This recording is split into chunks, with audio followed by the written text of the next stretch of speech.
Chapter 7. Cultivating Emotional Balance. How do you define mental health? During the Second Mind and Life Conference, in 1989, Alan Wallace had posed this question to Dr. Louis Judd, then the director of the Federal Psychiatric Research Center, the National Institute of Mental Health. Alan was stunned to find that there was no clear answer from the Western perspective.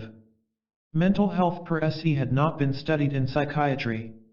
Instead, the focus of research had been on mental disorders, and mental health was defined, largely by default, as the absence of psychiatric illness. The tools offered by psychiatry are intended to attack the symptoms of emotional suffering, not to promote emotional flourishing.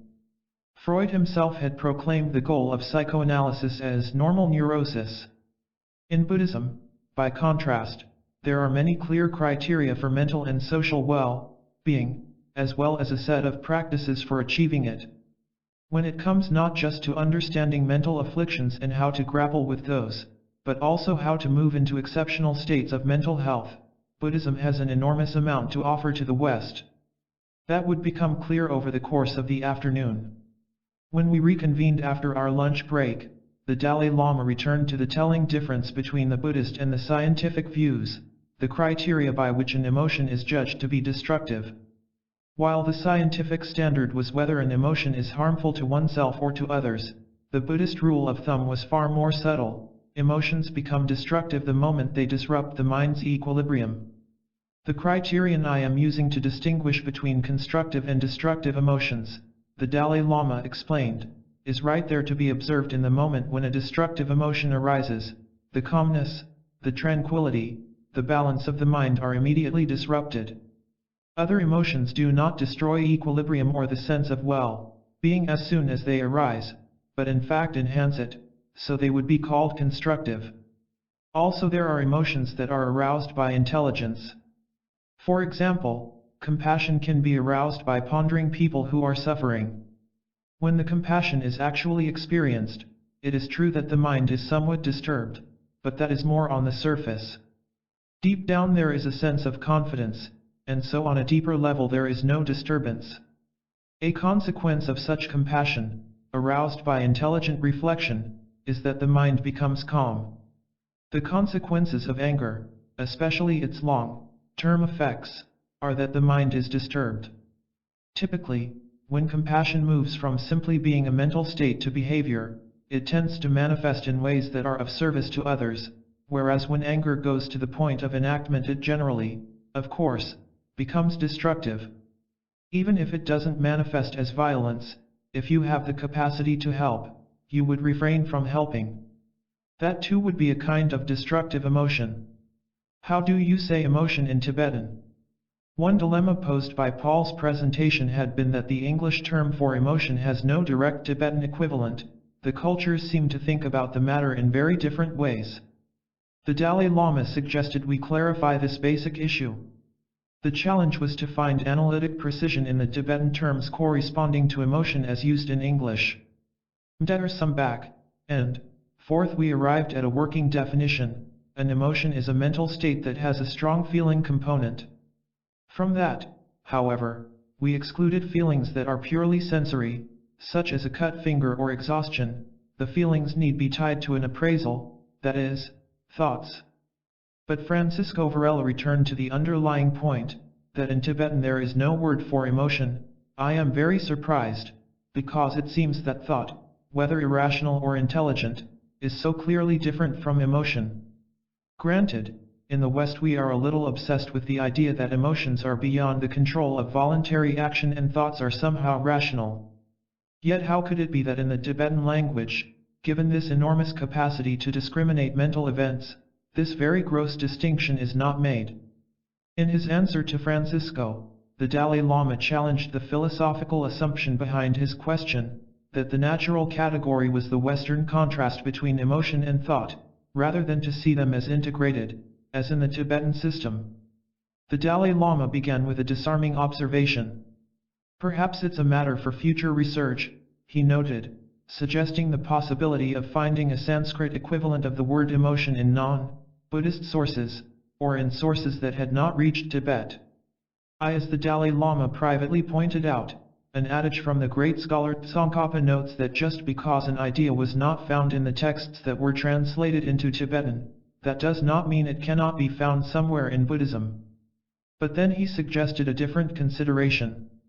Bearing in mind that the fundamental goal of Buddhist practice is the achievement of nirvana, when you study the mind, what you are really concerned with is what specific mental states impede the accomplishment of that end. That's what the 6 primary states and 20 derivative states, the unwholesome mental factors that Jinpsa had reviewed the day before, all have in common. Some are emotions and some are not, but it doesn't really matter. What's important is they all share that common factor of being impediments. In contrast, modern psychology does not have the aim of nirvana, the Dalai Lama pointed out, prompting Richie to pipe up. We're trying to change that. The Dalai Lama continued, my conjecture, in terms of trying to understand why the West places such a strong emphasis on identifying emotion, is that, going back to the Enlightenment, even as far back as Aquinas, there is an enormous priority placed on reason and intelligence. What can impede reason? Emotion. You have 2 categories that are set in opposition to each other. The fact that there is a specific term for emotion in Western thought does not necessarily imply that there was a special emphasis placed on understanding the nature of emotion. Perhaps initially the motive for labeling something as emotion was to enhance reason by identifying something that is unreasonable, something that is irrational. Indeed, the Dalai Lama's challenge to the West's separation of emotion and cognition has support in current findings from neuroscience. The brain, it seems, does not make any clean distinction between thought and emotion, as every region in the brain that has been found to play some role in emotion has also been connected with aspects of cognition. The circuitry for emotion and for cognition are intertwined, just as Buddhism posits that these 2 elements are inseparable. Meditation as a window on subtle emotions. Paul agreed with the Dalai Lama's historical analysis of why emotion emerged as a strong category in Western thought. But he also felt that the problem extended beyond how languages define emotion to the underlying differences in cultural frameworks. Paul suspected that it was as difficult for the Dalai Lama to fathom the assumptions of the scientific analysis of emotion as it was for Paul to fathom the subtleties of advanced meditative practice, not having had the experience himself nor knowing the theory behind it. Beyond that confusion, this turn of our dialogue was both too rarefied and a bit disappointing to Paul, who had hoped we would more directly engage the issues he had raised in the morning. Still game, Paul said he wanted to ask a question about what you said a few moments ago, about the difference between destructive and constructive emotions and the disturbance at the surface level and deeper level. I understood your words, or their translation, but I didn't really understand what you were saying. I wonder if there are aspects of emotional experience that you can't comprehend without certain preparation. Might there be ways of experiencing emotion for those who have been practicing Tibetan Buddhism that are not available, and in that sense incomprehensible, to those who have not? The Dalai Lama agreed, in principle, that there might be certain aspects of emotion that are incomprehensible unless you have experienced them yourself. For example, an important aspect of Buddhist meditation practice is reflection on the transient nature of life, on death, on impermanence. It is said that the more you prolong your meditation, the more you deepen your understanding and realization. At first you can understand intellectually that moments are changing, but you do not feel it.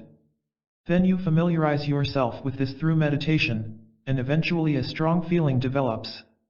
That kind of subtle emotion comes through meditation. Similarly, there are certain degrees of grasping at the inherent nature of self that are false from the Buddhist point of view.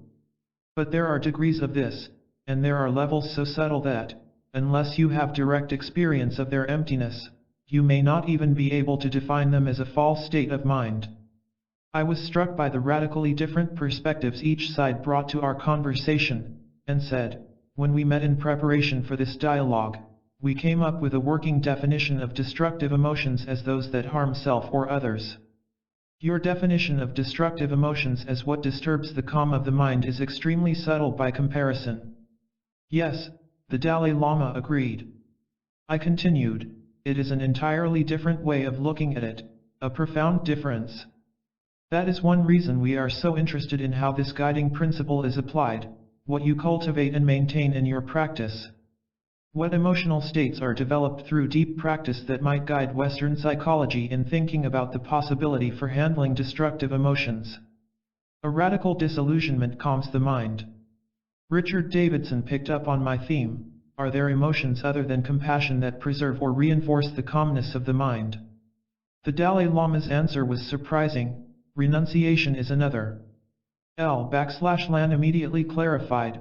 I usually translate it as renunciation, but the etymology is more literally a spirit of emergence. It is the first step to really, thoroughly determine how vulnerable we are to suffering, the Dalai Lama said.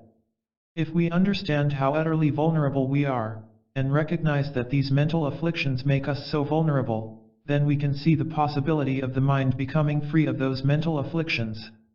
You are recognizing the nature of suffering, but you also sense the possibility of emerging from this ubiquitous vulnerability to suffering. This is why it is called a spirit of emergence. This spirit of emergence could also be called an emotion. There is an enormous amount of emotional content to it. It entails a radical disillusionment with the whole of samsara, the worldly realm of suffering, and our vulnerability to it. And so, whether you call it disgust or disillusionment, it is a profound sadness with respect to the mundane. This is all, theoretically, in anticipation of ascertaining the possibility of nirvana, complete and irreversible freedom from mental afflictions. Matthew elaborated, it's a strong sense of lassitude, being completely tired of worldly preoccupations with pleasure and pain, fame and obscurity, praise and blame. It's an emotion that makes you want to get out of it, a disillusionment and realization of the pointlessness of banking on samsara. The Dalai Lama concluded, the disenchantment that arises is primarily focused on the mental afflictions with the recognition here is the source of my problem. From that arises the attitude of emergence, aspiring for freedom from them. So that is one example of an emotion that would calm the mind. Wholesome emotions. Matthew returned to Richie's question about emotions that lead to peace of mind, cultivated through meditation. We often speak of a kind of serenity, not only peace but a kind of invulnerability, not joy in the sense of an expressed joy, but a serenity that, like a mountain, cannot be shaken by the wind of circumstances. It is different from passivity or indifference. For instance, if you are confronted with others' suffering, that serenity doesn't prevent you from having full compassion. It increases your courage for doing something, rather than depressing you as if it were a sad event that hurts your own ego. The serenity that is invulnerable to outward circumstances is not at all synonymous with passivity, it is another specific quality that goes with inner calm. This equanimity, the Dalai Lama added, counters the strong feelings of attraction or attachment that create disequilibrium in the mind. You recall I mentioned afflictive compassion, which is mixed up with attachment. In fact, afflictive compassion is something we want to get rid of. How do you remove the component of attachment that is making it afflictive? This is the reason that you start with equanimity in the Buddhist cultivation of compassion. You develop an even-mindedness that then counteracts the attachment or craving. Out of that equanimity, compassion then arises. When it arises, it is non-afflictive compassion, and that is what one really seeks to cultivate. I was reminded of the very precise lists of wholesome and unwholesome mental factors in the ancient Buddhist system of psychology. So I turned to the Venerable Kusala and asked, the list Jinpa presented yesterday from the Abhidharma of the afflictive, or destructive, emotions has a corresponding list of wholesome opposites for each of the afflictive emotions. What are some of the moods or emotions that are on that positive list? The Bhante answered by going back to Paul Ekman's distinction between thought and emotion. He began by pointing out that in the Buddhist system, it's not the thought that makes a mind state unwholesome, but rather the emotion that accompanies it. In Pali scripture, when we talk about thought, thought is nothing but mind, citta, which is very luminous and pure, and neutral, neither bad nor good. But when we talk about emotion, the equivalent word may be kyate sikra, a mental state that can be classified into groups, some neutral, some wholesome, another group unwholesome. It's the wholesome ones I'm after, I reminded him. He replied that the Pali texts offer a list of 25 wholesome, constructive emotions, including faith, self, confidence, buoyancy or flexibility of the mind, mindfulness, and wisdom.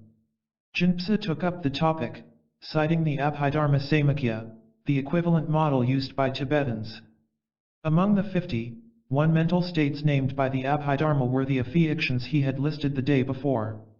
Now he translated the list of 11 wholesome states roughly as faith, an ability to feel a sense of shame, conscience, non-attachment, non-hatred, and the absence of delusion. In addition, there is a mental factor listed as non-violence, similar to non-hatred. The Dalai Lama clarified, when it says non-hatred or non-delusion, it's not the mere absence of these, but rather something that's diametrically opposed to both. Abhidharma scholars, for instance, debate whether compassion is best understood as closer to non-hatred or to non-violence. Jinpsa continued, then there are vigor or zeal, buoyancy, equanimity. And then we have conscientiousness, concern with whether in body, speech, and mind you are falling into non-virtue or virtue. These are the 11. Whether the system includes 51 mental factors or more or less, none of those sets is meant to be all-inclusive, as though nothing is left out. The Dalai Lama commented, they are only suggestive, indicative of some things that are important. As the Venerable Bhante was pointing out, there is a sense that the mind itself is neutral and it is the mental factors that color it in one way or another. When one's unwholesome mental states arise, that automatically also colors the mind, and not only the mind itself, but also all the other accompanying factors, including feelings. 50 These mental factors can also be characterized as unwholesome or afflictive.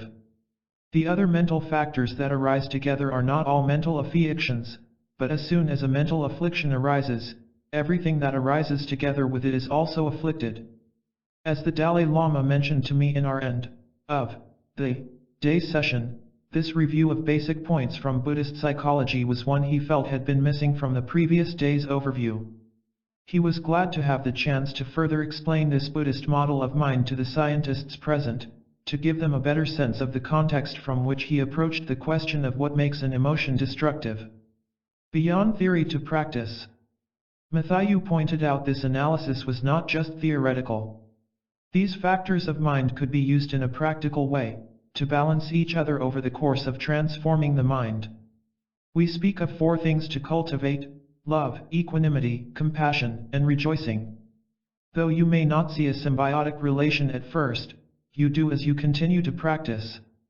If you practice loving kindness, for instance, your attachment may grow, so at that time you switch to equanimity. If you keep on practicing equanimity, at some point you may risk falling into indifference, so at that time you raise compassion for those who suffer. Now, as a beginner, if you excessively bring to mind the sufferings of beings, you might fall into depression. So then you shift again to rejoicing in some positive aspect of the happiness of others. That shows us how those come together in some way, within the scope of practice. The Dalai Lama commented on the general principle underlying Matthew's point, when we speak of the 2 major aspects of this practice, namely, wisdom and skillful means, they always have to work in conjunction with each other. No problem or mental affliction or destructive emotion can be dispelled by simply one thing. You always have to approach from a multitude of perspectives, a variety of mental factors, a variety of understandings. It is more complex than simply there's the problem and here's the antidote. On a very deep level, when you actually have an unmediated realization of emptiness, that does act as an antidote to all mental afflictions. This is not to suggest that with this realization all your problems vanish with one fell swoop, but it does, eventually, counteract all the mental afflictions.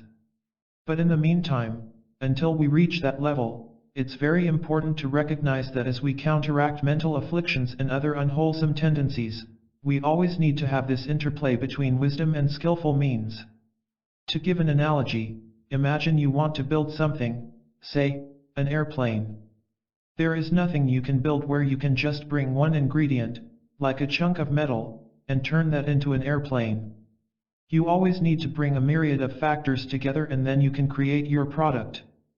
The same holds true for transforming the mind. Even when it comes to a direct realization of emptiness, there are multiple factors in that realization. There is the factor of mindfulness, the factor of samadhi or deep concentration, the factor of zeal or vigor that brings you to it. So even the realization of emptiness is multifaceted, not just one thing. A positive kind of fear. From his philosopher's perch, Owen Flanagan raised an objection.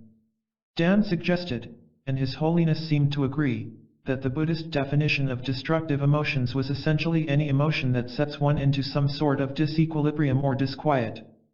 I'm a little concerned, and I want to use the way Paul put things. Some of the emotions on Paul's list, such as anger, fear, and sadness, do have a negative qualitative feel, and they are disruptive.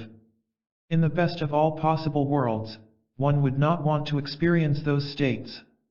But this isn't the best of all possible worlds. Furthermore, those states almost certainly have an adaptive explanation in terms of our evolution. In the West, most people would bet that the basic emotions are part of the evolved equipment that helped our species survive, reproduce, and be as successful as we are. My question is this: is there a friendly agreement among us to distinguish the emotions that have negative qualitative feel from those that are destructive? I think most of us will want to say, at the end of the day, that there are times when it's appropriate to feel sad about a certain situation and, in fact, it would be inhumane not to. It would be odd not to experience anger or outrage at seeing a child being abused. It would be odd not to have certain things make one go into a state of fear. These negative states or emotions may get destructive. They are states we want to get out of as quickly as possible. But one of the functions of going into, for example, an angry state is to get someone else to stop doing something, so both of you can move on with your lives. My point is along the lines of the Aristotelian doctrine of the mean I talked about yesterday. I would have thought that what makes a particular emotional state destructive has to do with it being either excessive, too much of it, or deficient, too little of it. A person who does not respond with a certain kind of empathy at seeing another person suffering has a deficiency. A person who can't stop crying for a month over someone's loss in the stock market has a problem in the other direction.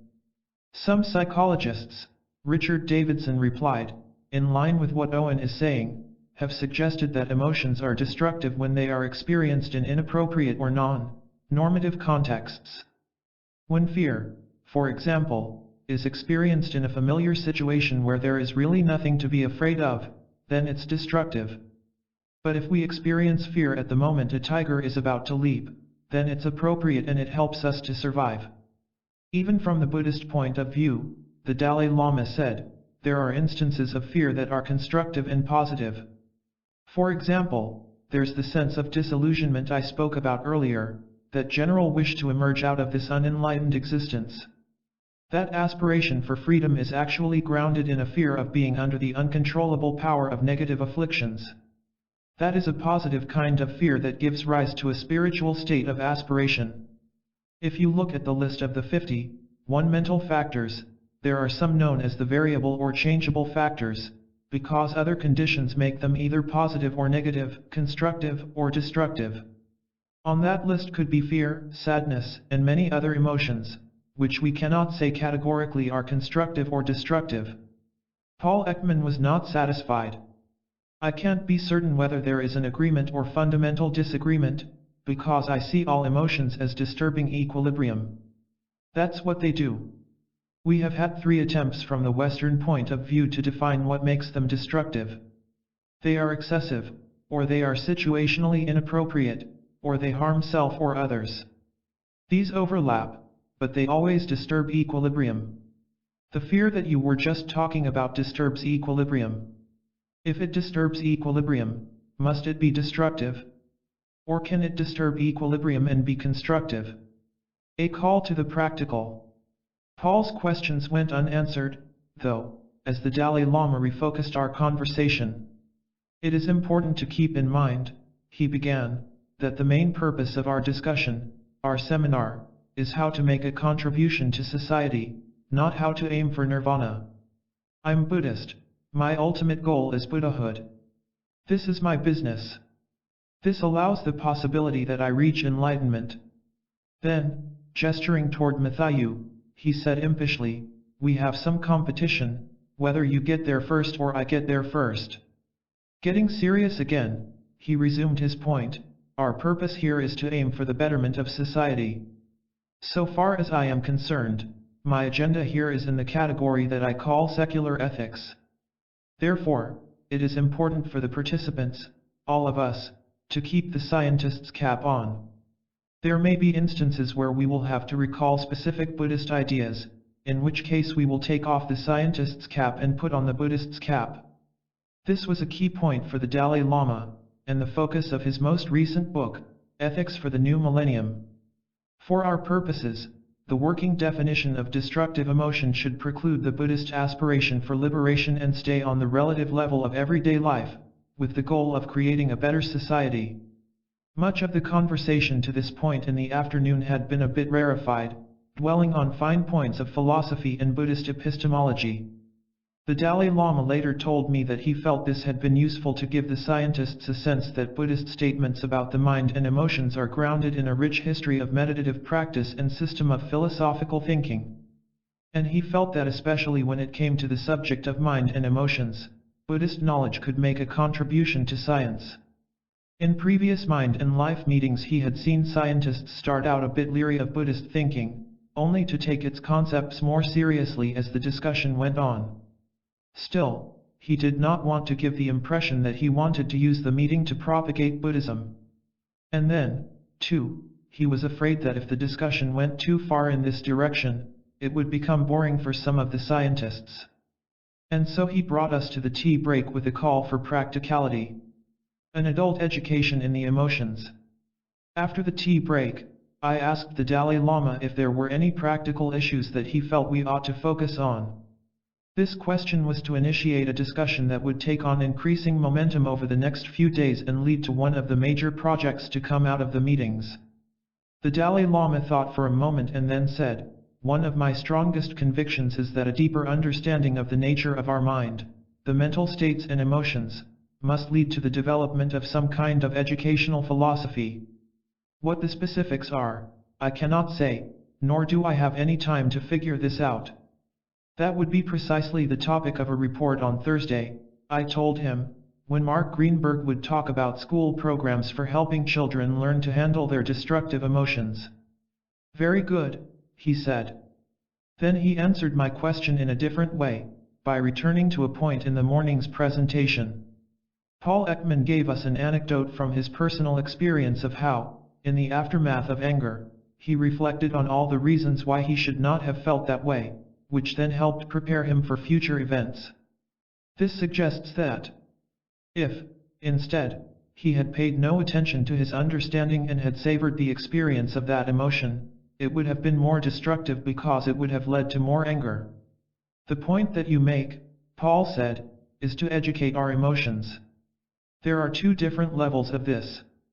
One begins with early development educating children. But then there are the rest of us, we're no longer children, but adults. How can we educate our emotions?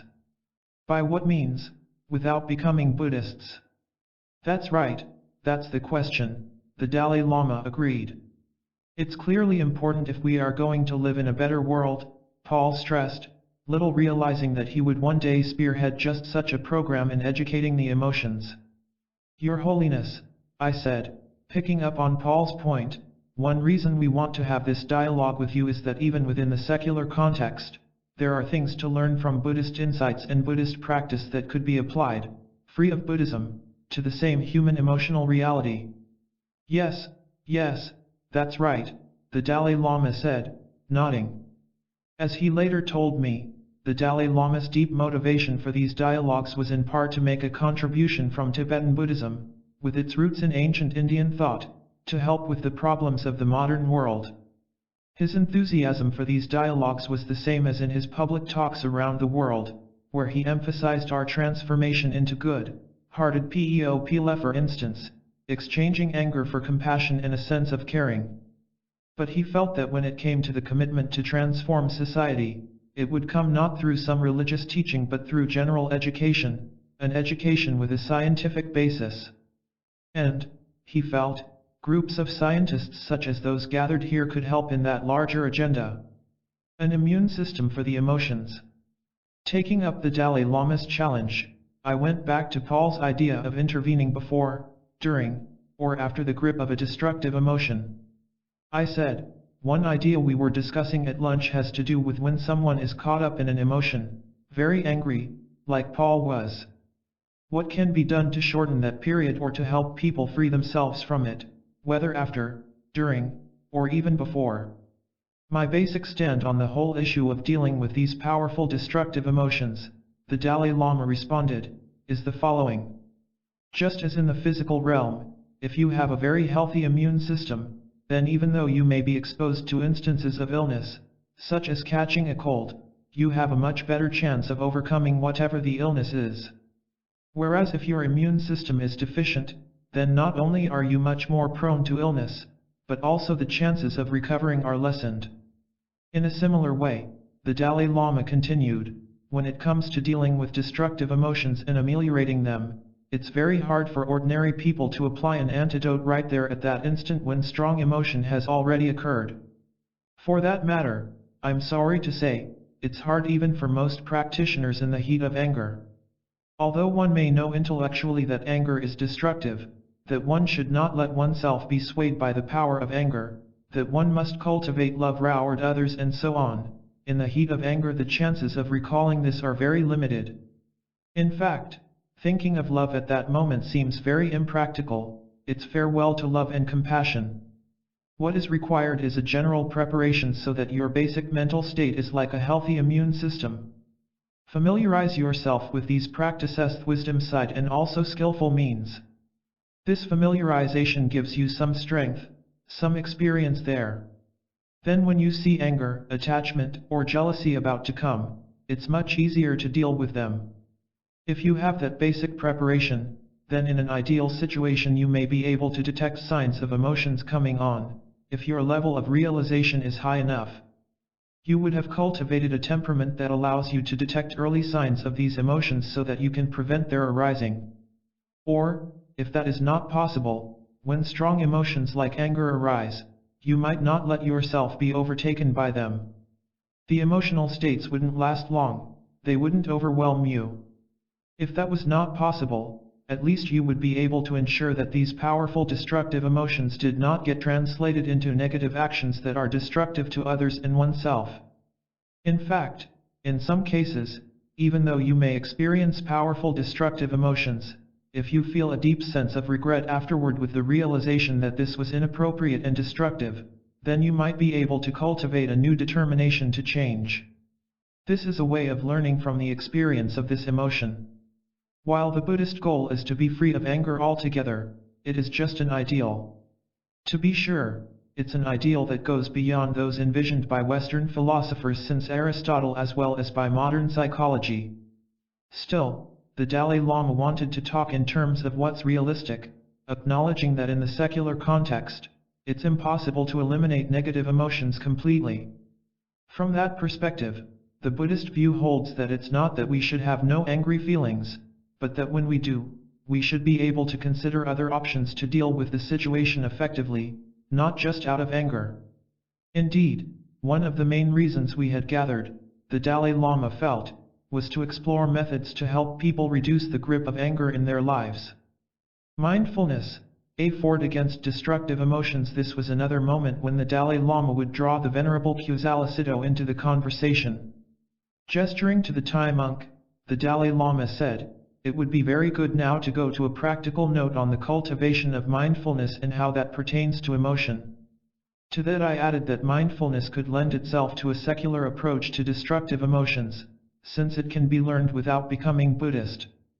For his part, the Bhante had been feeling that, for all their testing equipment and material means, the scientists still had no clear path for alleviating troubling emotions, and that Buddhism could be of great help here, particularly in its methods for handling unwholesome states such as anger.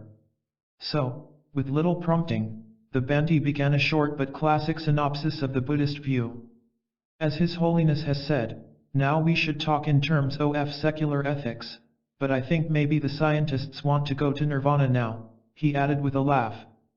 They want to know about how to practice this meditation, because it's with this very technique that we learn that emotion is not intrinsic. It's relative, and each day new feelings arise, but they will not stay with us forever, they stay with us for some period of time and go away. Whether an emotion is constructive or destructive, they stay with us temporarily, then go. Lord Buddha expounded on the impermanence of things, which is why negative emotions do not harm us. There is a very important moment when we first make contact with the outside world, when we come to perceive color, sound, whatever. According to the Satipatthana Sutta, the Buddha advises that you must be mindful and aware in the moment when you see the image, hear the sound, or come into contact with any tangible object. If you can hone mindfulness and awareness, then you will see the color or the sound as it is. You will not think about whether that something is good or bad, whether it's a beautiful picture or a very ugly picture, a sweet sound or an ugly sound. When you act like this, your mind will stay very calm. No negative emotion that could harm you will come to you. Then the Venerable Cusalacito went on to detail another aspect of mindfulness, concentration, in which the focus stays on a neutral object of awareness, typically the natural flow of the breath, and so wards off destructive emotions by blocking them. We can say that you have selected an alternative object in the mind. Instead of anger, envy, or aggression, now your mind has focused on a neutral object of awareness. For example, you maintain awareness of breathing in and out, as long as you can. He summed up, so in Satipatthana, you first cultivate mindfulness and awareness, focusing on the body, on breathing in and out, and focusing mindful awareness on your sensations. As long as you live with mindfulness and awareness, you live in a fortress where destructive emotion will not come to you, will not harm you. The Bhante then described what happens when that concentrated attention takes the mind itself as the focus, the observing stance of mindfulness. Then once you focus your mind itself can become the object of mindfulness. You can know, in that moment, if your mind state is unwholesome or wholesome, whether your mind is associated with anger, jealousy, greed, hatred, or delusion, or not. You're aware of that in the very moment, whatever arises in the mind.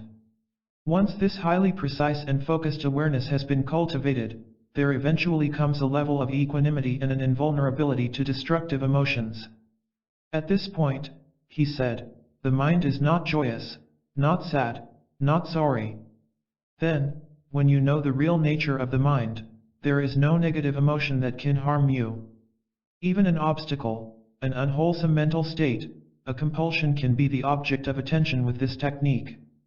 At this point in mindfulness, he said, whatever comes into one's awareness is perceived as just a form and name, the mind stays neutral no matter what arises in it. You simply recognize whatever comes up in the mind as a natural process, arising and passing, that stays with you for some period of time and then goes away, it does not stay forever. And then you can enjoy a state of peace and calm. With that the Venerable Cusalacito ended his summary of the path of mindfulness, or Satipatthana, saying, that's the technique as Buddha described it. The tricky present. The last level of mindfulness, as the Bhante described it, bespeaks a point at which perception has become so refined that a person can break the link between the initial sensory impression and the mind's moving toward labeling and reacting to it. Instead of seeing the world through the prism of our habitual categories and knee-jerk emotions, the mind can stay in a neutral mode free of automatic habit. I knew that Francisco Varela had been doing research on these very processes in perception, so I said to the Venerable Cusalacito, there are 2 points you've made that I would like to ask Francisco about, because they relate to our understanding of the mind and emotion. You said that if we're mindful at the moment of first sensory contact, then we needn't go through the cycle of labeling, of having a word, for what we experience. In other words, we short-circuit an arising emotion. We avoid going down the avenue of destructive emotions altogether. The other thing you said was that if we do start to get an emotional reaction, we can calm ourselves by focusing on the breath until it leaves. Those are two different strategies. Francisco, does the first strategy make sense in terms of how we understand what happens in information processing? Let's say we were to apply a strategy for learning through mindfulness. Francisco replied, in terms of what Paul was saying this morning, to catch the impulse before it becomes expressed. Then you have just a very short window of time. From the scientific point of view, there is no notion that tells us we can actually lengthen this moment, to catch the impulse before the expression comes about. That idea has never entered the scientific literature. When somebody gets very highly trained to make that kind of fine discrimination, would it be reasonable to say that in fact this process has been slowed down, or is it that the intelligence has become sharpened or more quick to act? And, from a scientific point of view, is there a way we could distinguish that? What would we look for? The Dalai Lama responded at once. There are, in some Buddhist texts, references to yogis with high levels of realization who can stretch an instant into eons and contract eons into an instant, but there is always a caveat. This is so from the perspective of the yogis. So, for example, if there is a yogi somewhere near us who is expanding instants into eons and we are living here, it wouldn't materially impact upon our time, so it is a subjective experience. It is actually a matter of an individual sharpening the faculty of discernment. However, it is possible for the process of the arising of an emotion to be slowed down. There could be some scope here for dealing with mental affections. The root of grasping. Now, I'd like to remind myself and others that I am putting on my Buddhist's cap, the Dalai Lama said. In Nagarjuna's Fundamentals O/The Middle Way, he presents a causal mechanism of how affections arise in us, at the root of which lies grasping at some kind of intrinsic reality of things, of self and others, and self in the world. Then when you interact with others, or with the world in relation to a given object, you start projecting. The process of projection leads to whether the object is desirable or undesirable, causing an attraction or a repulsion. There is a causal mechanism, and so, from the Buddhist point of view, even though the process normally happens very fast, it is conceivable that for a highly trained yogi or meditator it would be possible to discern the cause and the processes of projection. Actually, the meditator needn't be so highly trained. If you seriously look into Shunya, the nature of I, of self, there might be some change, some effect. One could interfere, especially in the second stage, the stage of the projection, and regulate that, so it doesn't lead to afflictions. There is a possibility here that even though grasping at the intrinsic reality of self or the object has arisen, one could prolong the period in the process between that instant of grasping and the actual arising of the affection. There is a gap in the mental engagement, the projection, and that period could be prolonged. Similarly, just because someone apprehends an object does not necessarily mean that the person reifies, grasps at the intrinsic reality of that object.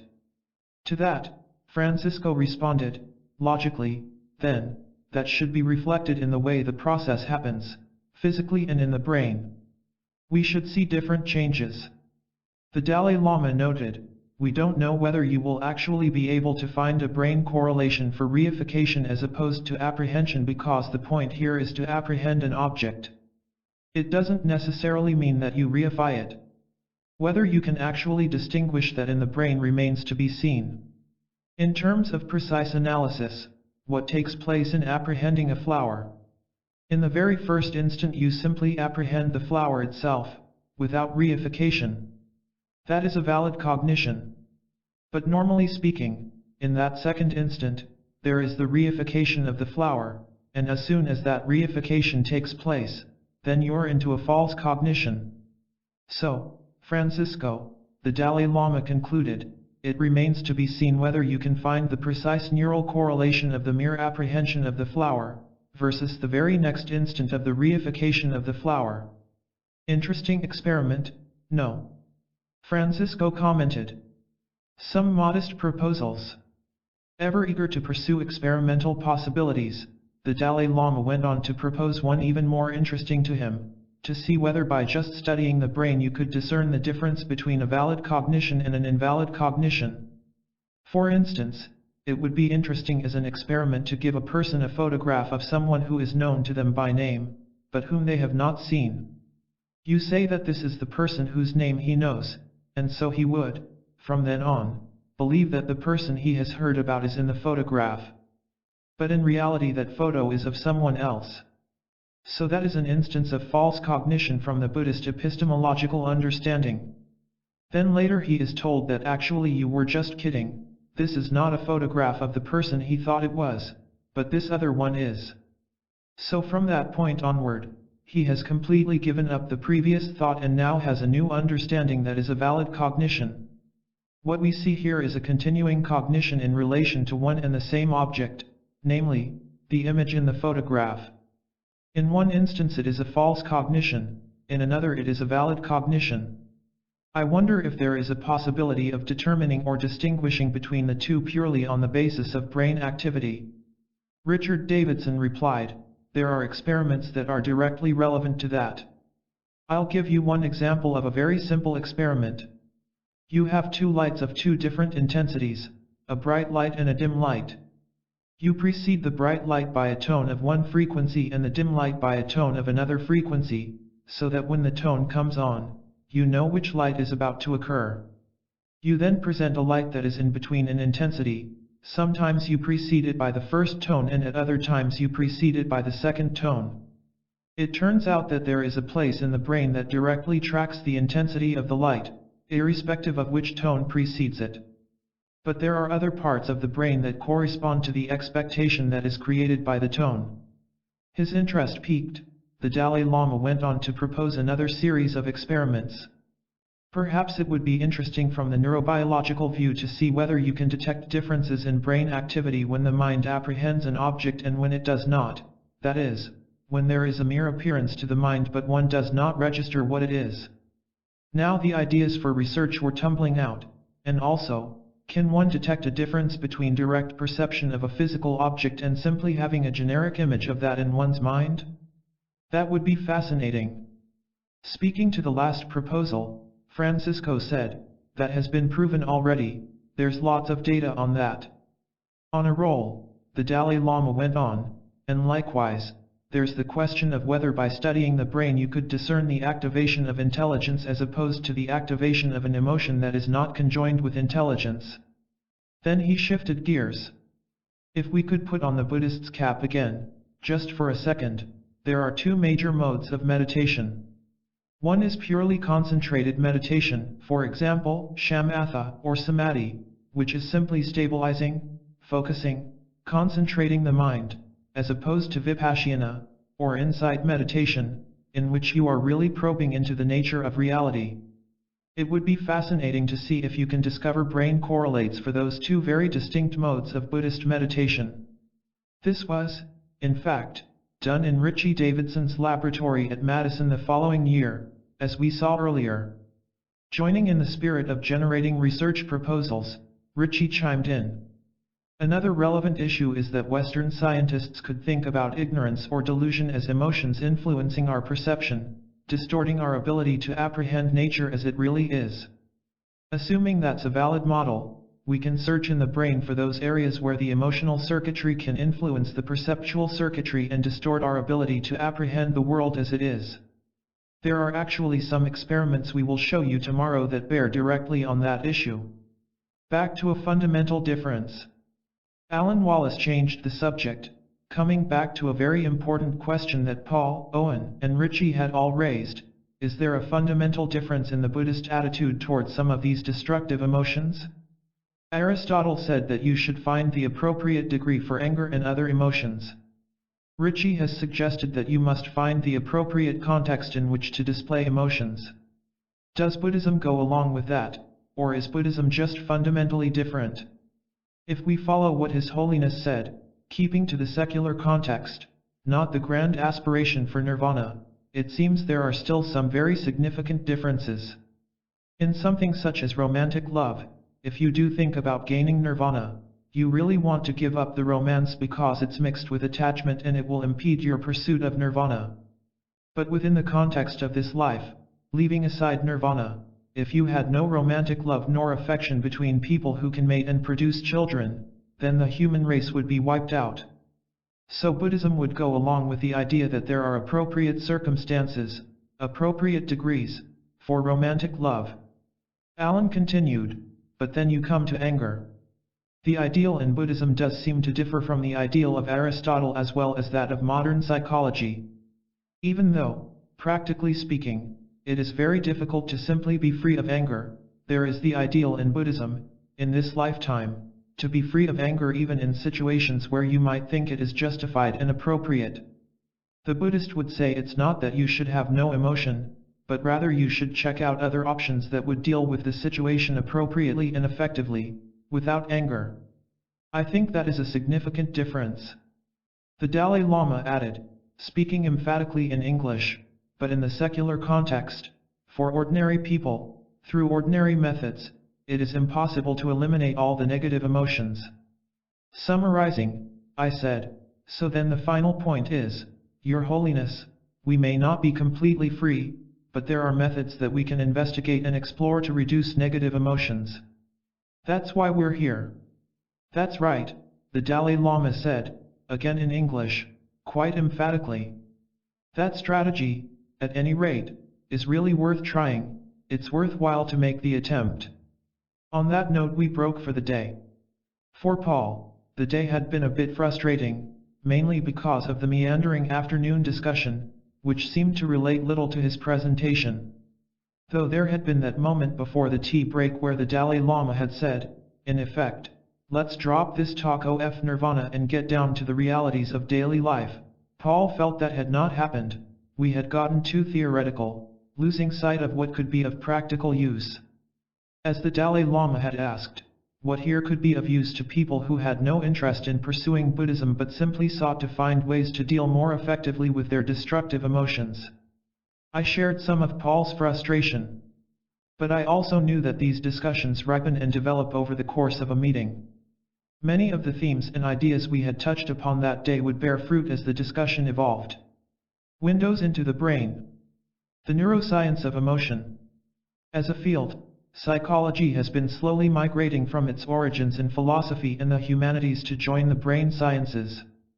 That inexorable shift has come about as new generations of methods in brain research make ever more dear the neural basis of our mental and emotional lives. Freud and those who followed in his footsteps for the next 3/4 of a century had no way to directly study how the brain shaped behavior. In Freud's day the links between the operations of the brain and our behavior were terra incognita, an unmapped continent. To be sure, some pioneering theories, like Freud's notion of the power of unconscious processes to shape what we do, have been borne out by neuroscience. But the utter lack of ways to observe the brain's operation gave theorists in psychology's early days an open license to concoct what now seem fanciful explanations for human behavior that bore no relation at all to what actually was happening in the brain. That has changed dramatically. A century after Freud, emerging theories in psychology are increasingly driven by new findings in brain research. Where for most of the 20th century psychology explained everything from schizophrenia to child development with little or no regard to the workings of the brain, now it is unthinkable to do so. The neurological basis for current psychological thinking became starkly dear in Richard Davidson's presentation on the brain and emotions. Davidson has led the way in searching for the neurological substrates of emotion, and his work draws on a formidable, state-of-the-art arsenal of scientific methods for studying the brain. For one, Davidson's lab at Madison utilizes a turbocharged version of the EEG, the brain wave recording device commonplace in hospitals' neurology departments. The limit of the usual EEG, however, is that it only reads waves from brain activity that takes place just beneath the scalp, a bit like trying to determine the weather map of the United States by reading temperatures along the Canadian border. Davidson, however, has state-of-the-art software, combined with a special electrode array that taps far more sites than with the routine EEG. This allows him to pinpoint activity at locations deep within the brain, not just at the surface, akin to making a weather map based on temperature readings from the entire country. Then there's the functional MRI, which tracks tiny changes in blood flow throughout the brain, and so offers a different measure of the brain's inner workings during mental activity. And unlike the MRI scanners used in most hospitals, which offer snapshots of the brain, the functional MRI offers what amounts to a video rendition, so that researchers can track the changes the brain goes through during a given activity. The functional MRI and the EEG with source localization were, of course, both used in the research done at Madison with Lama user. Finally, Davidson's lab draws on work with positron emission tomography, known as the PET scan, which uses radioactive tracer dyes to assess the activity of neurotransmitters in the brain. This allows researchers to measure which of the brain's several hundred neurochemicals are involved in a given mental activity. If Freud had had access to the methods Davidson routinely uses in his research, his theories would no doubt have been very different. In his presentation at the next session, Davidson would draw on findings from all these methods. On this, the third day of our discussion, Davidson's review of the role of the brain in destructive emotions energized a turn toward the practical, as the group saw the genesis of a program to help people not only overcome destructive emotions but also cultivate positive ones. This proved to be a decisive turning point in our meeting. The weather had grown suddenly colder, the skies were overcast, and thunderstorms would come by afternoon. The Dalai Lama's cold seemed worse that day. Despite the atmosphere of gloom, the Dalai Lama surprised us by arriving early for the morning's session. He was looking forward to Richard Davidson's presentation on the brain correlates of destructive emotions. His quick questions and many interruptions during the presentation bespoke his high level of engagement. As the remaining participants and observers trickled in, I began by reviewing key points that led to that day's topic. Let's lay out the model that the Venerable Cusalicido shared with us, that there is a set of wholesome emotions that emerge more strongly as the afflictive emotions become weaker. That model gives us a way of marking progress, and a sense of what's possible in human development, even if we're not talking about the ultimate level of realization. There was your call to us, Your Holiness, for more pragmatic applications, for focusing on what people can actually do in the service of secular ethics and of humanity. Then we rouged on the role of delusion as the base for afflictive emotions. This will be one theme that Richard Davidson will continue with today as he discusses the brain basis for the afflictive emotions, the three poisons: craving, aggression, and delusion. You are familiar with Richard Davidson. He moderated the previous Mind and Life meeting. And he is one of the most eminent researchers in the emerging field called affective neuroscience, the brain science of emotion. An alternative education. Davidson's path to eminence began when he first held an electrode in his hand while still a student at Midwood High School, a magnet school in Brooklyn for gifted students with a flair for science. His task with that electrode was mundane. He had volunteered to help out at the sleep laboratory of Maimonides Medical Center, and he had been given the job of cleaning off the electrodes that had been pasted to the heads of people whose brain rhythms were being studied while they slept. Just such electrodes have been a basic tool of his trade ever since. Now, as the director of the Laboratory for Affective Neuroscience at the University of Wisconsin in Madison, Davidson, called Richie by virtually all who have more than a nodding acquaintance, is at the cutting edge of the transformation of psychology into a brain science. Richie and I go way back, to the moment in I-972 when he walked into Gary Swartz's Monday night psychophysiology seminar, his first class as a graduate student at Harvard, and happened to take the seat next to me. I had just returned from 15 months of study in India on a Harvard predoctoral traveling fellowship, focusing on meditation and traditional Asian psychologies. I was taking the course to learn the methods of psychophysiology I would use in my dissertation research on meditation as a way to help people better handle physical reactions to stress.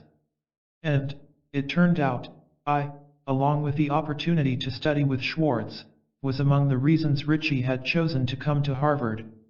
While still in India, I had written a series of articles, published in the obscure and rarefied Journal of Transpersonal Psychology, on meditation and its effects on mind and body. Richie, then at New York University and already intrigued by Eastern traditions and the study of the mind, had managed to find and read those articles. So he knew me by reputation and, although he'd never seen a picture of me, intuitively picked the right seat. After class I offered Richie a ride back to his apartment in my fire engine, red VW bus, its dashboard a gallery of photos of the Hindu yogis, Tibetan lamas, and other spiritual teachers I had studied with or encountered during my pilgrimage through India. For Richie, whose world had until then largely been circumscribed by Brooklyn and the NYU campus in University Heights in the Bronx, getting into that car brought an epiphany of sorts. It just shattered my mind, he told me years later. On that ride we had a long talk about my interest in meditation and its effects, and how that merged with his own personal and scientific fascinations. It was one of those moments when Richie knew he had arrived in the right place. He felt a sense of connection and security, knowing that this was it. That ride symbolized for Richie the beginning of his alternative graduate education, an odyssey that eventually took him to India to study with some of the same meditation teachers I told him about that night, and that eventually led him to this meeting with the Dalai Lama in Dharamsala. Pushing the envelope. While we were both at Harvard, Richie and I co-authored a scholarly article arguing that training attention through meditation would create trait effects, lasting and beneficial psychobiological changes, an early harbinger of the ideas Davidson would later pursue in terms of brain plasticity and emotions. But that would come much later in his career. The ideas were too far ahead of the science that could support them.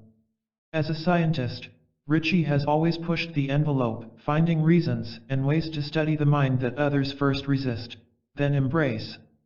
Even as an NYU undergraduate, Davidson had done pioneering work studying mental imagery, working with psychologist Judith Rodin, now president of the University of Pennsylvania.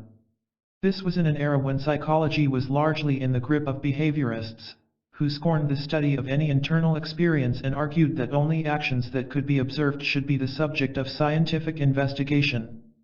Richie's fascination with mental processes, such as the images we see only in the mind's eye, was decidedly counter to the prevailing orthodoxy. But Richie was undaunted, forging ahead with research in what was then the newly emerging field of cognitive psychology. Over the next decade, cognitive psychologists, with their inventive methods for studying the mechanics of the mind's operations, were to oust behaviorists from their stranglehold on what research was proper for psychology.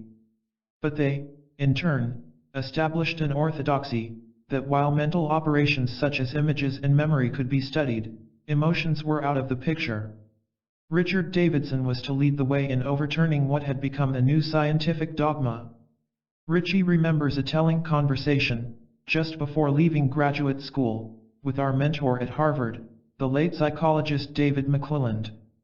In that conversation McClelland told Richie that if he felt he was onto something, he should trust his scientific intuition, believe in himself, and not worry about what the rest of the world thought. Eventually they would catch up.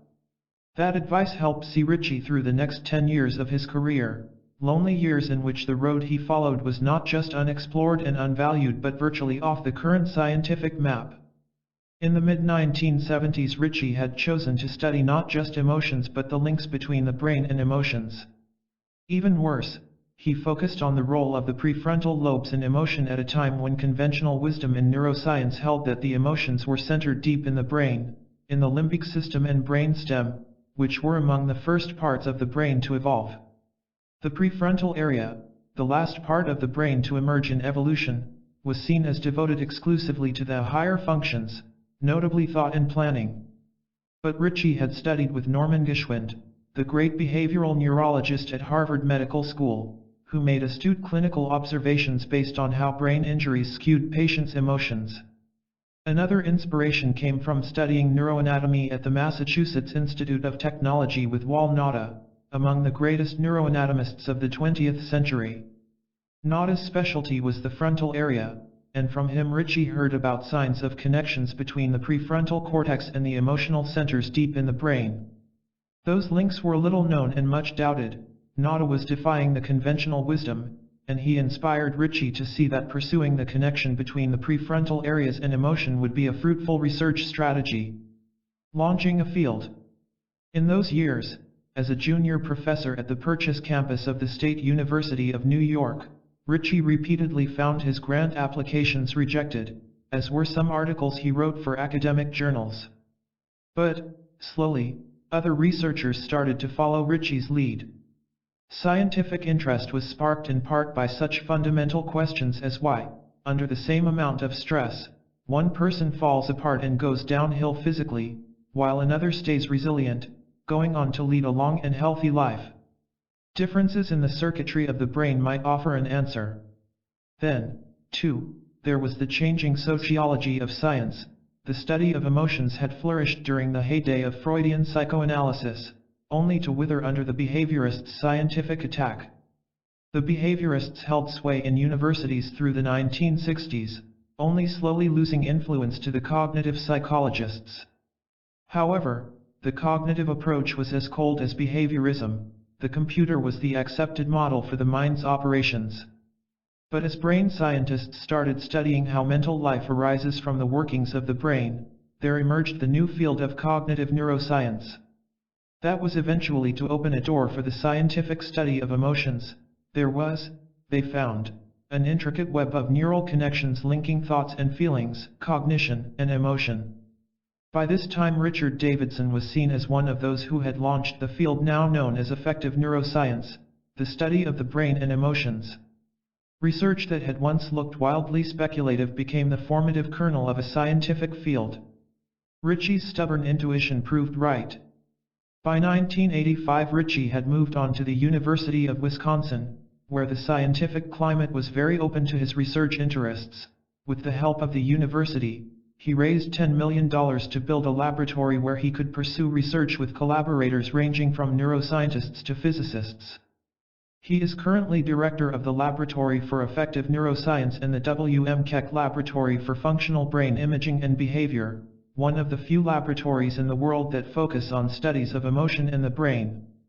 At Wisconsin, he holds professorships both in the medical school and in the psychology department. One of the posts is named after William James, his hero in the field. From early in his career Ritchie has had a deep scientific fascination with how the brain underlies the qualities of human experience. He has also had an appreciation that in many ways the currency of modern culture is science, and that if we can address issues in human consciousness scientifically, we can bring them to the forefront of the culture in ways that would not just be acceptable but have great impact. It is a measure of Ritchie's eminence that when the U.S. Congress requested the National Institutes of Health to establish 5 research centers to study mind-body interaction, Davidson received one of these prestigious grants, for $1 million, to study, among other things, the impact of meditation on brain, immune, and endocrine function, and so on health. It was the first time Ritchie ever included the word meditation in an application for federal funding. That 1999 grant represented a sea change in science. Just 5 years earlier it would have been unfathomable. And now, for the first time in his career, he feels that the methods of science are able to get their arms around questions of the brain and human consciousness with rigor. Using state-of-the-art brain research tools in his laboratory, Davidson has shown beyond doubt how the prefrontal lobes and limbic system allow us to mingle thought and feeling, cognition, and emotion. He has vindicated not only Walnauta but himself the neuroscience of afflictive emotions. Ritchie seemed quite relaxed as he took the presenter's seat.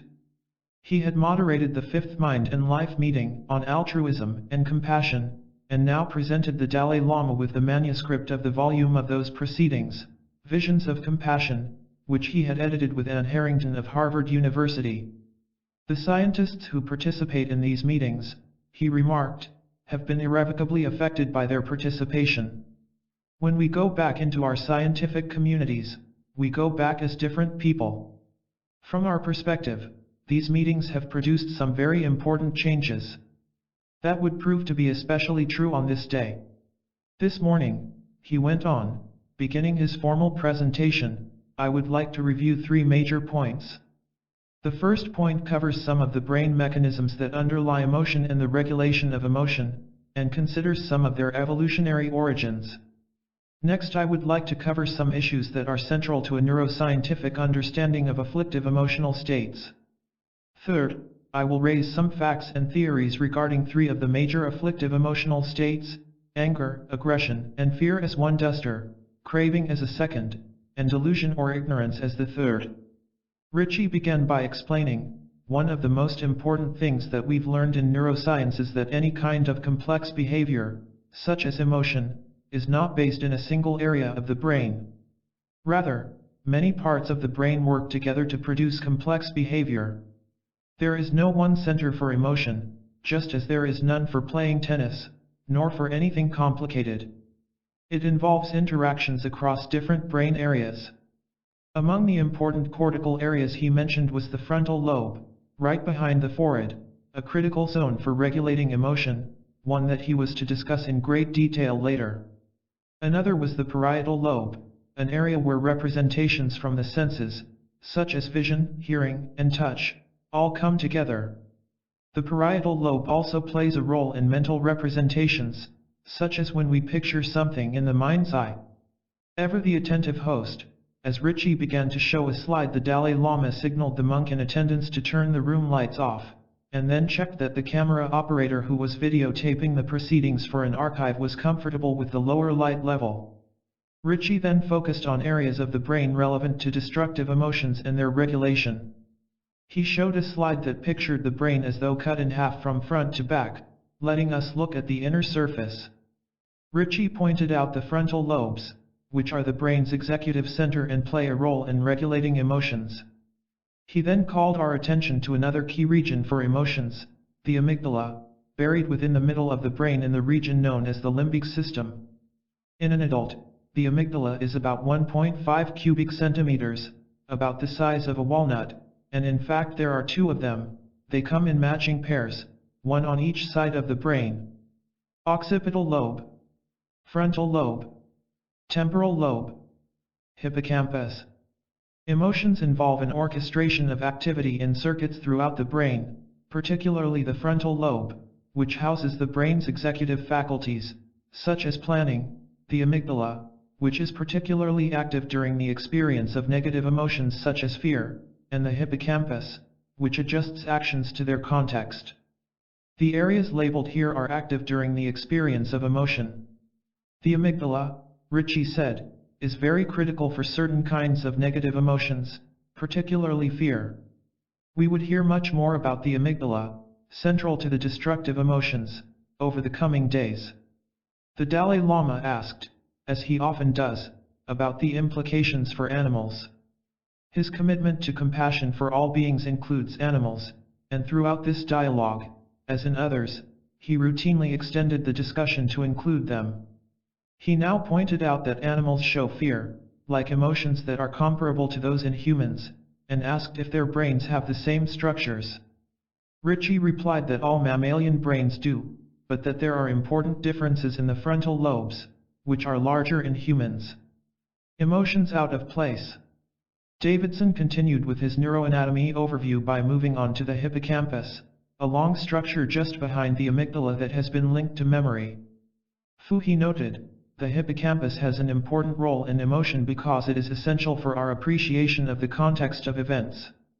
I might be in a situation where good things happen to me, for example, my home, where I feel secure and loved by my family, so just the act of going into that physical environment is comforting. The appreciation of that physical environment as a context involves the hippocampus. Some emotional disorders involve abnormalities in the hippocampus, particularly depression and post-traumatic stress disorder. I have heard, the Dalai Lama said, that when a particular part of the brain is damaged, though the mental correlate will be impaired for some time, over the course of time other parts of the brain will start to take over that task in some cases. To what extent does that pertain in these cases? When does substitution occur over time, and when, if one part is impaired, is it irreversibly impaired? That's a very important question, Ritchie replied. In both depression and post-traumatic stress disorder it has been found that the hippocampus actually shrinks. That can be measured objectively. But there are new findings within the last year indicating that when depression is treated with antidepressant medication, it prevents the atrophy of the hippocampus that typically occurs if the depression goes untreated. So there is considerable plasticity in this structure. To some extent, the functions of the hippocampus and other structures can also be taken over by other parts of the brain, although only to a limited extent, based on what we now know. But that particular issue has not been studied extensively in this area. Just to make sure I understand, the Dalai Lama said, when you're not depressed, the primary functions of the hippocampus are memory and recognition of context. That would imply that when you are depressed, the function of the hippocampus is also impaired. Correct. You get over depression and then it's restored to its normal functioning. Correct. Then a joke from the Dalai Lama, if the hippocampus had the sole function of making you depressed, it would be better just to get rid of it. But that's not its sole function, said Davidson, smiling at the joke. We need it. But this provides us with a very important insight about one understanding of destructive emotion in the West, the expression of an emotion when it's not appropriate to the situation. For instance, it is natural for a person to experience sadness when a loved one dies. But a depressed person experiences sadness in contexts that are not appropriate. One hypothesis is that such a person's hippocampus is not functioning correctly. The hippocampus provides us with information about context and helps govern emotional responses so that they are appropriate to the context. One problem in emotional disorders, then, is the expression of emotion in inappropriate contexts. It's similar for fear and for a phobia, the pathological extreme of fear. It is common to experience fear in response to a threat to our physical survival, but a phobic will experience fear in other contexts, when there is no actual threat at all, let alone to her physical survival. One hypothesis, again, is that there is a problem in the hippocampus. In other words, one of the tests of whether or not someone has an emotional disorder is whether the person's emotions are inappropriate to the context, and if so, it may be because of a dysfunction in the hippocampus. Fear and sadness are the emotions that have been studied so far, but it may apply to other emotions, like anger and anxiety, too. How experience changes the brain. Ritchie then made a point about changes in brain size over the course of evolution in different species, from primates to humans. Now, Your Holiness, if we look at the frontal lobe of the brain in relation to the rest of the brain size, in humans there is a higher ratio than in any other species. This tells us that there is something important about the frontal lobe for qualities that are distinctly human. One of the most important human qualities may be our ability to regulate emotion, and here the frontal lobes appear to play a key role. Likewise, the frontal lobes are involved in much emotional dysregulation, destructive emotions. Again, the Dalai Lama related Davidson's remarks to animals. You are not suggesting that there is no system of regulating emotions in animals, are you? There is to some extent, but it is not as sophisticated as in humans. The Dalai Lama nodded, satisfied with that answer. One of the most exciting discoveries in neuroscience over the last 5 years is that the areas of the brain I have been describing, the frontal lobes, the amygdala, and the hippocampus, change in response to experience. They are the parts of the brain dramatically affected by the emotional environment in which we are raised and by repeated experience. This theme of how experience changes the brain, neural plasticity, would be a central thread in ensuing discussions. What's particularly exciting about these findings is that the impact of environment on brain development has been traced down to the level of actual gene expression. This has only, so far, been done in animals, but we have every reason to believe it applies in humans, too. If you are raised in a nurturing environment, there are actually demonstrable, objective changes in gene expression.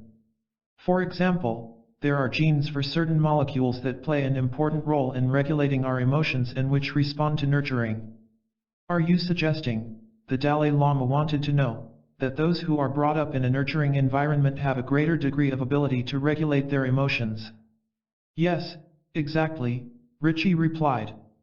There is evidence for that at the animal level, and Mark Greenberg will be talking about the human side tomorrow when he reports on emotional learning in children. A related point is that neuroscientists believed until very recently, a year or two ago, that we are born with a certain number of neurons, and that's all we have for the rest of our life. They believed that the changes that occur with development are changes only in the connections among those cells and the dying of the cells, but that new cells did not grow, no matter what. Over the last 2 years we have discovered that to be false. It has now been demonstrated in humans that new neurons do grow throughout the entire lifespan, for that is a fantastic new finding. The Dalai Lama seemed quite intrigued by this, asking, when you speak of new neurons forming, you're implying that while some neurons continuance ceases and they are presumably flushed out as waste, others arise altogether fresh, not as a continuation of earlier neurons. Davidson said, they arise fresh from what we call stem cells, which can become any specific type of cell anywhere in the body. A stem cell can become a kidney cell, it can become a heart cell, it can also become a neuron. In a sense it's like a generic cell, the Dalai Lama noted. And other neurons simply die, they simply cease as neurons. What becomes of them? They disappear, they're reabsorbed into other cells, said Ritchie. The Dalai Lama asked, if some of the neurons in the brain die, some continue, and some of them are freshly produced, what makes some of them carry on? Are there any that continue for the full duration of your life? We don't know the answer to that precisely, Ritchie told him, but the new neurons that emerge have been thought to be associated with new learning and memory. These neurons keep growing even in people in their 60s. Ah, said the Dalai Lama, who is in his 60s, sitting up with great interest. Einstein's brain. The Dalai Lama then changed the subject. He had been wondering about reports he had read about new analyses of Einstein's brain. He asked Ritchie, they said that there were some unusual things about Einstein's brain. What were they precisely? There is an area in the parietal lobe called the angular gyrus, which was larger in Einstein's brain, according to the reports. This is an area where the senses come together, as I was describing previously. Is this a legend that has been perpetuated, or is it based on fact? It hasn't been sufficiently studied, but it is interesting. Einstein described that when he engaged in thinking he often had a lot of visual imagery, and what's called synesthesia. Synesthesia is a merging of different sensory modalities in mental content. It is speculated that this area that was enlarged in Einstein's brain may have given rise to his ability to think that way. You are probably not able to determine this, the Dalai Lama replied, but do you think that Einstein was born with this enlarged parietal lobe? Might this account for his exceptional genius, or do you think it developed because of the way he used his mind over the course of his life, and that it actually grew? Which was the chicken and which was the egg? Probably both, said Ritchie. Very safe answer, said the Dalai Lama with a laugh. Then he continued, I am trying to relate this back to a conversation where the point was raised that every thought process must arise subsequent to brain activity. I'm just putting on for a moment the hat not only of a Buddhist but of everyone who asserts the existence of former and later lives, a theory that holds that a variety of consciousness not dependent on brain activity can be passed on from life to life. The conversation he referred to had occurred during the second Mind and Life conference. The question, can consciousness in some form continue after death without the brain to support it? Ritchie answered by citing an American pioneer in both psychology and philosophy. In the first chapter of his Principles of Psychology, which was written in 1890, William James said that the brain is the one immediate organ underlying the mental operations, and that the whole remainder of the Principles of Psychology is but a footnote to that single claim. Francisco Varela countered that in a subsequent book, The Varieties of Religious Experience, James contradicts this earlier claim. So, said Ritchie, James was not consistent himself in that view, and certainly we don't have the requisite evidence upon which to reach a firm conclusion. Thupten Jinpa commented wryly, from a Tibetan literary traditional perspective, I think the later writings are considered to be more authoritative. To which Ritchie made the rejoinder, in science the reverse is true. What gives humans their distinctive intelligence? Getting back to his presentation, Ritchie put up a slide of the prefrontal cortex on which were labeled key areas, the dorsolateral, orbitofrontal, and ventromedial frontal cortex, this last zone being particularly important for emotion. Ritchie's slide showed two views of the brain, one from the side, the other from the bottom. The frontal lobe is divided into a number of different areas. The area known as the ventromedial cortex is very critical for emotion. Patients who have damage to that area of the brain show unregulated, disrupted emotional behavior, such as outbursts. The very front part of the frontal lobe has traditionally been thought of as playing an important role in certain types of cognition, particularly planning for the future. Insofar as aspects of emotion also involve anticipation of the future, such as eagerly anticipating meeting a loved one you haven't seen in a long time, this part of the brain would be active in representing that goal in your mind. More generally, motivation hinges in part on the activity of this region of the frontal lobe, which holds in mind the feelings we will have when we reach our goals. I want to spend a little more time talking about the frontal cortex, because it is so important to our ability to regulate emotion, and particularly the destructive emotions. The brain areas that are involved in initially activating an emotion are different from the brain areas that are involved in regulating an emotion. The amygdala plays a key role in the circuitry that activates emotion, while the prefrontal cortex does much of the regulation. Under most normal circumstances, the brain areas that initiate an emotion and those that regulate an emotion are all activated simultaneously, so when an emotion is triggered, the mechanisms involved in regulating that emotion are also triggered. This provides a key to help us understand destructive emotions, because we can examine the brain areas involved in regulating emotion that may not be operating properly. One of the unique features of the human species is the capacity for intelligence, the Dalai Lama said. Can you identify one or more parts of the brain that specifically correlate to our exceptional human intelligence, that which is distinctively human? Ritchie's answer returned to his focus on the frontal lobes. Earlier I mentioned that any complex behavior involves interactions among different areas of the brain.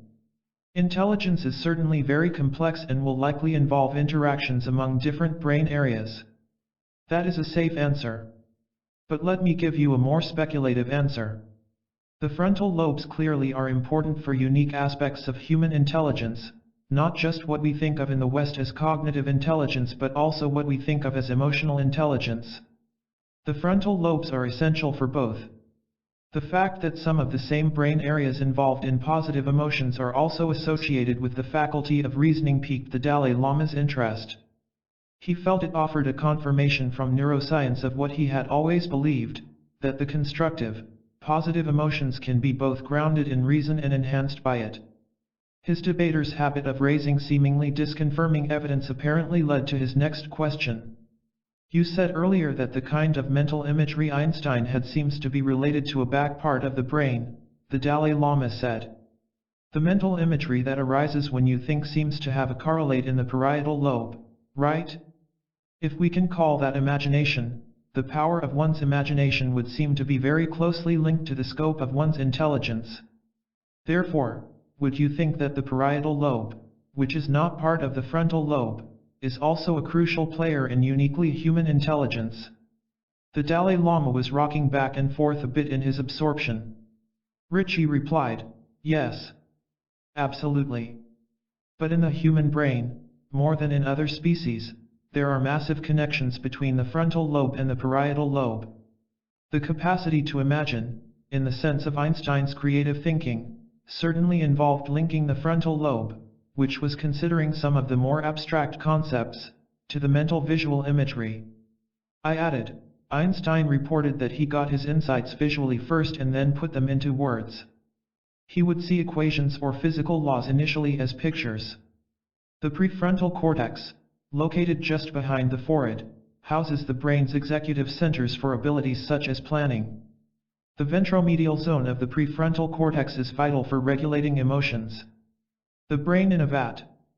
Ritchie continued, Your Holiness, there are two other general points. First, the frontal lobes, the amygdala, and the hippocampus are all extensively connected with the body, in particular with the immune system, with the endocrine system, which regulates hormones, and with the autonomic nervous system, which regulates heart rate, blood pressure, and so on. This begins to provide some clue as to how the mind can influence the body, so that we can understand the impact of emotions not just on our mental health but also on our physical health. This prompted the Dalai Lama to ask a seemingly bizarre question: is it theoretically possible, even if it's not mechanically feasible now, to sever the head of a person who is alive and then supply blood and oxygen, whatever it needs, mechanically to the head, and have the brain continue to function as a brain? Is that possible in principle? In fact, just such a question has been seriously considered by philosophers of mind. Ritchie answered, there is a philosopher by the name of Daniel Dennett who wrote an essay about just that, the brain in a vat, as a metaphor. 6 Just the head, exactly what you are asking. I think that in principle it is possible. One of the interesting questions is whether a brain that is maintained in that way could feel emotions. At which Alan quipped, in other words, it might not mind. So in principle, the Dalai Lama said, the answer is yes, but there is a question about the emotions. Right. What about intelligence? Could it be an intelligent brain? And the Dalai Lama added, with a laugh, that would be the best, you'd have intelligence with no emotions. I think you would still have emotions, Ritchie said. More serious, the Dalai Lama agreed, as long as there is a sense of I am there are bound to be emotions that go along with it. The divided brain. Ritchie moved on to another point about the frontal lobes.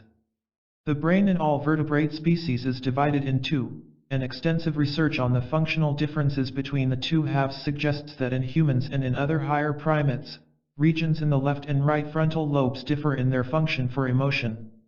Evidence suggests regions of the left frontal cortex play an important role in positive emotion, while the right frontal lobe plays that role in certain negative emotions. In one experiment, we presented people with pictures designed to activate positive or negative emotions. The positive pictures included, for example, a mother holding her baby in a very loving way. The negative pictures included people who had been injured, such as burn or accident victims.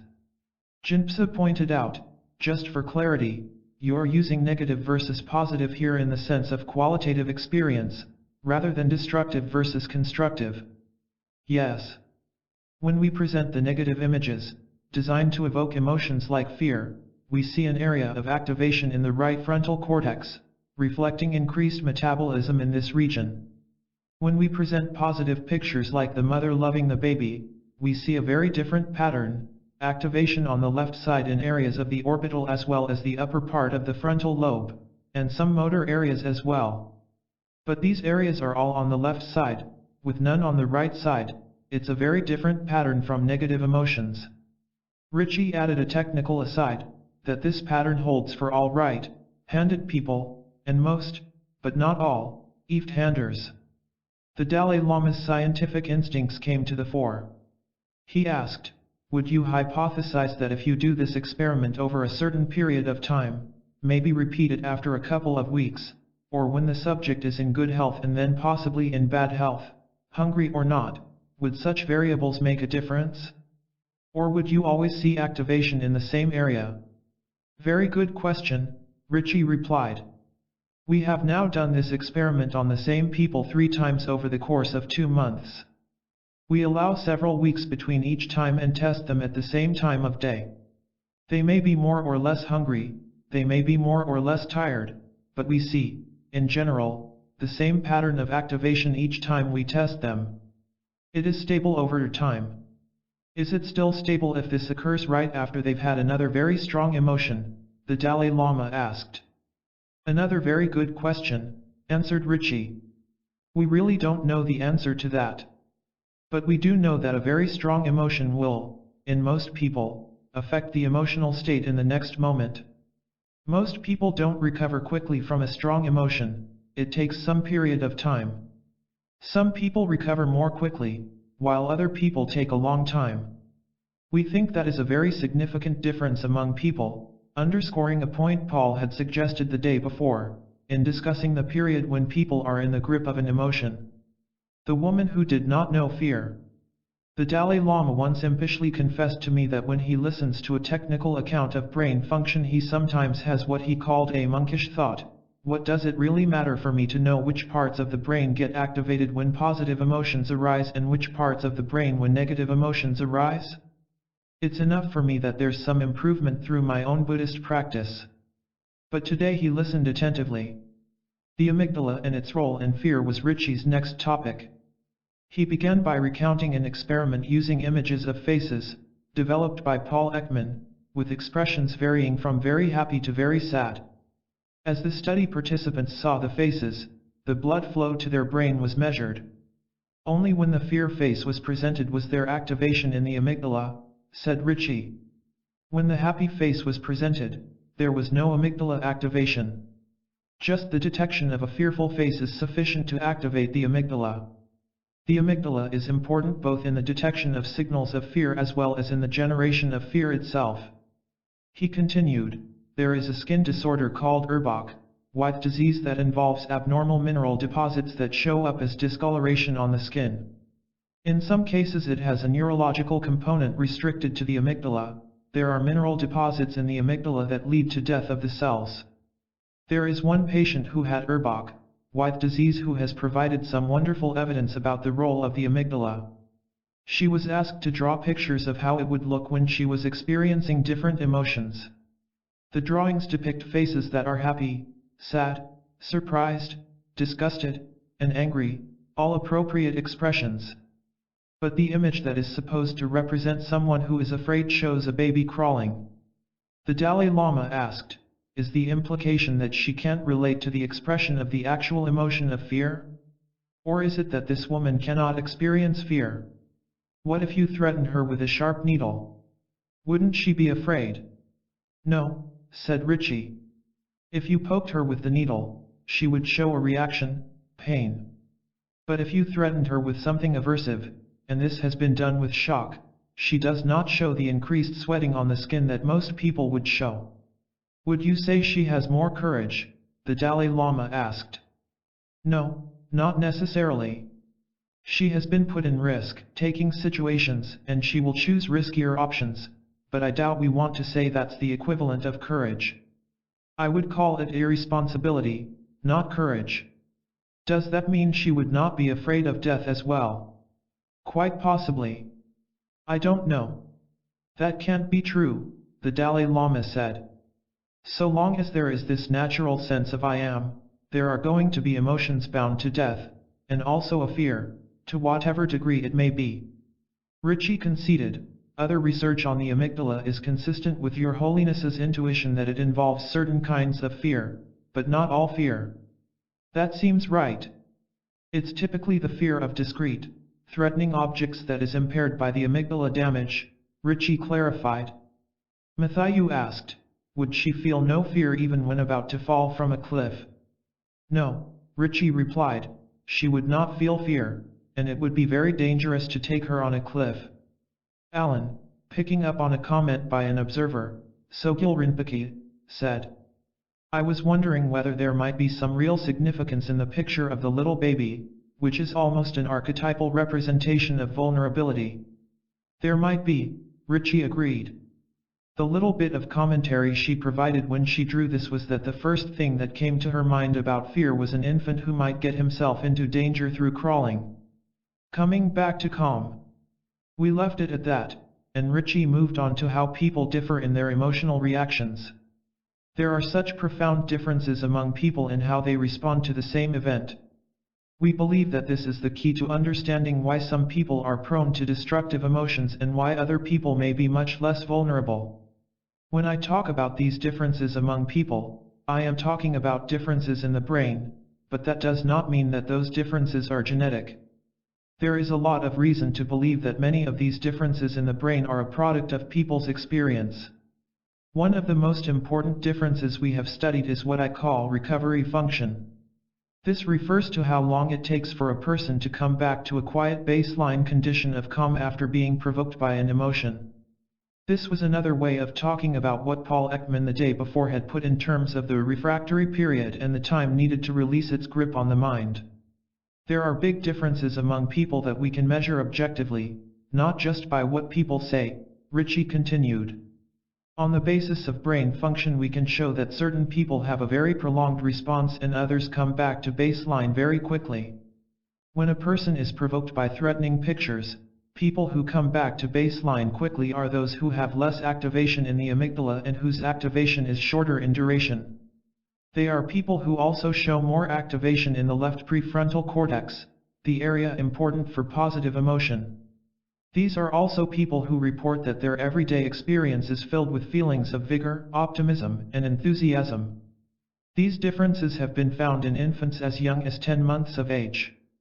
But these differences are not stable, so a child at, say, 3 years of age who had a very long reaction to a stressful, negative event will not necessarily show that same reaction when he is 13. There is much less stability of these traits in early childhood than there is in adulthood. This implies that there is a lot of opportunity for the environment to shape our brain during these early years of life. I want to mention 3 other characteristics that are very important in this cluster of traits, Ritchie continued. If people who recover very quickly from a negative event are asked to voluntarily control their emotion, to suppress their anger or fear, they are better able to do so. We can demonstrate that experimentally very rigorously. They not only spontaneously show a shorter reaction time and come back to baseline more quickly, but are also better able to actively control their emotion if you ask them to. The person who is able to recover quickly also has a lower level of cortisol, which plays a key role in stress. Cortisol is a hormone released by the adrenal glands, which sit over the kidneys but are controlled by the brain. When a stressful event occurs in the environment, most people will release cortisol, but the people who recover quickly have lower levels of cortisol in general, at baseline. We know that when cortisol is present at high levels over a long period of time, it may kill cells in the hippocampus, which has been documented in disorders such as post-traumatic stress disorder and severe depression. The last point is that the people who recover quickly also have better function in certain measures of immunity, which implies that they may show better physical health as well.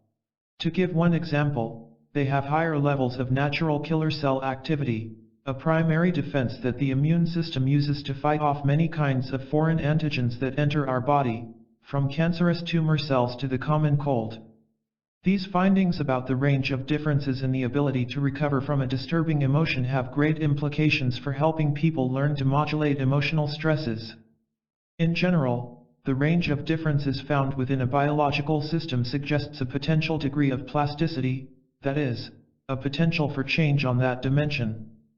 For instance, studies correlating what people eat with their cholesterol levels have made it clear that cholesterol levels can be improved by eating certain foods and avoiding others. When it comes to handling disturbing emotions, the question becomes whether people can learn to improve, for instance, to recover their calmness more quickly. This question would find some practical answers by the end of the day. Anger, the first of 3 poisons.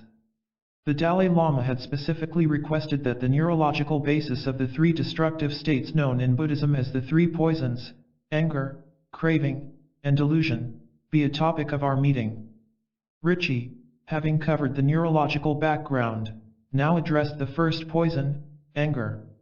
There are a number of different kinds of anger that have been described in the psychological literature. One kind is anger directed inward, which typically means anger that is not expressed overtly.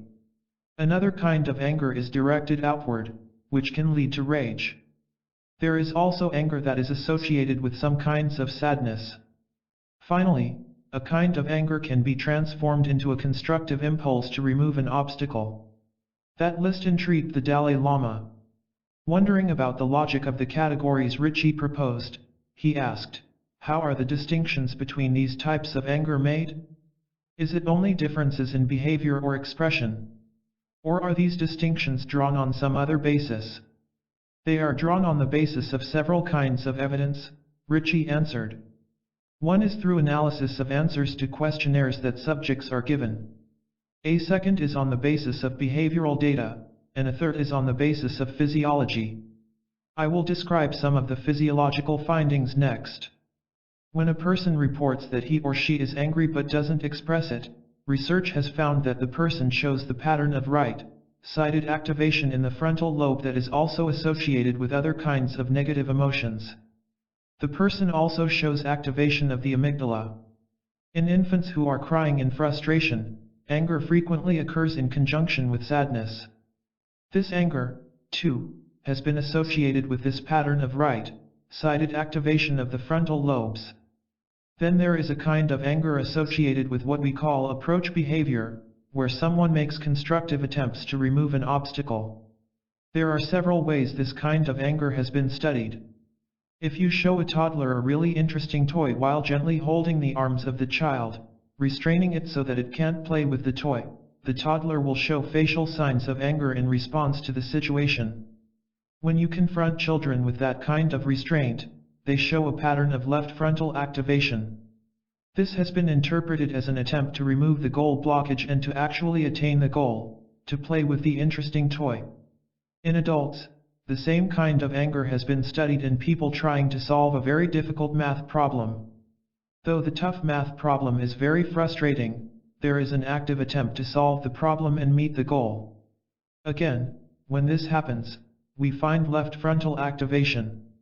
This is a type of anger that, in the West, we might call constructive, anger associated with an attempt to remove an obstacle. If IES constructive, is it really anger? This notion of constructive anger led us back to the first day's discussion about the differences between Western and Buddhist psychology in specifying what is destructive in an emotion, here, anger. Alan spoke for the Buddhist view, while one is engaged in trying to overcome the hurdle, such as the difficult math problem, something constructive is taking place, we are solving the problem. Is the anger helping us solve that problem? Even though it's conjoined with it, is there clear evidence that the frustration, the anger, the irritation, and the exasperation are actually helping you accomplish the goal? This is a very critical question, Ritchie acknowledged. Anger, as well as any other emotion, can be deconstructed into more elementary constituents.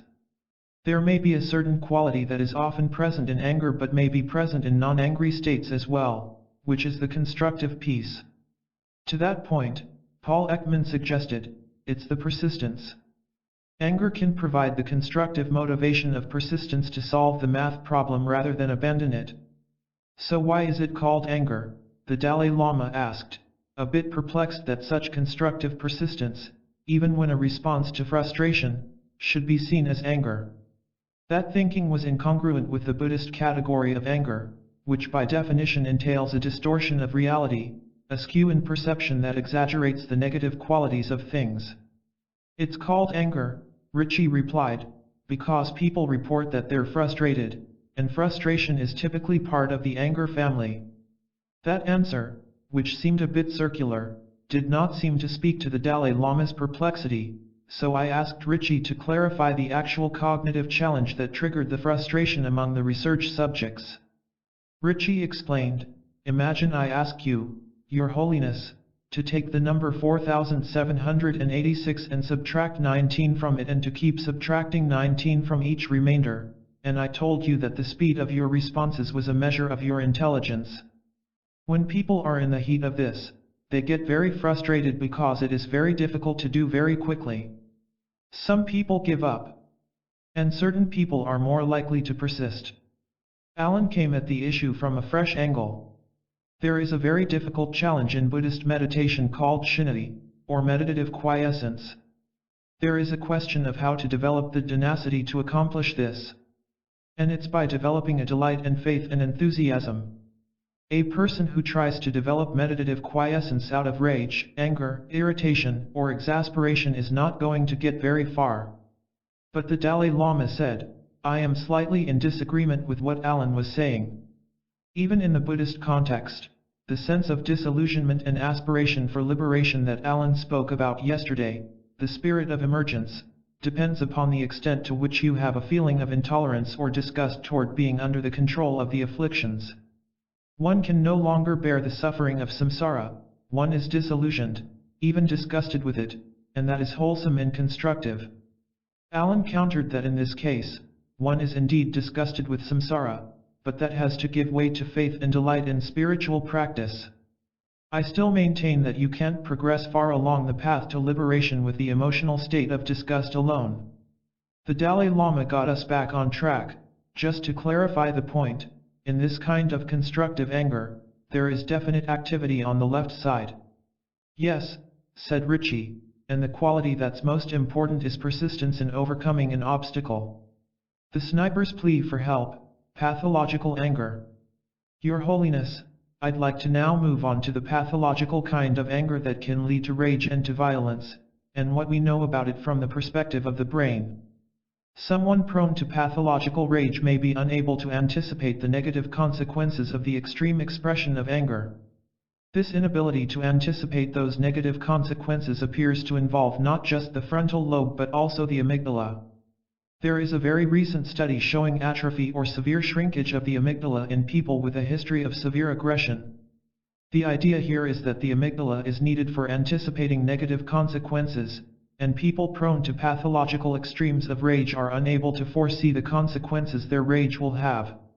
Your Holiness, in the United States there was a fellow by the name of Charles Whitman who killed several people and himself, shooting from a tower on the campus of the University of Texas in Austin. He left behind a note begging society to examine his brain for possible clues to his pathological condition. When an autopsy was done on his brain they found a tumor pressing into his amygdala. Although this is just a case report, it again suggests that there may be something important in the connection of the amygdala to the pathological expression of violence. Craving, the second poison. Shifting gears, Richie moved on to the neurochemistry of craving. There is a chemical in the brain called dopamine, and virtually all forms of craving that have been studied involve abnormalities of this chemical system.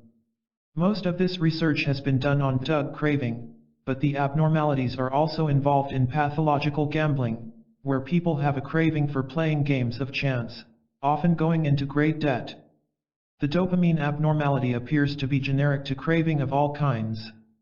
Recent research indicates there are actually molecular changes in the dopamine system that arise over the course of craving and that powerfully alter the way this system works. Dopamine plays an important role in reward and in the pleasurable feelings that occur in response to reward. But Richie pointed out that addictions are driven not by this biology alone but also by habits that are learned. Craving is also something that is very powerfully conditioned, so that stimuli or objects which were previously neutral can take on tremendous significance through learning. Let me give you an example. If a drug addict typically takes a drug in a particular room or with a particular set of paraphernalia, that setting or equipment alone can actually produce brain changes akin to the drug itself.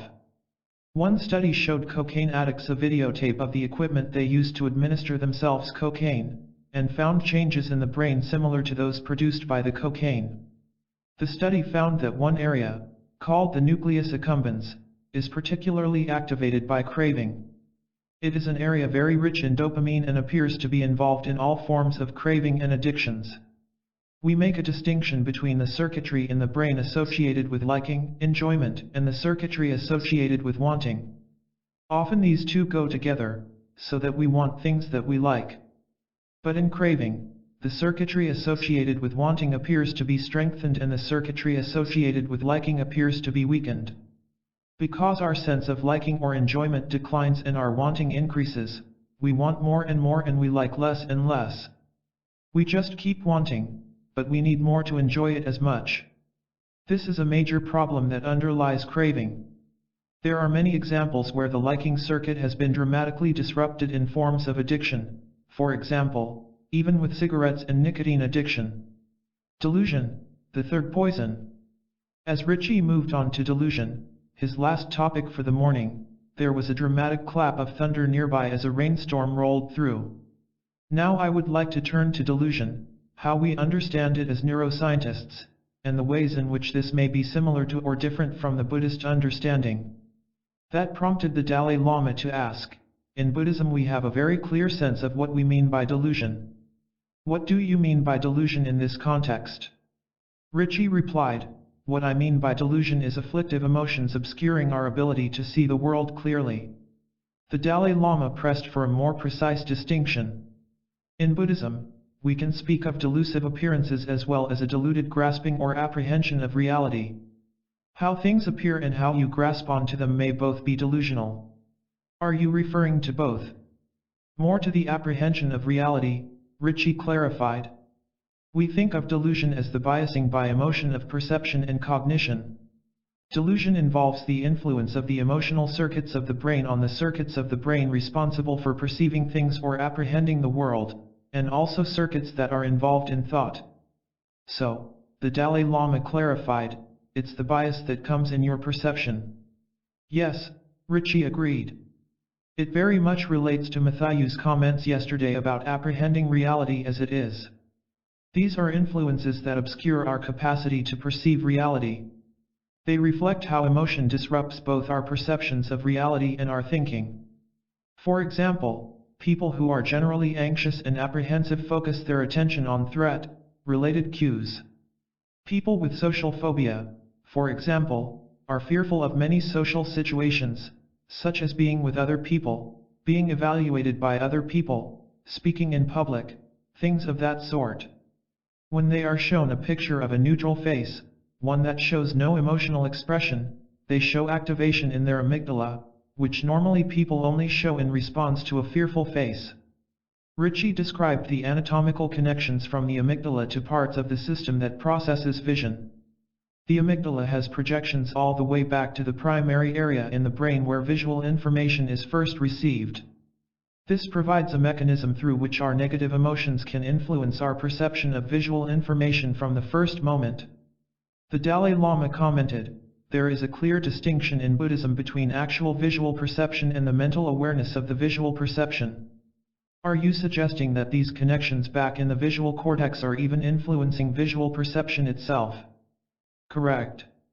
In Buddhist epistemological texts, one speaks of different conditions for delusions where even visual perception, for example, can be distorted. These are the conditions immediately preceding a mental state. More particularly, a mental cognitive state can actually influence the visual perception. So these data are very consistent with the Buddhist view, Ritchie said, going on to describe an experiment that made the same point. Say you're shown two words, knife and pencil, one above the other, and then immediately afterward a dot appears and you have to hit a button as soon as you see the dot.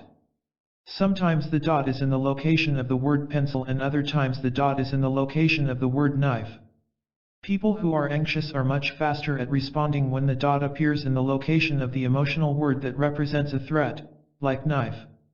This is very clear and can be easily demonstrated. Then Ritchie reinforced his point dramatically. He showed a slide on which there was a set of words, each printed in a different color, apple in purple and house in yellow. Some words were emotionally charged, like bloody and torture. And all the words were written in Tibetan, not English, creating an appreciative stir among the Tibetans in the room. This was a form of the Stroop test, a classic psychological test of how emotions sway perception, in which people are asked to name the color in which a word is printed. Ritchie explained, if you are anxious, you will be much slower in naming the color if it is an anxiety-evoking word, because you are disturbed and so your ability to access the name of the color is disrupted. This is another example of emotion influencing our perception. The speed at which you can say the word is affected by the emotion itself if you are anxious.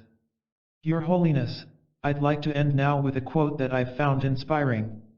It's from The Art of Happiness, your book with Howard Cutler, The Systematic Training of the Mind, The Cultivation of Happiness, the genuine inner transformation by deliberately selecting and focusing on positive mental states and challenging negative mental states, is possible because of the very structure and function of the brain. But the wiring of our brains is not static, not irrevocably fixed. Our brains are also adaptable. Ritchie had quoted that same passage at the end of an article he wrote on neuroplasticity in the Millennium issue of the Psychological Bulletin. It captures Ritchie's original vision of what psychology could be, what drew him to the field. Indeed, those words describe a beautiful marriage of his intellectual and personal interests. For Ritchie, the Dalai Lama himself represents the embodiment of desirable emotional qualities, such as equanimity and compassion, and the possibility that these are qualities we can all realize, the capacity for human transformation. On that optimistic note, there was applause, and Ritchie put his palms together in a salute to the Dalai Lama, who took his hands between his own, touching his head to them in a gesture of appreciation. 9. Our potential for change. In the best-selling book The Monk and the Philosopher, Matthew Richard and his father, the French philosopher Jean-François Revel, engage in a wide-ranging dialogue on science, Buddhism, and the meaning of life.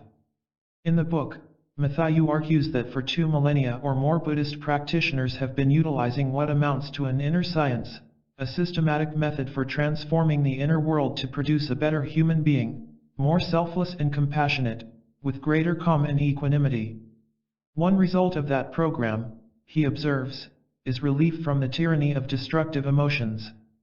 Today, psychology has begun to embrace the same quest, not from a religious basis but from a scientific one.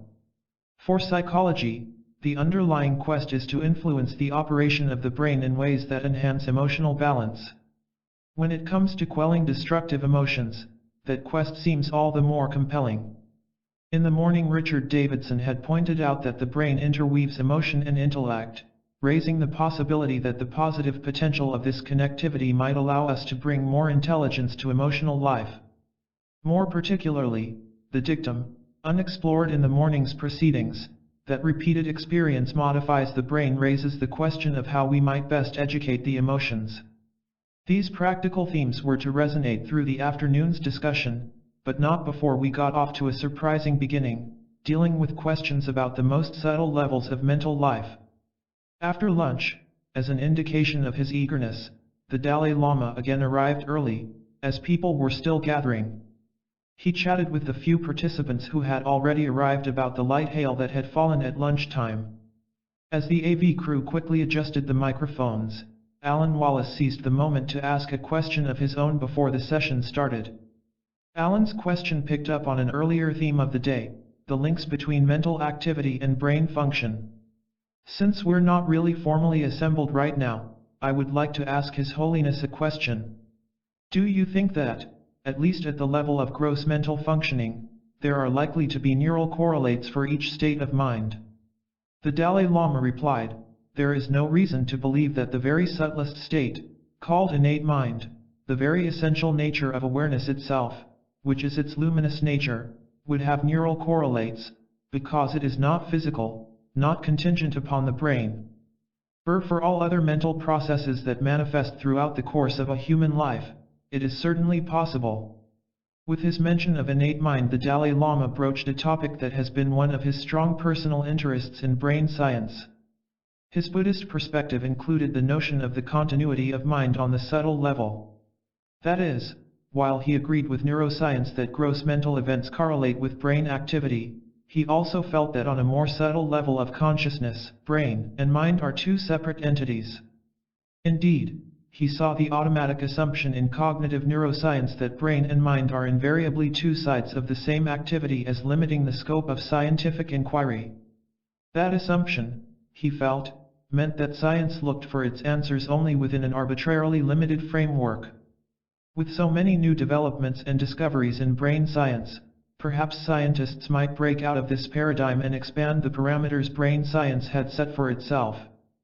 For instance, one phenomenon he would like scientists to study is what Tibetans call abiding in the state of clear light after death. In this state, it is said, some advanced practitioners are able, at the time of death, to remain in a meditative state for several days after the breath stops, during which time their body shows no signs of decomposition. While this is, understandably, a rare occurrence, he had recently heard of an ordinary monk who, witnesses told him, had stayed in the clear light state for 4 days after his death. At the other end of life, the Dalai Lama also wondered if science could yet tell the exact point when a developing fetus becomes conscious, or sentient. From the Buddhist perspective, that point would mark when this subtle consciousness awakened in the mind. Subtle influences. These considerations led the Dalai Lama to another line of questioning that might allow for the possibility of a subtle awareness that can drive the brain and body. There is something here that I am very interested in, a very subtle cogitation, almost beneath the threshold of consciousness. When one is simply sitting quietly and pondering something, and out of this quiet thinking you start to get angry, without any external stimuli at all, where is the causal arrow going? Are there any compelling empirical grounds for asserting that the brain gave rise to that subtle cogitation leading to anger or other emotions? Or might this subtle threshold or quasi-conscious cogitation be having an impact upon the brain, which, of course, would then have a reciprocal influence, arousing other emotions? There is no question that the body's various states of balance or imbalance, good or bad health, influence mental states. That has been very well established. But I am interested in the extent to which the mind itself, and specific subtle thoughts, may have an influence upon the brain. In that case, it would not be a one-way correlation of brain to mental activity but a correlation of mental activity to the brain. As they arrived, the participants had begun to focus on this conversation. Now Francisco Varela picked up the thread, drawing on cognitive neuroscience.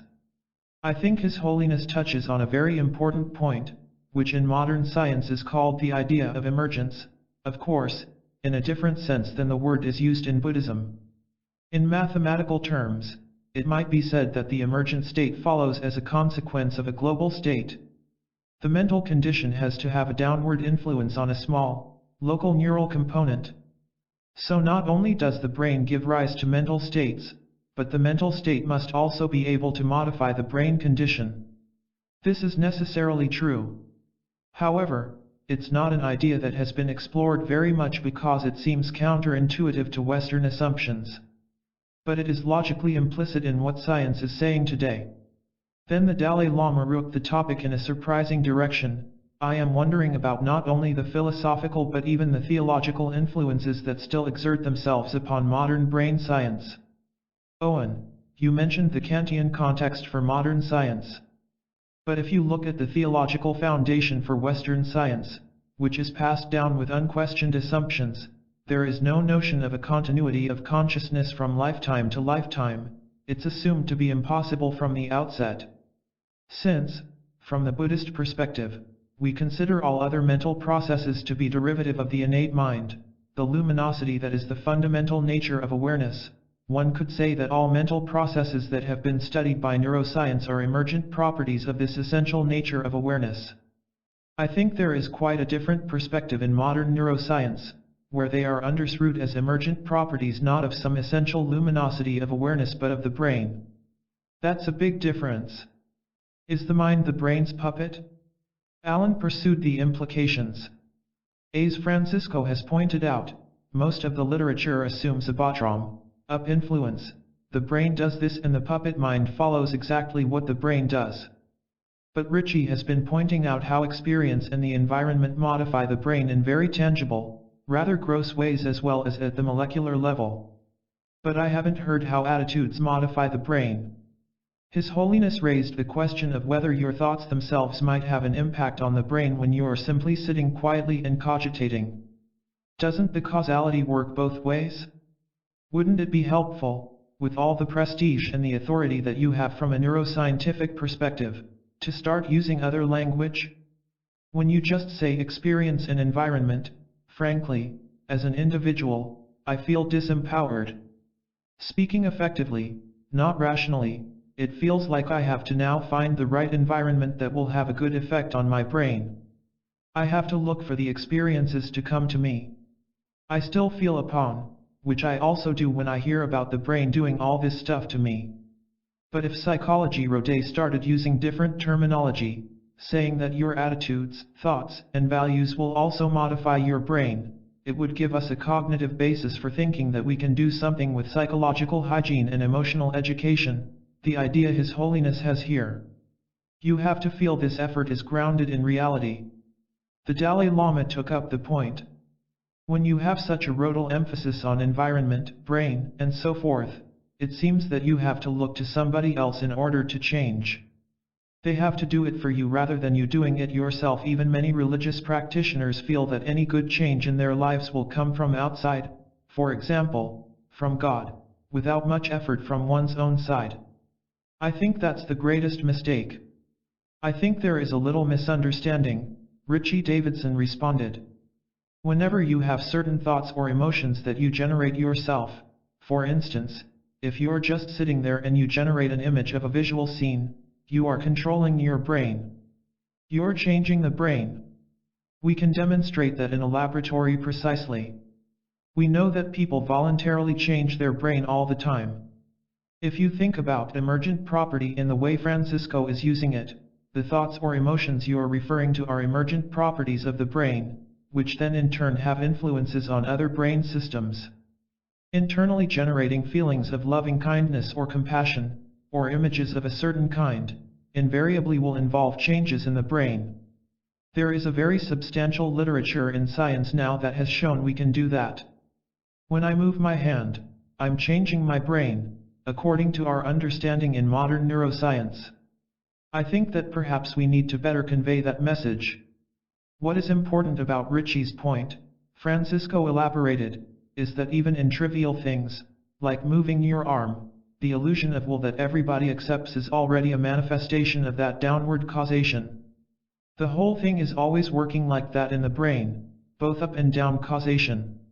While no one picked up on Francisco's provocative phrase, the illusion of will, Owen Flanagan pointed out that philosophy has grappled with the same questions about mind and brain.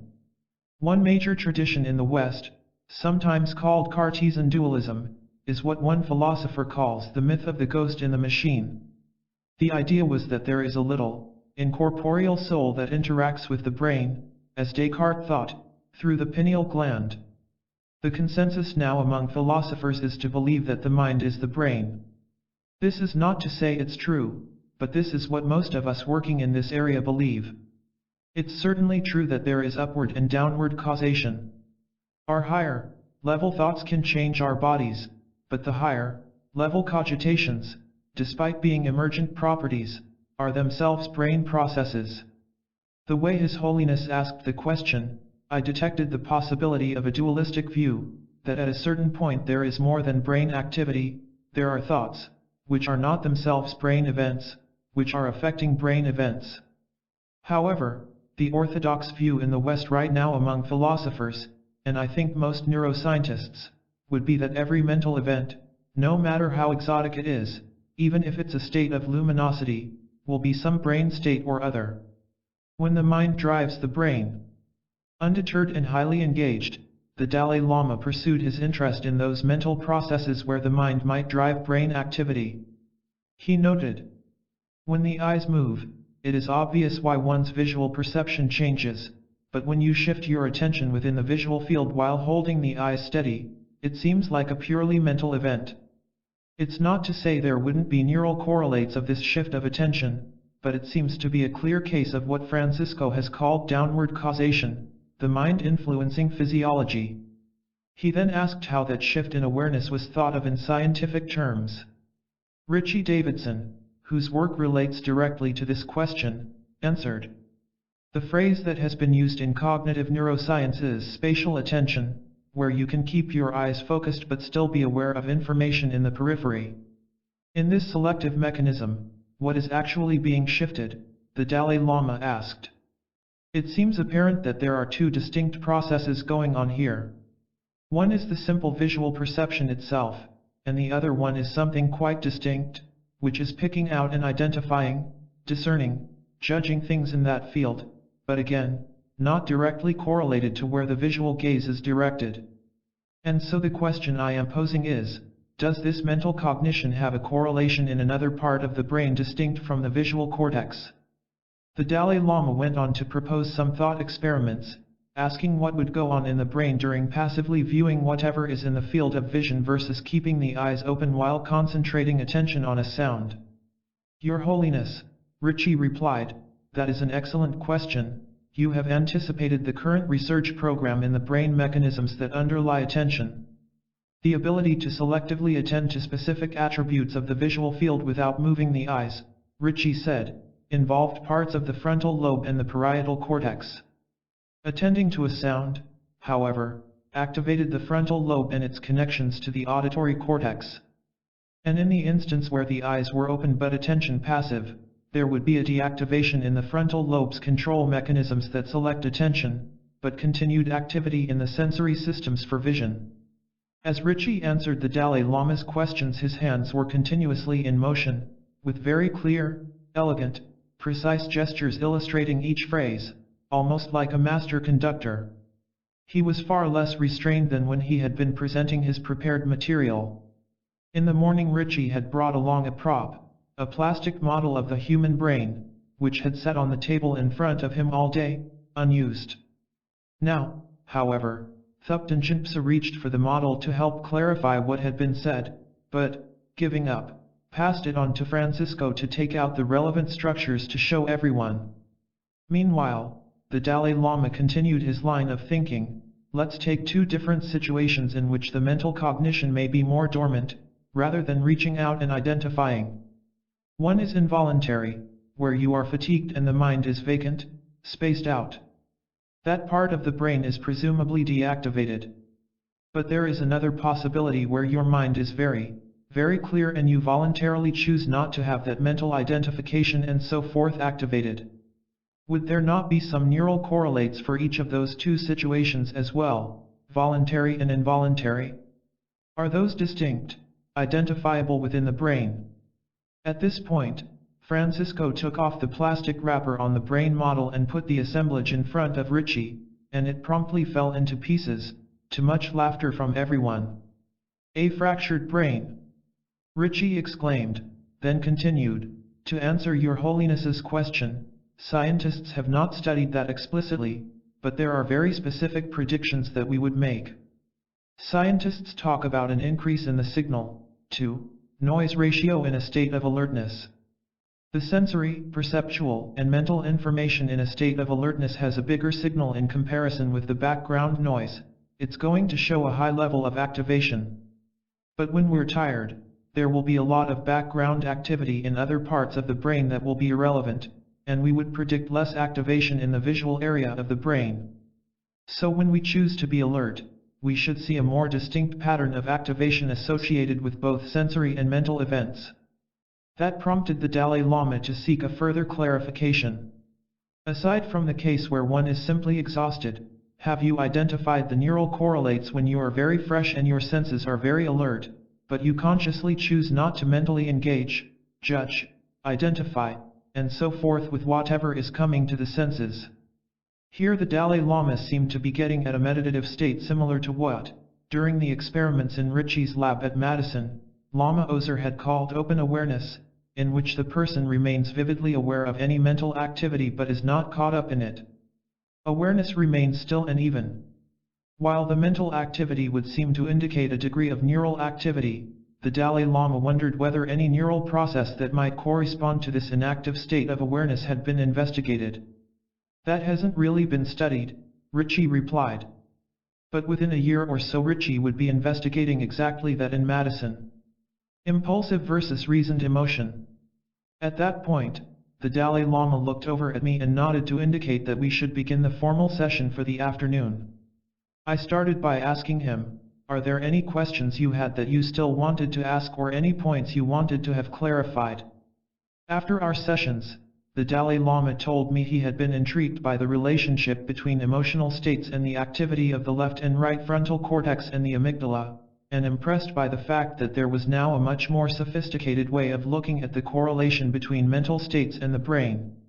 He sensed that there were potentially strong connections with Buddhist psychology, though precisely how brain science would map on this theory of mind was not immediately clear. He wondered, for instance, about what that might mean for the role of reason, or thinking in general, in wholesome or destructive emotions, since reason, too, was a function of the frontal lobes. After a long pause, the Dalai Lama said, we had a lot of scientific data on negative emotions like fear, anger, and so on. Everyone experiences these, they're very natural. I am interested in hearing from the neuroscientific view whether one can detect a qualitative difference that Buddhists would perceive between two types of emotions. On one hand, there are these impulsive emotions, such as anger. They may differ in degree with different individuals, but there is no suggestion that you can deliberately cultivate them or enhance their capacity. On the other hand, there are emotions such as compassion and the sense of disillusionment toward the unenlightened state that Buddhists speak about. These are emotional states we can actually enhance if we deliberately cultivate them through prolonged practice and familiarity. Take faith, for example. There is a pure blind faith that is spontaneous, but there are other types of faith that are grounded in admiration and appreciation of qualities, what the Buddhists would describe as faith grounded in understanding. Can you envision a neuroscientific study that would measure if there are any appreciable differences between these two types of emotion, impulsive and reasoned emotion? Your Holiness, Richie responded, yesterday you mentioned that certain types of positive emotions were much more likely to arise from reason, whereas certain negative emotions arise more spontaneously. In terms of neuroscience, that's an extremely intriguing observation. This morning I showed some evidence to indicate that certain types of positive emotions are associated with activation in the left frontal lobe of the brain. This is also an area where certain types of reasoning occur. The Dalai Lama was showing keen interest as Richie continued, and there is a strong suggestion that we can use our reasoning skills to increase the activation in this area, which also, in turn, can promote certain types of positive emotion. The stronger the activation in the left frontal area, in some studies that have already been done, the more there are certain positive emotions, such as vigor, zeal, and persistence. I thought the Dalai Lama would also be interested in the role of the frontal lobes in the kinds of impulsive emotional acts he was contrasting with the reasoned emotions, and so asked Richie about relevant research. I didn't have time to talk about this earlier, Richie said, but there is evidence that in certain types of spontaneous negative emotion, for example, when people commit violence or some other antisocial act impulsively, without thinking about it, there is underactivation in the frontal lobes. A paper just came out showing that there is actual atrophy, a smaller frontal lobe, in individuals who have a propensity for this kind of spontaneous antisocial behavior without thinking before the act. Your Holiness, one thing that this does suggest is that there are certain kinds of thoughts we might cultivate to strengthen our positive emotions, and that those thoughts should be associated with changes in this area of the brain. That is something that we need to study. Unchaining Thoughts, the Pigeon Patriots. Matthew Richards spoke up. We have been speaking a lot about the possibility of change. How does that happen within the context of contemplative training? We know that emotions last for seconds, that moods last for, say, a day, and that temperament is something that is forged over the years. So if we want to change, obviously we need to first act on the emotions, and this will help to change our moods, which will eventually stabilize as a modified temperament. In other words, we must start by working with the instantaneous events that take place in our mind. As we say, if we take care of the minutes, the hours will take care of themselves. How do we proceed in terms of first-hand experience? The refractory period and all that will be a bit abstract for someone who wants to deal with his or her emotions right now. So one of the key points has to do with the way the chaining of thoughts occurs, the way one thought leads to another. My teacher told me a story about a former warrior chief in eastern Tibet who had forsaken all his martial and worldly activities and gone to a cave to meditate. He stayed there for a few years. One day a lot of pigeons alighted in front of his cave and he gave them some grain. But as he was watching, the host of pigeons reminded him of the legions of warriors he had had under his command, and that thought made him remember his expeditions, and he again grew angry thinking about his former enemies. These recollections soon invaded his mind, and he went down in the valley, found his former companions, and went to war again. That exemplifies how a small thought can grow into a full-fledged obsession, like a tiny white cloud that swells into a mighty dark cloud crisscrossed with lightning. How can you deal with that? When we speak of meditation, the word used in Tibetan really means familiarization. We need to familiarize ourselves with a new way of dealing with the arising of thoughts. At the beginning, when a thought of anger, desire, or jealousy arises, we are not prepared for it. So within seconds, that thought has given rise to a second and a third thought, and soon our mental landscape becomes invaded by thoughts that solidify our anger or jealousy, and then it's too late. Just as when a spark of fire has set a whole forest on fire, we are in trouble. The basic way to intervene has been called staring back at a thought. When a thought arises, we need to watch it and look back at its source. We need to investigate the nature of that thought that seems so solid. As we stare at it, its apparent solidity will melt away and that thought will vanish without giving birth to a chain of thoughts. The point is not to try to block the arising of thoughts, this is not possible anyway, but not to let them invade our mind. We need to do this again and again because we are not used to dealing with thoughts in that way. We are like a sheet of paper that has been rolled for a long time. If we try to flatten it down on the table, it will roll again the moment we lift our hands. This is where training takes place. One may wonder what people do in retreats, sitting for 8 hours a day. They do precisely that, they familiarize themselves with a new way of dealing with the arising of thoughts.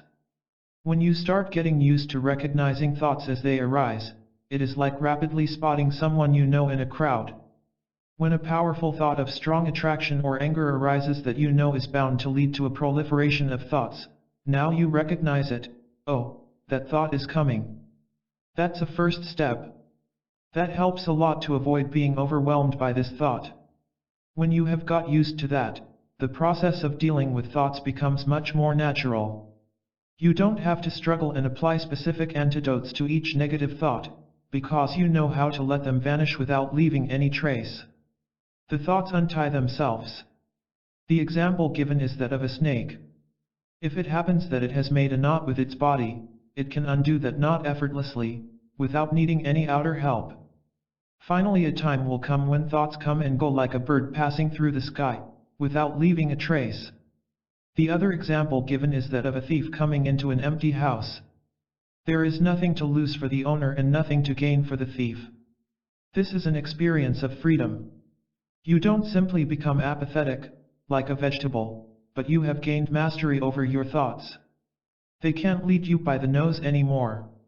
This can only happen through sustained training and genuine experience.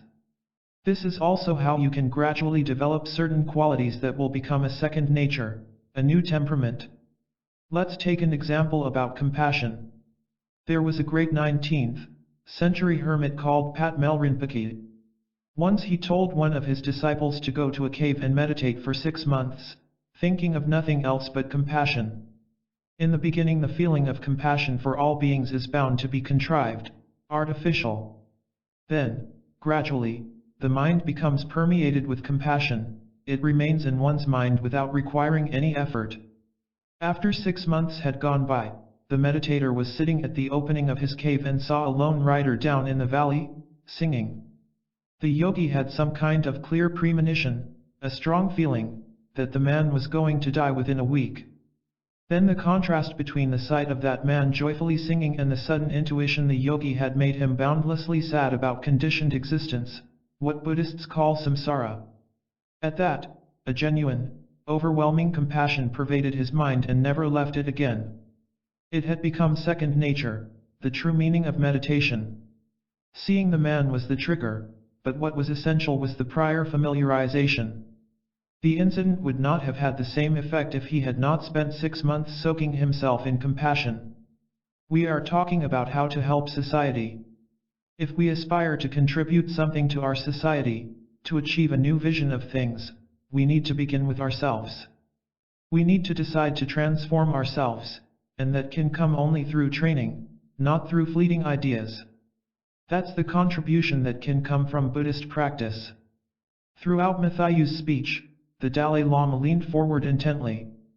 Then, taking his glasses off, with a completely sincere tone, he said, "Very good, wonderful." Paul Ekman, too, had been listening with rapt concentration. Enslaved by emotion. The Venerable Amchuk Rinpoche spoke very softly from his seat behind the Dalai Lama. To what extent might destructive emotions also be strengthened by reasoning, in the same way that positive or constructive emotions might be strengthened? Richard Davidson responded, "I think that there is a class of destructive emotions that arise spontaneously, as His Holiness described. The emotion arises, to use Paul Ekman's term, with a long refractory period. Once the emotion is triggered, it takes over. There is some evidence to suggest that those emotions are associated with unconstrained, or less constrained, activation of structures like the amygdala that are interconnected with the frontal cortex. Such impulsive emotions are weakened by reasoning, rather than strengthened by it, Ritchie argued. Very active reasoning will activate the frontal cortex and inhibit the amygdala. And so, according to this neuroscience understanding, the very act of reasoning should actually reduce this particular type of destructive emotion. That's not to say that there aren't some destructive emotions that may be strengthened by reason. There probably are. But the class of destructive emotions that arise very strongly, with spontaneity in the moment, would probably be counteracted by reasoning. Paul Ekman was on the edge of his seat, waiting to jump in. My question is about the term reasoning.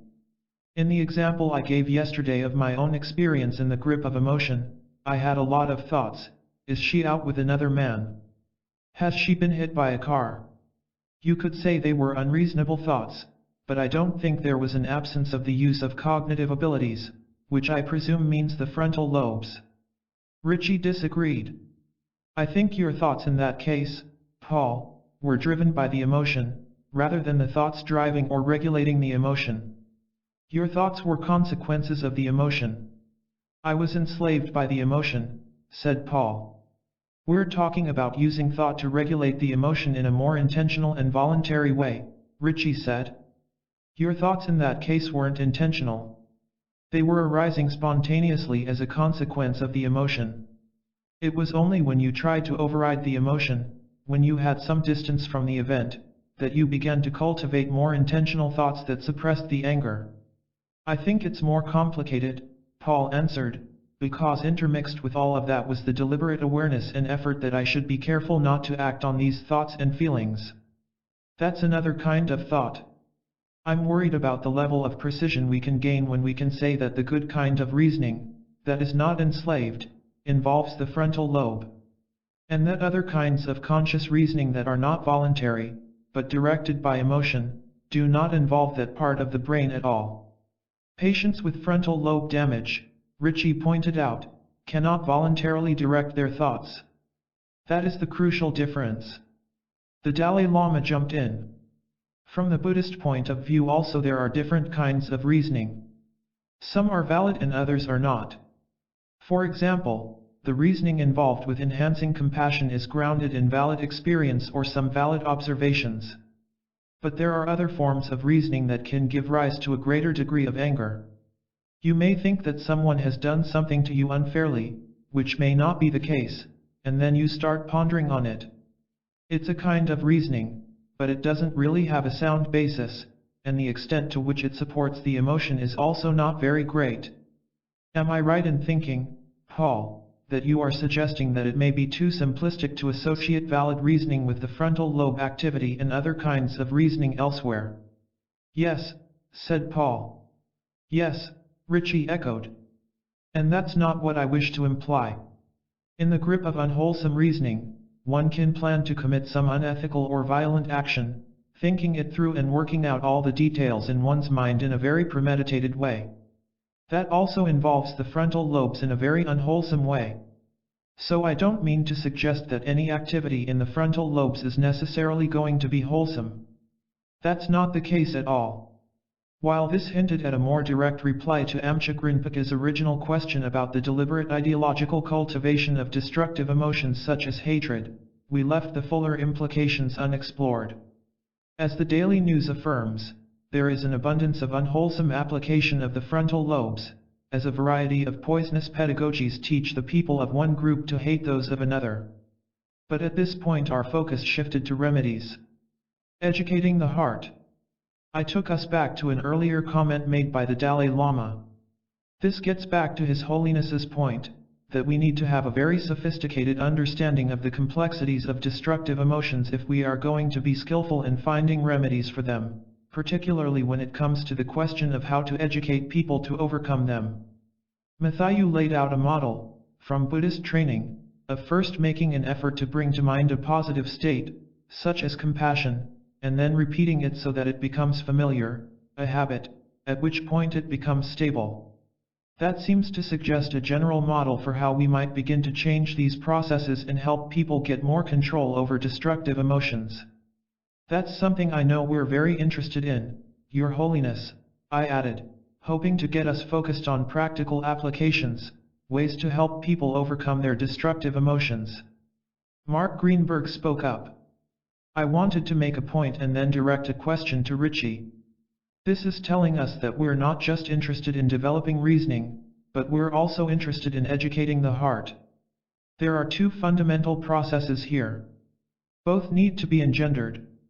The question, then, is, do you think if we, as adults, were to promote loving kindness through training, that this might also affect the recovery period from the negative emotions? Or how strongly you felt them, or how often? I added. I knew that Richie would have answered the question in the affirmative, but Matthew jumped in and took our thoughts in another direction. In a study of children recovering from trauma following a catastrophe, they found that there was a significant difference in the recovery time of children in Bangladesh who were from Buddhist communities. Children who were raised with Buddhist values recovered significantly faster from the calamity and had much less trauma than children from other cultural backgrounds. It seems due to the way they are educated, with the idea of cultivating gentleness. In Tibetan society, for instance, it is extremely rare to see children deliberately trampling insects. I remember traveling in France with a group of Tibetan monks in a bus, and the driver killed a bee at one point. The Tibetans were really shocked. The study of children in Bangladesh found this compassionate attitude correlates with a better faculty for recovering from stress and trauma. The Dalai Lama wanted to add something to Matthew's story of the monk who meditated on compassion for 6 months. From the Buddhist point of view, the success of his meditation on compassion depended on the purification of negativity and the enhancement of positive qualities, of virtues. The meditator was not simply repeating compassion like a mantra every hour, every second, compassion, compassion, compassion. That is not the process of familiarization. The process rather involves directing every conscious thought toward the goal of cultivating compassion so that whatever activity the individual engages in, it is always from that orientation. There is a kind of single, pointed dedication. This is what gave rise to his experience. Matthew elaborated, these practices are sometimes quite difficult. In the Suras, it explains how to do that in every single gesture. When getting up, one thinks, may I get up to deliver all sentient beings from suffering. When tying one's belt, one thinks, may I cultivate the belt of mindfulness. When coming down the steps, may I go down again to take beings from suffering. When opening a door, may the door of liberation be opened for all sentient beings. When dosing it, may the door of suffering be dosed for sentient beings. In that way, every instant is filled with the thought of compassion. Compassion is bound to become part of your mind stream. I think Matthew's description of the training makes a tremendous amount of sense from a neuroscience perspective, Richie Davidson said. We can begin to think about how this kind of training, where every action is associated with the thought of cultivating compassion, actually changes the brain. There's every reason to believe that a training so profound and systematic can affect our brain in some way. We can begin to specify what brain regions and which connections may be strengthened to facilitate recovering quickly from a trauma of the sort Matthew describes. There is research that is a model for how to understand the benefits of this type of training. But nothing like this has ever been approached scientifically, simply because the types of intervention we have dealt with in the West are at nursery, school level compared to what Matthew is describing. 40 hours for compassion. Throughout this discussion, Paul had been nodding in agreement. Now he asked, what if the governor of California were to say to you, Richie, or to you, Your Holiness, I'll give you 40 hours to train all the prison guards if you think as a result they'll be more humane, more compassionate? To get 40 hours would be an incredible achievement, but it is possible. I know of places where government officials have been willing to grant that much time. Of course, that time is short compared to the thousands of hours you are talking about. If we're to change anything about how people behave, is there anything that could actually be achieved in those 40 hours? I have a story about that, Matthew replied. It's about someone who was teaching meditation in a prison. It was not specifically Buddhist, just mind relaxation. He was dealing with hardened criminals, people who were already in for life and who continued to kill each other while in prison. One of them, a gang leader, began this training just because it was something new to try. He said at one point in that training, it happened in a very dramatic way, that it was as if a wall had suddenly collapsed. He realized that until then, he had been functioning only in terms of hate. Previously all his relations with others were about hate and domination, and that suddenly disappeared. That says a lot about plasticity, that trying certain new ideas doesn't necessarily need thousands of hours. The gang leader tried his best to go along with that new feeling, tried to share it with a few other people who were training with him. Sadly, after 1 year, he was himself killed in the prison, but for the last year of his life he functioned in a completely different way. Does that satisfy you? I asked Paul. No, he said. I'm still waiting to hear from Richie and from His Holiness. The Dalai Lama gave him an answer. There is a classic meditative procedure in Tibetan Buddhism for cultivating compassion, called exchange of self for others, where you imagine putting yourself in the place of the victim. You switch positions. Do you think implementing this could have the same benefit for the guards? Paul asked the Dalai Lama. Of course it will be a good learning experience, he replied. Compassion is not intrinsically religious. Mark Greenberg suggested that Paul broaden the question beyond his concern with prisons. What if we did loving-kindness training, or some kind of meditation training, with teachers as a way of making them care for their students more? Of course, there would be differences in their ability to accept such training. The big question then is, for those who would resist it or find it too awkward, could we find ways to do it that would be so secular they would find it acceptable? That's a major question for us in our work with teachers, because many teachers don't have much compassion for their students. The Dalai Lama made an emphatic gesture, pointing with his finger as though hitting a nail on the head. That's a key point. The cultivation of loving kindness and compassion is not intrinsically a religious endeavor. It has really a much more general pertinence and general applicability. You don't have to be religious or buy into a religious doctrine to do it. This is why I think it is important to develop techniques that are secular and not simply religious in orientation. Is 40 hours enough time for this kind of training? Paul asked again. I think that 40 hours would be enough, Matthew assured him. People rarely think about what others are really feeling. Doing this would be starting something that's bound to continue. If people spent that much time focusing on this way of perceiving things, it could make a huge difference. I wanted to draw the Dalai Lama into focusing on what might be included in such a program. So I turned to him and said, Richie suggested that if people, even prison guards, actually cultivated loving kindness, it would change the way they experienced destructive emotions.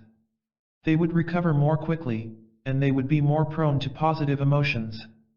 Then there's the question of secular applications of the many skillful means for cultivating positive ways of being found in Tibetan Buddhism. Leaving Buddhism aside, can you think of others that might be modified for the general population and that might have practical applications for helping people in this way? The Dalai Lama was particularly animated as he replied, I have addressed the issue of secular and moral ethics at quite some length. The problem is, in terms of public awareness, the term ethics seems almost a luxury. If we get around to it, that would be fine, but in the meantime, things like education and health are not considered luxuries, they are imperatives. For example, in science and medical research, there is an enormous amount of investigation being done on exactly what type of nutrition is needed for full brain development in children, what type of exercise they should be getting as they are growing, and so forth. Health is never considered to be a luxury. And likewise education is not considered in our society to be a luxury, it, too, is an imperative. Yet when we look at the education system itself, what children are getting is just information. They are learning how to read, and getting more and more information that will enable them to eventually get a job. But where is the education and research going into really developing the mind? People say, oh, that would be nice, but it does not have the imperative urgency connected to education or health. So we need another term, not moral ethics, not secular ethics, but something like peaceful society or social flourishing or human flourishing, something that does not have an ethical or anything like a religious connotation. Maybe instead of religious or ethical studies, it would fit better in social sciences or something like that, so it would be secularized. The aim is to ask what can we do from medical or scientific research to bring about greater social well-being, a flourishing of peace, harmony, a sense of well-being in individuals and the society as a whole. This should become an imperative just like health and education. Then under that umbrella we could raise questions about exactly how children should be educated, not just to learn mathematics and so forth but to be able to counteract destructive emotions and cultivate wholesome or positive emotions. Well, we have good news for you, I told him. Tomorrow Mark Greenberg will describe exactly that program, which we call social and emotional learning, Mark added. The Dalai Lama responded with delight at this name, saying, oh, that's good, isn't it? Then he added, this should be of universal applicability. Just as, for example, if you get an education in Beijing, or anywhere in the world, you study mathematics.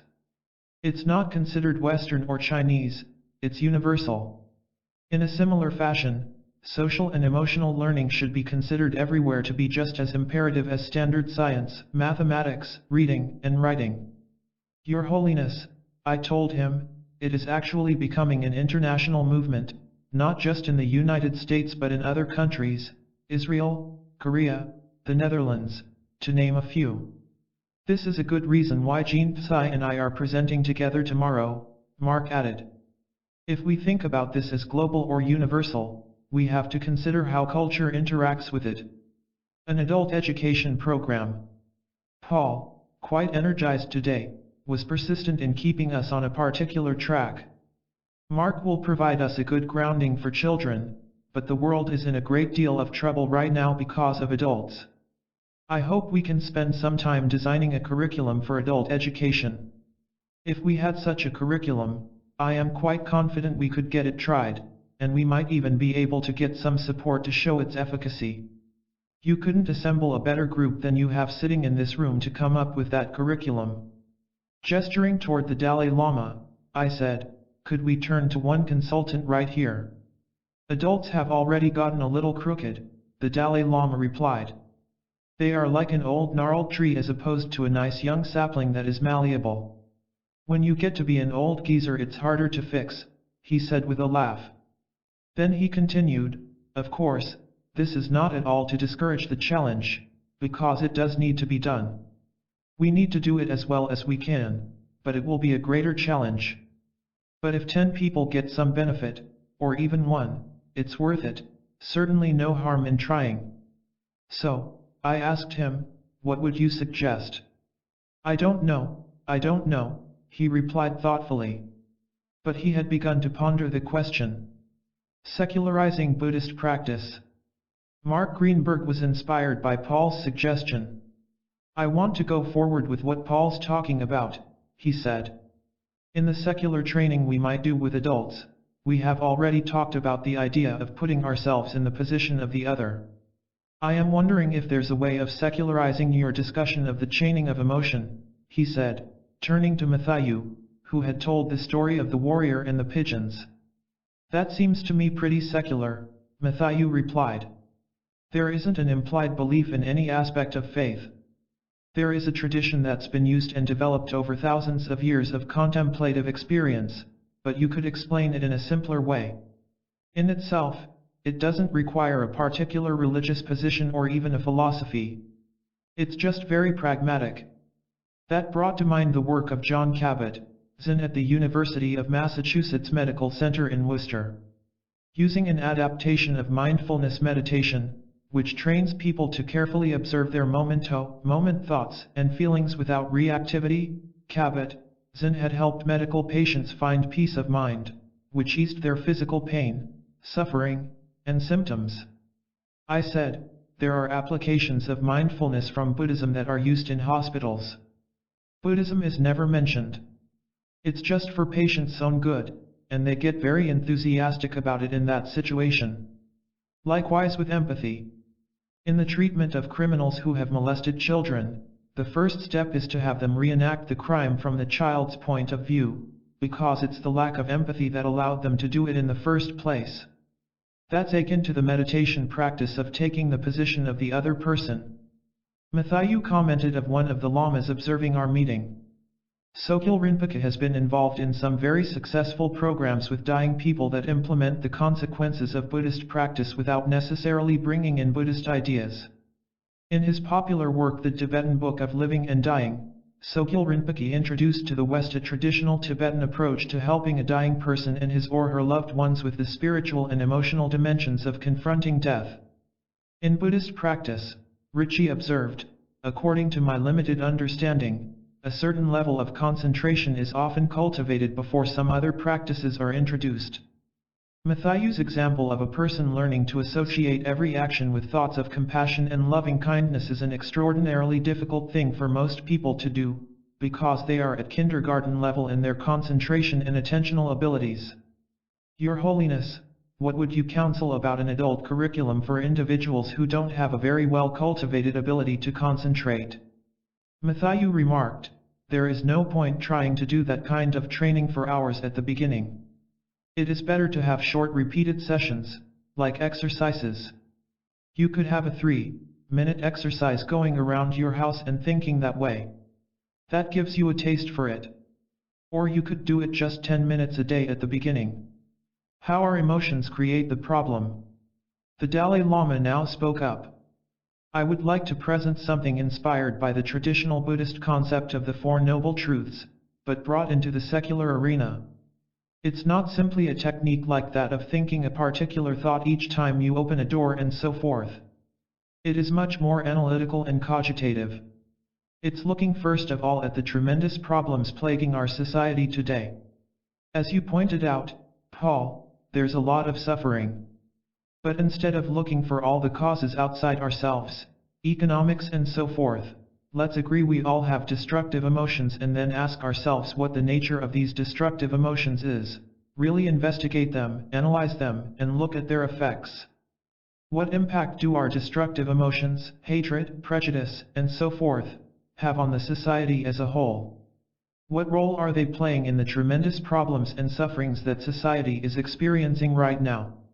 Once one sees by careful analysis the relationship between the internal problems and the external problems we are experiencing here, that inspires one to raise further questions. How about plasticity, mental plasticity? Are these destructive emotions to which we are subject at all malleable? Can we diminish them? If we were to diminish them, what kind of impact would that have on society as a whole and on the myriad problems that society is experiencing? Once we raise that question, if you come up with a hypothesis that we are not completely hardwired, that our brains and minds are plastic, with the possibility for growth and transformation and for diminishing these destructive emotions, then we can ask how we might go about doing that. One possible strand of methods for destructive emotions might very well be what Matthew has brought out here, but we would have a much broader context for understanding and investigation. That's exactly the kind of investigation and education that should be brought into the school system. Little children see all the problems out there, but where are they ever educated to relate their own emotions to the problems that are besetting society? Where is the education to help them attenuate their own negative emotions and cultivate positive emotions? There is so much research that has already been done in terms of physical health. Everybody in this room has heard the importance of exercise, nutrition, and so forth. But there is not just one technique for getting exercise. You can go to a gym, you can play sports, there are all kinds of things that emerge as a response to an understanding that is derived from investigation. Alan commented, why would people very likely not take Matthew's technique, for example, so seriously? They might pick it up, try it, say that doesn't work, and move on to something else. Why? Because in most cases that practice is not embedded in a whole field of understanding that makes such a practice an imperative and not a luxury. The Venerable Kusalasito weighed in with a report on programs in his own country, Thailand. There for centuries education had been done in the temples, where as a matter of course positive qualities were cultivated. But in the last century secular and religious education had been separated, and many Thai monks were worried that children no longer received the character-building lessons. So about 30 years ago they started offering summer camps where children learned, for instance, how to meditate and how to think about living an ethical social life. In one game, each child would write down on a piece of paper things they wanted to give up, like anger, delusion, and envy, and put the paper in a bowl to leave behind symbolically instead of taking it home. Seeing that their children returned after a month at camp more positive in their emotions, many parents said they wanted to experience the same thing. So the monks started a short-term adult camp, where they started on Friday evening and finished Sunday afternoon, about 40 hours altogether. The adults learned the same things as the children, and many of them were very satisfied when they finished the course. The Bhante finished. Maybe this information could be useful when we're thinking about how to formulate the curriculum for a short course. We then broke for tea. During the break, the enthusiasm among participants, especially Richie, Mark, and Paul, for adult education in the emotions was palpable. There were animated conversations about designing a program to implement these ideas and about demonstrating that it worked by evaluating it with behavioral and biological measures. A gym for emotional skills. After tea, I started our session again by acknowledging, something has been kindled here, a resolve among us, a serious interest in implementing the kind of program His Holiness has been talking about. Let's just continue. Paul took up the topic by proposing that there were some excellent psychological techniques for increasing interpersonal skills and competencies such as empathy, and that additional ones should be drawn from Buddhist methods. We should put in the best from both vantage points. I also think the training must be alive, interactive. It has to be experiential, not didactic. The Dalai Lama nodded in agreement and listened intently as Paul went on. I think that in the last few hours, I've gained some of Richie's optimism. I now believe that if we make a serious effort, we will succeed in making a change in people. Then we might be overwhelmed with the demand because there is a hunger. It is the same hunger that motivates the world's interest in you, Your Holiness. There is a hunger for being able to change our inner lives and how we deal with others. There are all kinds of crazy things that are offered, but nothing, I believe, that's well planned and combines the best of West and East. I wish we would spend a significant portion of our meeting getting a concrete, specific lesson plan. I keep saying it should be a lesson plan for adults, partly because I'm an adult, but partly because it is the adults in the positions of power who are making bad and often cruel decisions. Richie added, one of the things we were also talking about during the break, Your Holiness, is combining the development of this kind of curriculum with assessment of changes in behavior in the brain. We should actually be able to demonstrate that such a curriculum, if successful, could change the brain, as well as behavior, for the better. Evidence of that sort could be very powerful, in the same way that there is evidence for exercise helping the heart. Paul piped up, emotional skills gymnasiums offered all over the place. As the laughter died down, he added, seriously. People would seek it out if they knew it was a possibility. In Tibet it's called a monastery, Alan deadpanned. Paul continued, you could involve the people who are buying the art of happiness and emotional intelligence. There are huge numbers of people who hunger for more than just reading. Reading is just the first step, now we have to provide something that they can do. Owen had an idea.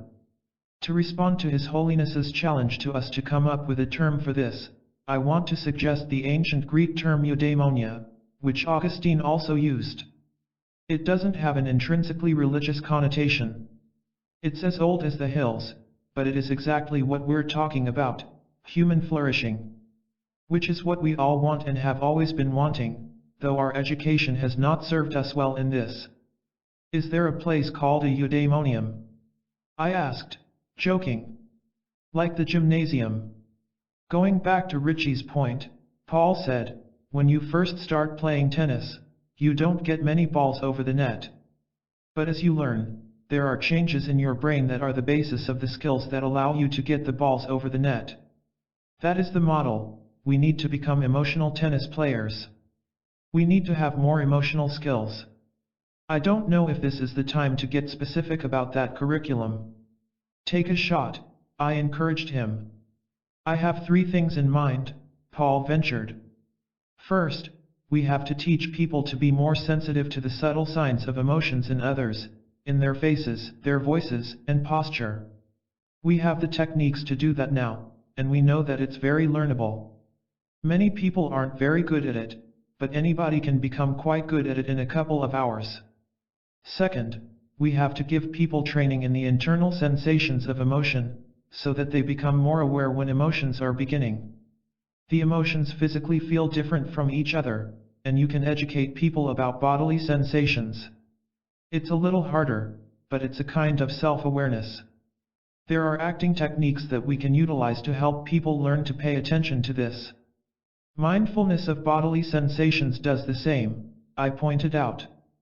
The third, Paul continued, is really borrowing from the late Professor Norman Kagan, who developed a program called Interpersonal Process Recall. Point 5. You take 2 people, often a husband and wife, but any 2 people who are already engaged with each other, who care about each other.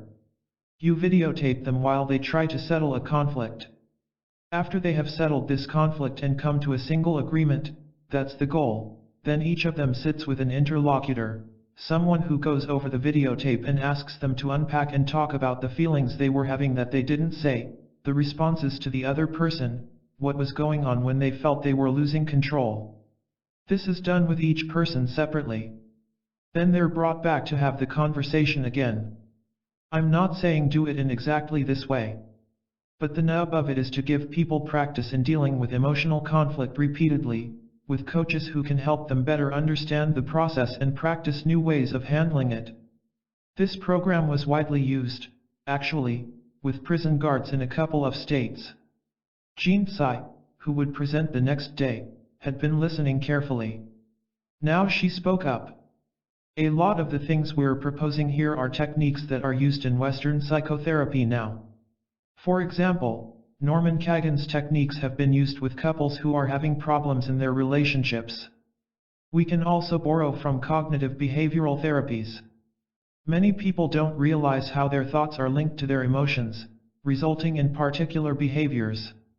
The key is to think about using these psychotherapy techniques with people who don't have psychological disorders, who perceive themselves as not having any problems, but who would benefit from these techniques as well. In Tibet it is a little different from modern Western self-perception. Alan pointed out. From the Buddhist perspective, we're all sick. That's why we suffer. The business case for emotional education.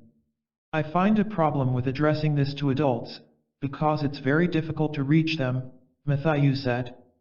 I don't mean that a generation should be sacrificed, but it's obvious that if we started with the school system, others could see its usefulness. Then we could have the equivalent of adult schools that derive or emerge from the children's programs. Otherwise, how do you reach adults except through the media? Mark said. Matthew raises an important question, and maybe, Dan, you can speak to it.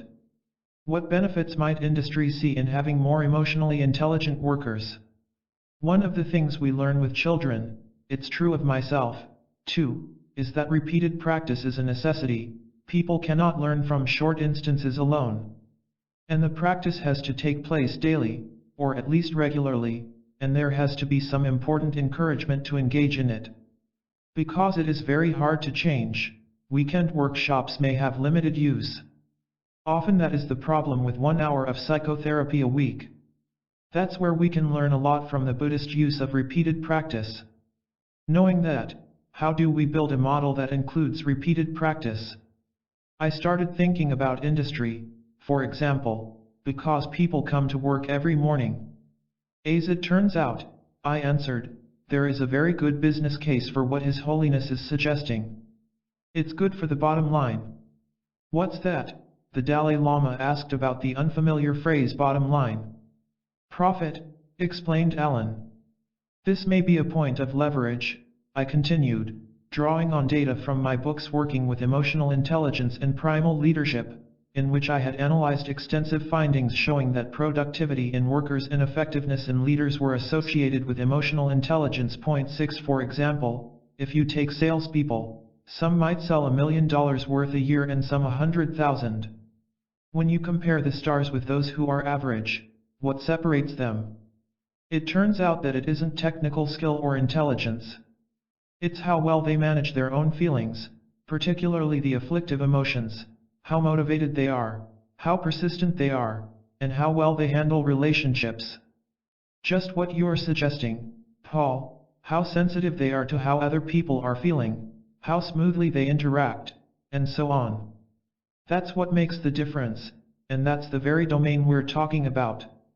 You can see the same thing in leaders who are extremely successful. For example, a global company has presidents of different divisions, and some of those divisions are more profitable than expected, some less profitable. When you look at the leaders of the divisions, you find the same difference. How well they handle their own emotions and their relationships matters for business results. The ones who can't manage their anger and who blow up at people make those who work for them very anxious.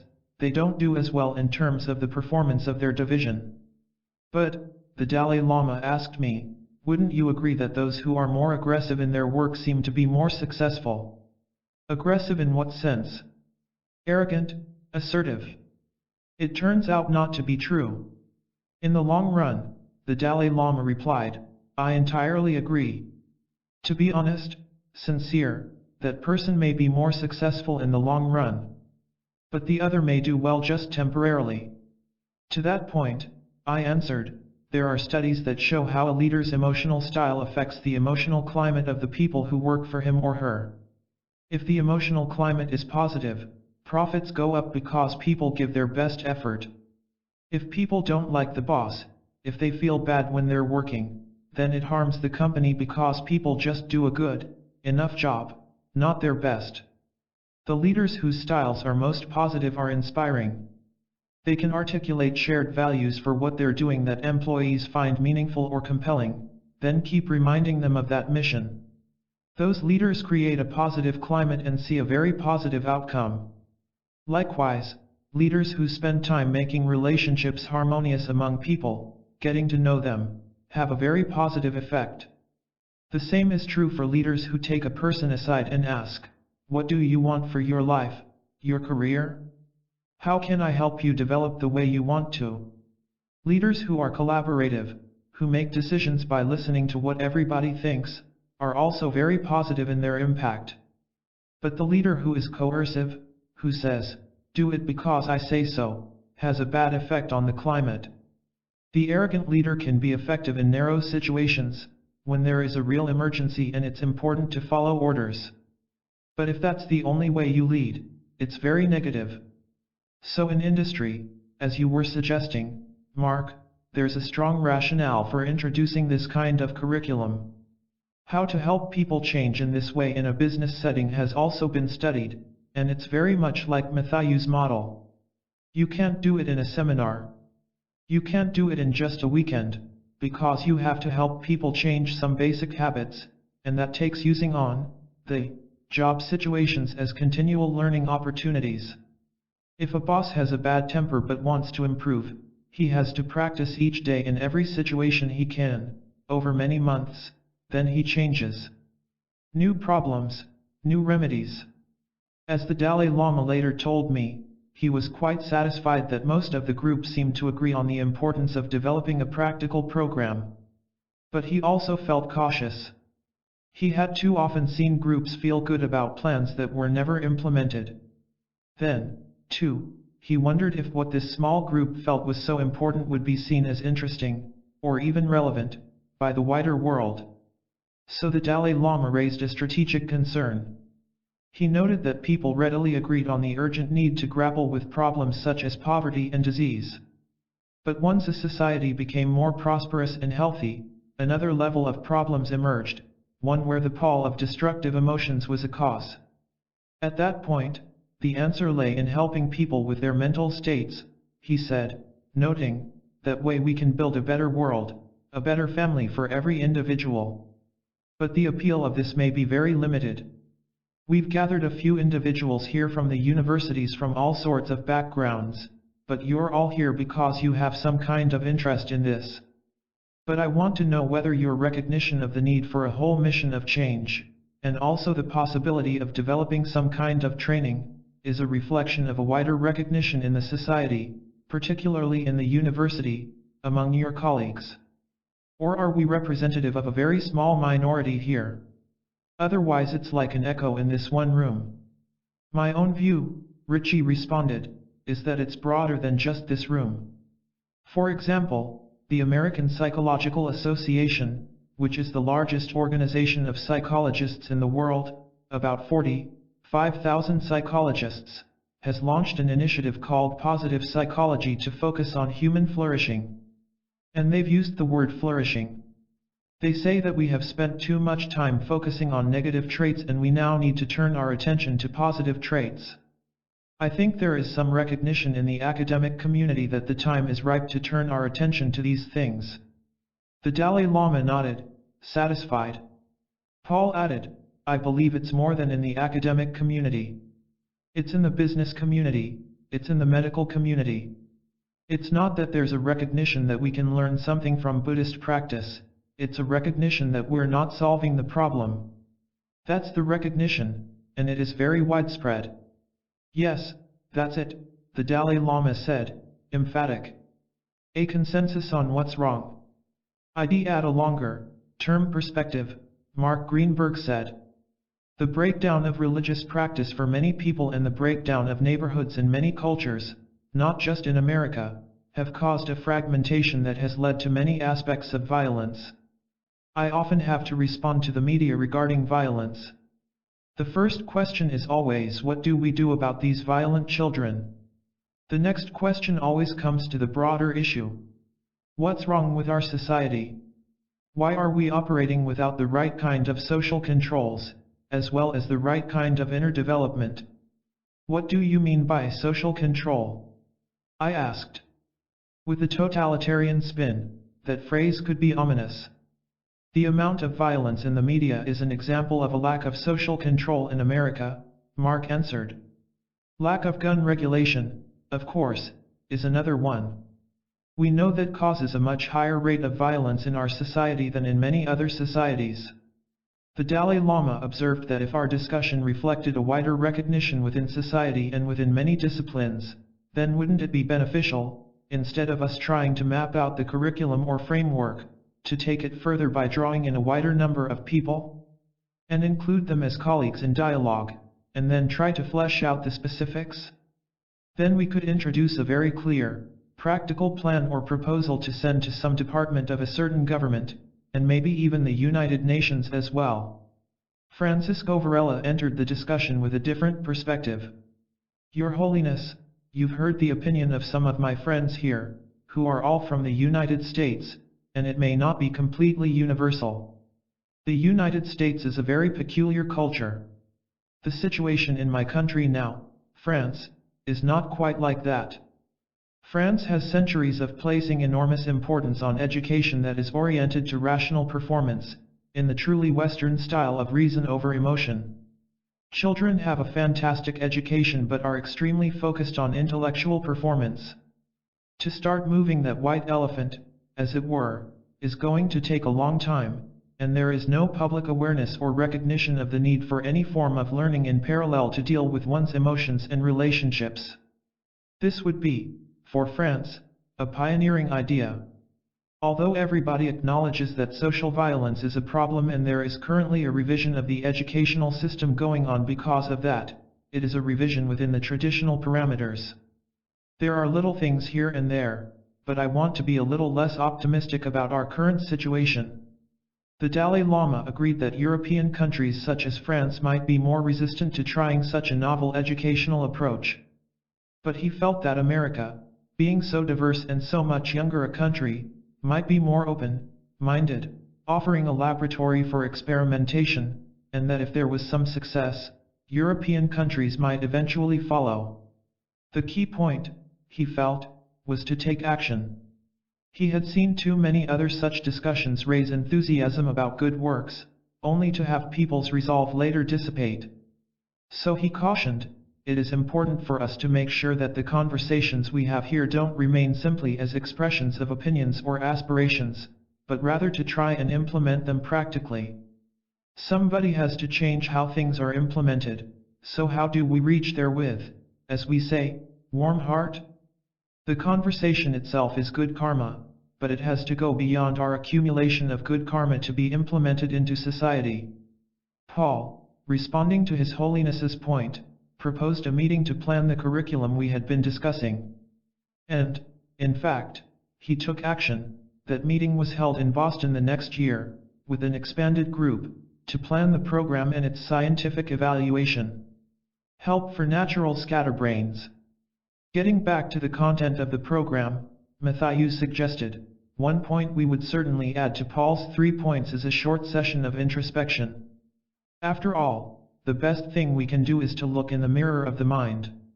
Even a few minutes of that gives us a new perspective. We could do that in small but repeated doses over a period of 20 or 40 hours, Paul agreed. How many people do 3 minutes of introspection a day, quietly? Matthew asked. Owen, who was emerging as our resident skeptic, interjected a note of caution.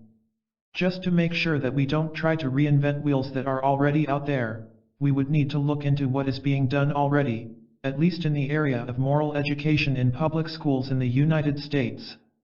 The late Harvard psychologist Lawrence Kohlberg did important work on this, and many schools I know have applied his techniques. For example, young children in these schools get to play moral musical chairs, which involves taking other people's perspectives. These schools try to run themselves as communities. It's like Dan's model, the principal and the teachers command respect, but they still sit down with the students to make sure that everything is going okay. I would be interested to find out how much of this is out there. One reason for pessimism even in the United States is Mark's point about the lack of social controls. When Americans hear about things like ethical training or emotional intelligence training, they think you are imposing some kind of value system. But they don't recognize that there already is a value system imposed. We know, for the same reasons that we can't get gun control passed, that certain kinds of curricular reforms, despite being obviously good things, can be met with huge resistance unless they have the right name. So I like some of the ideas that have come up here. On that same note, Alan Wallace said, roughly 100 years ago William James published a marvelous little book, extremely readable, called Talks to Teachers, drawing from his principles of psychology and applying them to education. One of the central themes is what he calls sustained voluntary attention. He points out that some people seem to be naturally scatterbrained, whereas other people tend to be more collected, more able to pay attention. He elaborated, in fascinating ways, on the role of sustained attention in morality, in education, and in a myriad of other very important facets of human life. He said that an education system that could help train students to develop their ability for sustained voluntary attention would be the education system par excellence. In Buddhism this is called mindfulness or introspection, as well as shamatha training, meditative quiescence. You have to cultivate both. In conversations that I had with a senior professor of education at Stanford who had done a lot of fieldwork in junior high schools, he said that a huge portion of classroom time was spent just getting the students to pay attention. A relatively small portion was spent actually teaching them something. James raised the possibility of this training in sustained attention, but he said, I don't know how. Buddhism has a tremendous strength here, but such a training program doesn't have to be Buddhist. You don't have to talk about karma or the Four Noble Truths, or limit the practice to breath awareness, which 10-year-old kids won't do. That could be another area for ingenuity and research, thinking about ways, again in short sessions, of developing the ability for sustaining attention. Maybe it could be done with the body, with various activities. I think we would be finally, 100 years later, responding to the challenge William James presented to us, and for which there has been no response in the Western education system. That's one more element in the curriculum. Our day was drawing to an end, and, to wrap up, I turned to the Dalai Lama. You've given us a challenge which we seem to be quite enthusiastic about. I think something will actually come of this, Your Holiness. I have been requested to ask you, if we actually go through with this program and want to have the seminar where we draw in a wider public, would you come? Since the suggestion was made by me, I would definitely go. Then he added, of course, I don't have to be there. But if there is any possibility of my contribution there, I'm always ready to come and participate. We will keep all of this in mind when we plan, I assured him. This has been a very fruitful session. And with that the Dalai Lama stood and wished all a good night. As he left the session, the Dalai Lama was pleased by the group's enthusiasm for a practical program on helping people counter their destructive emotions. He thought of a Tibetan expression, that his words had been sent out in the wind. He had made his own wishes clear, whatever was to happen. As for Richie, he told me how surprised he was that the day's discussion ended in a plan for action, but the prospect was appealing. And though the Dalai Lama did not know about it, he would have been pleased that after dinner, a group of the participants met to continue this day's discussion, planting the seeds of what was to become a program for helping adults, called Cultivating Emotional Balance. Day 4. Mastering Emotional Skills. 10. The Influence of Culture. In the mid-1960s, the young Paul Ekman visited Margaret Mead, one of the great anthropologists of the last century, to talk about the research he was about to undertake. Paul was about to travel to New Guinea to do research on facial expressions with a remote tribe, a people whose cultural integrity had not yet been contaminated by extensive contacts with outsiders, let alone modern media. Ekman was to bring them photographs of Westerners expressing basic emotions, fear, disgust, anger, sadness, surprise, and happiness, to see if members of the New Guinea tribe would recognize them. Mead believed that, like customs and values, facial expressions varied from culture to culture, and was cool about Ekman's project. Behind her coolness, she later revealed in her autobiography, was a social agenda. Like many social scientists of her day, she promoted the overweening power of culture as a retort to racists of her time, from colonialists to fascists, who seized on supposed innate differences between peoples as proof that they were biologically inferior. By emphasizing the malleability of human nature, Mead and others argued that differences were not biologically determined but were due to conditions that could be altered and improved. But, as the Dalai Lama has argued in Ethics for the New Millennium, the shared human condition, beginning with our common biology, makes brothers and sisters of us all, despite cultural differences. Indeed, as he had reported to us, Ekman's research provided powerful evidence for that common humanity. The New Guinea tribe members were able to recognize the emotions being expressed by a group of men and women whose culture and society were utterly different from their own. In showing that the universality of emotional expressions points to a common biological heritage of mankind, Ekman joined the scientific agenda promoted by Darwin, whose work he started to read in earnest. As Ekman wrote in his recent commentary to Darwin's The Expression of Emotions in Man and Animals, social experience influences attitudes about emotion, creates display and feeling rules, develops and tunes the particular occasions which will most rapidly call forth an emotion. In other words, culture shapes what emotions we display when. But, he adds, the expression of our emotions, the particular configurations of muscular movements, appear to be fixed, enabling understanding across generations, across cultures, and within cultures between strangers as well as intimates. A maxim in social science holds, in certain ways every person is like all other people, in certain ways like some other people, and in other ways like no other person. While Paul Ekman's research on facial expression has largely focused on the first level, the universals, and somewhat on the third, individual differences, the study of culture focuses on that middle level, where people of similar culture show distinctive commonalities in the human repertoire. Jean Tsai brought this perspective to bear on our discussion, sharing research she and others had done on culture and emotions. The influence of culture on emotion has been a lifelong interest for Jean. It was the central focus of her studies and research as an undergraduate, in graduate school, and, at the time of our meeting, as an assistant professor at the University of Minnesota. She since has joined the psychology department at Stanford University. She brought to her study an insider's sensitivity. Her parents, both university professors, were immigrants from Taiwan. Jean's parents came to the United States as students in the physical sciences. Jean's first language was Taiwanese. Her kindergarten teacher told her parents not to speak Taiwanese to her so that she would not acquire an accent. The irony was not lost on Jean that, because English was her parents' second language, the better advice would have been for them to speak only Taiwanese to her, so she would learn her English from native speakers. Jean grew up in Pittsburgh, where few other Asian American families lived. Then the family moved to California, where Jean later attended Stanford for her undergraduate studies and Berkeley for her graduate studies. It was only after she moved to California, with its much larger Asian American population, that Jean began to realize that many of the things she believed and the ways she and her parents acted were related to her Asian upbringing.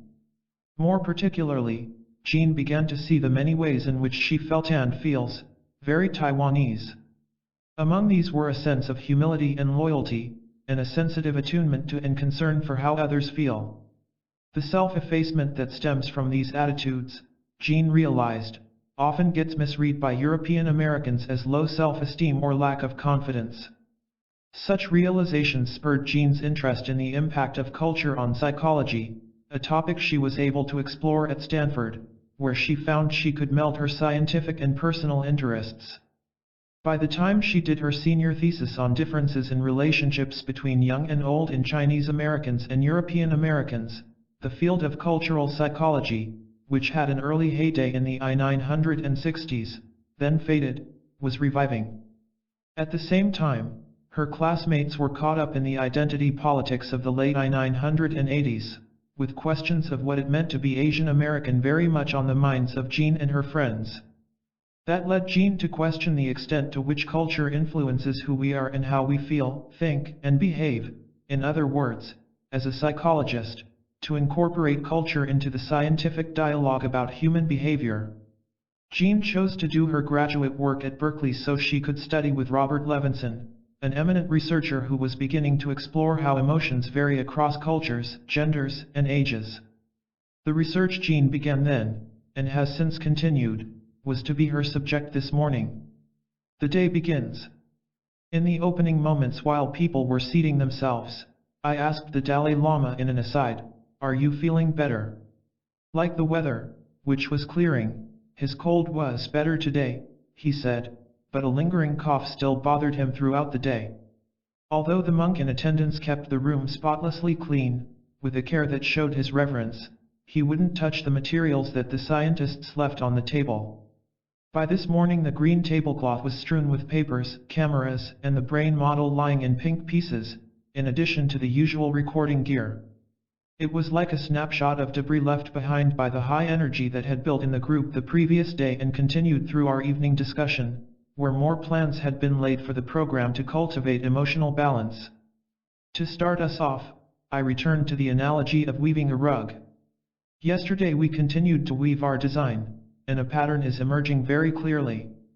Richie talked about the neurological basis of the afflictive emotions, what's going on in the brain during the experience of the three poisons, and how you can intervene in that process for the better.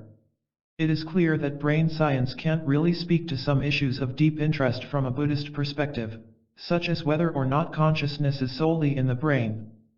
But it has much to say about what we all can do to benefit our emotional lives. Some key principles were described, one of which is that experience and learning shape the brain, so that we can design training that will allow people to better handle these destructive emotions.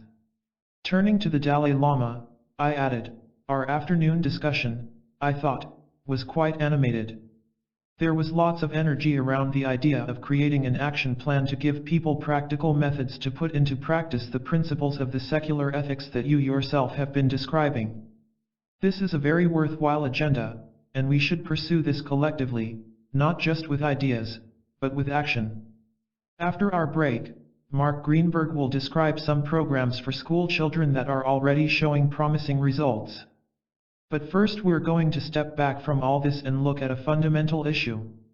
If there is to be such a program, it should be for everyone.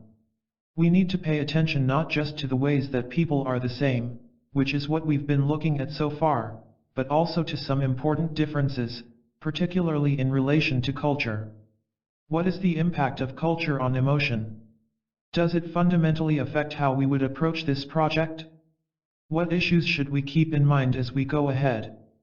We're very fortunate to have with us Jean Tsai, who is the daughter of Taiwanese parents who emigrated to America. She grew up in a Chinese-speaking bilingual home and has addressed the issue of culture as a psychologist with an understanding both from personal experience and from an objective scientific approach. Research is best guided when people have an intuitive understanding of the topic, as does Jean. She is going to address the issue of culture and emotion, which I think is a fundamental part of our discussion. Throughout my introduction, Jean was beaming with contained anticipation. At first glance she seemed to have an almost deferential manner, but as Jean began to speak, she displayed a calm and powerful assurance and articulate clarity. And though she seemed to feel a bit nervous at first, as she spoke directly to the Dalai Lama her tension fell away. The Dalai Lama had specifically requested a scientific participant representing an Asian culture, and he seemed even more attentive than usual this morning, despite his troublesome cough. He sat forward in his chair throughout most of Jean's presentation. As she talked, her gracefully contained gestures underscored her soft voice. Differing selves. Jean began by telling the Dalai Lama she was very honored to have the opportunity to talk with him about culture and emotion. She then plunged in American psychology, there is a growing interest in how culture influences human behavior and in understanding how psychological principles apply to individuals of different cultural backgrounds, particularly non-Western backgrounds. This is because of the increasing cultural diversity of the United States, because of the increasing globalization of the world, and because there are more and more individuals like myself, who have been exposed to multiple cultures, entering the dialogue of psychology in the West. Today I would like to talk to you about how culture influences our emotions and what we feel. A few days ago Paul Ekman spoke about the aspects of emotion that are true for individuals of different cultures, but I'll point out how culture can result in differences in our emotions. These differences are particularly important when we consider how to promote constructive states and behavior and how to minimize destructive ones. We know from work in the United States, for example, that many treatments that seem to be effective for Americans of European descent are not as effective for Americans of Asian descent. For example, psychotherapy, going to someone for help with emotional problems, is something many members of Asian cultures don't like to do. How does culture influence emotion? Cultures are similar and different in a number of ways. Social scientists have identified one way Western and non-Western cultures differ, in views of the self, which in turn influence emotion, or how we feel. Jean explained that the inner core of the self seems less swayed by culture, while an outer layer of the self appears heavily influenced by culture. That outer layer would be her subject today. Though any broad cultural orientation, such as views of the self, runs along a continuum, Jean emphasized the extreme types to make her point. One type of this outer layer is what psychologists Hazel Marcus and Shinobu Kitayama call an independent self, typical of individuals living in Western cultures, which views the self as separate from others, including parents, siblings, co-workers, friends. Such people view the self as being comprised of values, beliefs, internal attributes. In contrast to this, there is an interdependent self, much more typical of individuals living in Asian cultures. Such people see the self as connected with others, as very much part of a social context. The interdependent self is defined in terms of social relationships. Japanese, Chinese, Korean, and Taiwanese cultures are the particular cultural groups that have been studied most. Little, if any, work has been done on Tibetan culture. The Dalai Lama, who now lives in India, asked, "What about Indians?" Some of the work has been on Indians. Members of different Asian groups differ in the types of relationships they focus on. It seems that members of Chinese culture focus more on their family relationships, whereas members of Japanese culture seem to focus on both family members and co-workers. The number of their significant social relationships appears much greater. I would expect that Tibetans have an even larger social circle. Jean was thinking, although again did not say, that, given the strong influence of Buddhism, Tibetans would focus on treating all individuals as important. "I'm not so sure," the Dalai Lama said with a laugh. "For example, there are nomad families who are really quite isolated living out on the steppes." Jean continued, "How do we know that these different views of the self really exist? Although there are examples from literature and the arts, as psychologists, we like to ask individuals about themselves. So we ask individuals of different cultures, 'Who are you?' Americans with independent selves would say, 'I'm outgoing, I'm friendly, I'm smart, I'm a good person,' whereas members of Asian cultures say, 'I'm a daughter or son, I work at this company, I play the piano.' They define themselves more in terms of social roles than internal attributes." Always quick to bring up facts that seem to disconfirm a theory, the Dalai Lama asked, "Then how would you account for the Western cultural tradition of assigning the family name as the surname? There is still quite a strong identification with the family there. Tibetans don't do that." "That's true," Jean said, adding, "We haven't studied Tibetans yet." She was accustomed to such challenges. For her, the existence of counterexamples simply attested to the complexity of culture and to the fact that within any culture there are contradictions to the dominant cultural model. In a tacit affirmation of just that point, Thupten Jinpa added, "Tibetans are already talking about the need to use family names because otherwise there is confusion. There are so many Tenzins around that if you call the name in a crowd, 6 people will answer," which got an appreciative laugh. "Have it your way, or others before self." Jean got us back on track. These different cultural views of the self influence an individual's goals in life. One life goal of someone with an independent self is to separate, to distinguish self from others. Such people do this primarily by expressing their internal beliefs, saying how they feel, and emphasizing the importance of themselves, particularly in relation to other people. In the United States we see these messages all the time. We're told to express ourselves, that's a famous song by Madonna. We're told by advertisements to have it your way, that's the most important way. And a very famous proverb says that the squeaky wheel gets the grease, only by making a loud noise and making your opinions known do you get attention. But these goals are different from those of someone with an interdependent self, which are to connect with others and maintain relationships. We do this by moderating our internal beliefs and by minimizing the importance of ourselves in comparison to other people. Interdependent messages include the Japanese proverb, "The nail that stands out gets pounded down." Here at the Tibetan Children's Village I saw a photograph of a celebration at the school, where it says, "Others before self," which is also an interdependent message. These differing views of the self influence different aspects of emotion. I'm going to talk about 3. First, they alter what constitutes a desirable emotion. I'm going to give you 2 examples of this. The first is based on the idea that Westerners value self-enhancement whereas Asians value self-effacement. So in the West, we like to say very positive things about ourselves. Here the Dalai Lama broke in again, unconvinced about the distinctions being drawn so sharply between Easterners and Westerners, which went against the grain of his own belief that people are more similar than different. "Is this based on statistical evidence?" he asked. "Can you make generalizations?" Jean assured him. "Yes." Still skeptical, he again cited a contrary example. "There may be exceptions, of course, for example, the famous saying from Mao Zedong that the wines from the East will overrun the wines of the West." This was said with a wry smile. "There are exceptions," Jean granted.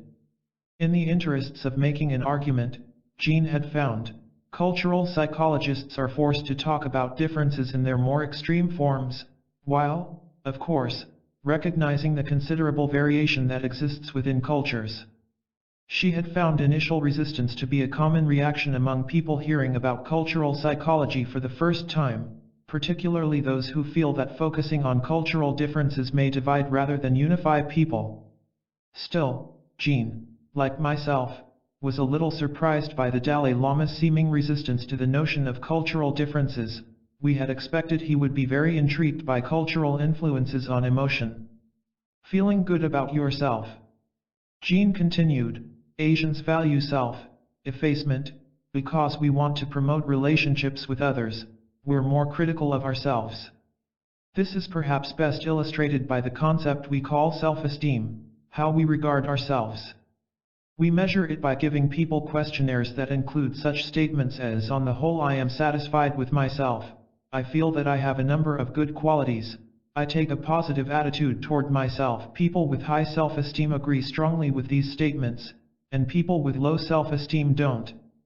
In American culture we think it very, very important to have high self-esteem. In California, millions of dollars were given to the school system to improve student self-esteem. We think that high self-esteem is good and low self-esteem is bad. Low self-esteem, for example, is related to depression and feelings of anxiety. What's interesting is that when one measures self-esteem in very large groups of Americans and members of Asian cultures, there are differences in normal levels of self-esteem. Self-esteem had been an area of heated focus at an earlier meeting between the Dalai Lama and a group of psychologists that I had moderated in I-989.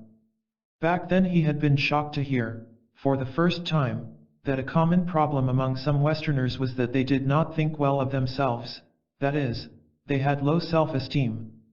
What surprised him most was the idea that people could have so little compassion for themselves, that their kindness so easily extended to others but ignored themselves. But the very idea that low self-esteem should be a problem reflects the flip side of American views of the self, the overly high regard most people hold for themselves, and so the anxiety felt when one does not measure up to some inflated self-image. That would have been, for Jean, a perfect illustration of the point she was trying to make, that because American culture values high self-regard, Americans think that anyone who doesn't have such high regard has a problem. In many other cultures, however, to have such a high regard for oneself would be perceived as equally problematic. Now Jean showed a slide ranking several groups of college students on their levels of self-esteem, from lowest levels to highest, as follows. 1. Never been abroad Japanese. 2. Been abroad Japanese. 3. Recent Asian immigrants. 4. Long-term Asian immigrants. 5. Second-generation Asian Canadians. 6. Third-generation Asian Canadians. 7. European Canadians. European Canadians were the group with the relatively highest self-esteem. The more exposure a group has to American culture, the more their self-esteem increases, Jean noted. For Americans, the normal average is higher than what's average and normal for Japanese. Are there specific studies that show whether being wealthy gives you greater or lower self-esteem? The Dalai Lama asked. My speculation would be that people of more affluence might have greater self-esteem and people who are more impoverished might have lower self-esteem, on average. I was wondering whether that would turn out to be true when studied. It's possible, she replied, thinking of the many complex factors at play that make it hard to examine directly the relationship between socioeconomic status and self-esteem. Then, summing up, Jean said, the idea here is that Asians, because they have a lower average self-esteem, would appear to be psychologically less healthy in mainstream American culture. But they're not, it's just that their normal view is to not enhance themselves as much as Anglo-Americans. What's desirable? Conflict and romantic love. Jean's second example of cultural differences in desirable emotional states had to do, ironically, with interpersonal conflict. The data compared European American and Chinese American couples who were dating, and it came from research Jean had done with Robert Levinson at Berkeley. Because of their views of the self, Westerners value being different from others, whereas Asians value being similar to others, Jean reminded us.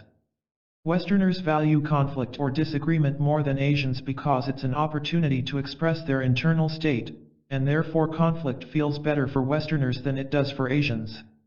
It feels bad for both groups, but it feels a little better for Westerners. Jean's data also showed that there was a continuum, based largely on how acculturated the Chinese Americans were. The more Chinese the Chinese Americans were, the less positive emotion they showed during their conflict conversations. There is a genuine love, the Dalai Lama asked about the couples. Yes, Jean said. They say they love each other, and they have been dating each other for at least 1 year, which is a long time for college couples. At that, the Venerable Amchuk Rinpoche could hardly contain his laughter. Jean asked the Dalai Lama, "Can you guess what the strongest area of disagreement was for these couples?" "It's the same for both European Americans and Chinese Americans." He thought a long time before answering, "A question of marriage." He explained his thinking, that without proper marriage, they would choose freedom, break up. That's a very Western attitude. The Asian couples might be very different, the problem might be getting their parents' permission, or at least agreement. I asked Jean if these Asian American couples would need their parents' permission to marry, and she said, yes, some of them might, though she didn't think these couples were at that point. The parents' approval matters a lot with Asians, the Dalai Lama commented, regardless of whether there is a real imposition from the parents' side.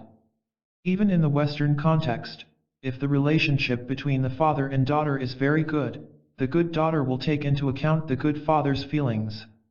He laughed gleefully at this last remark, looking straight at Paul.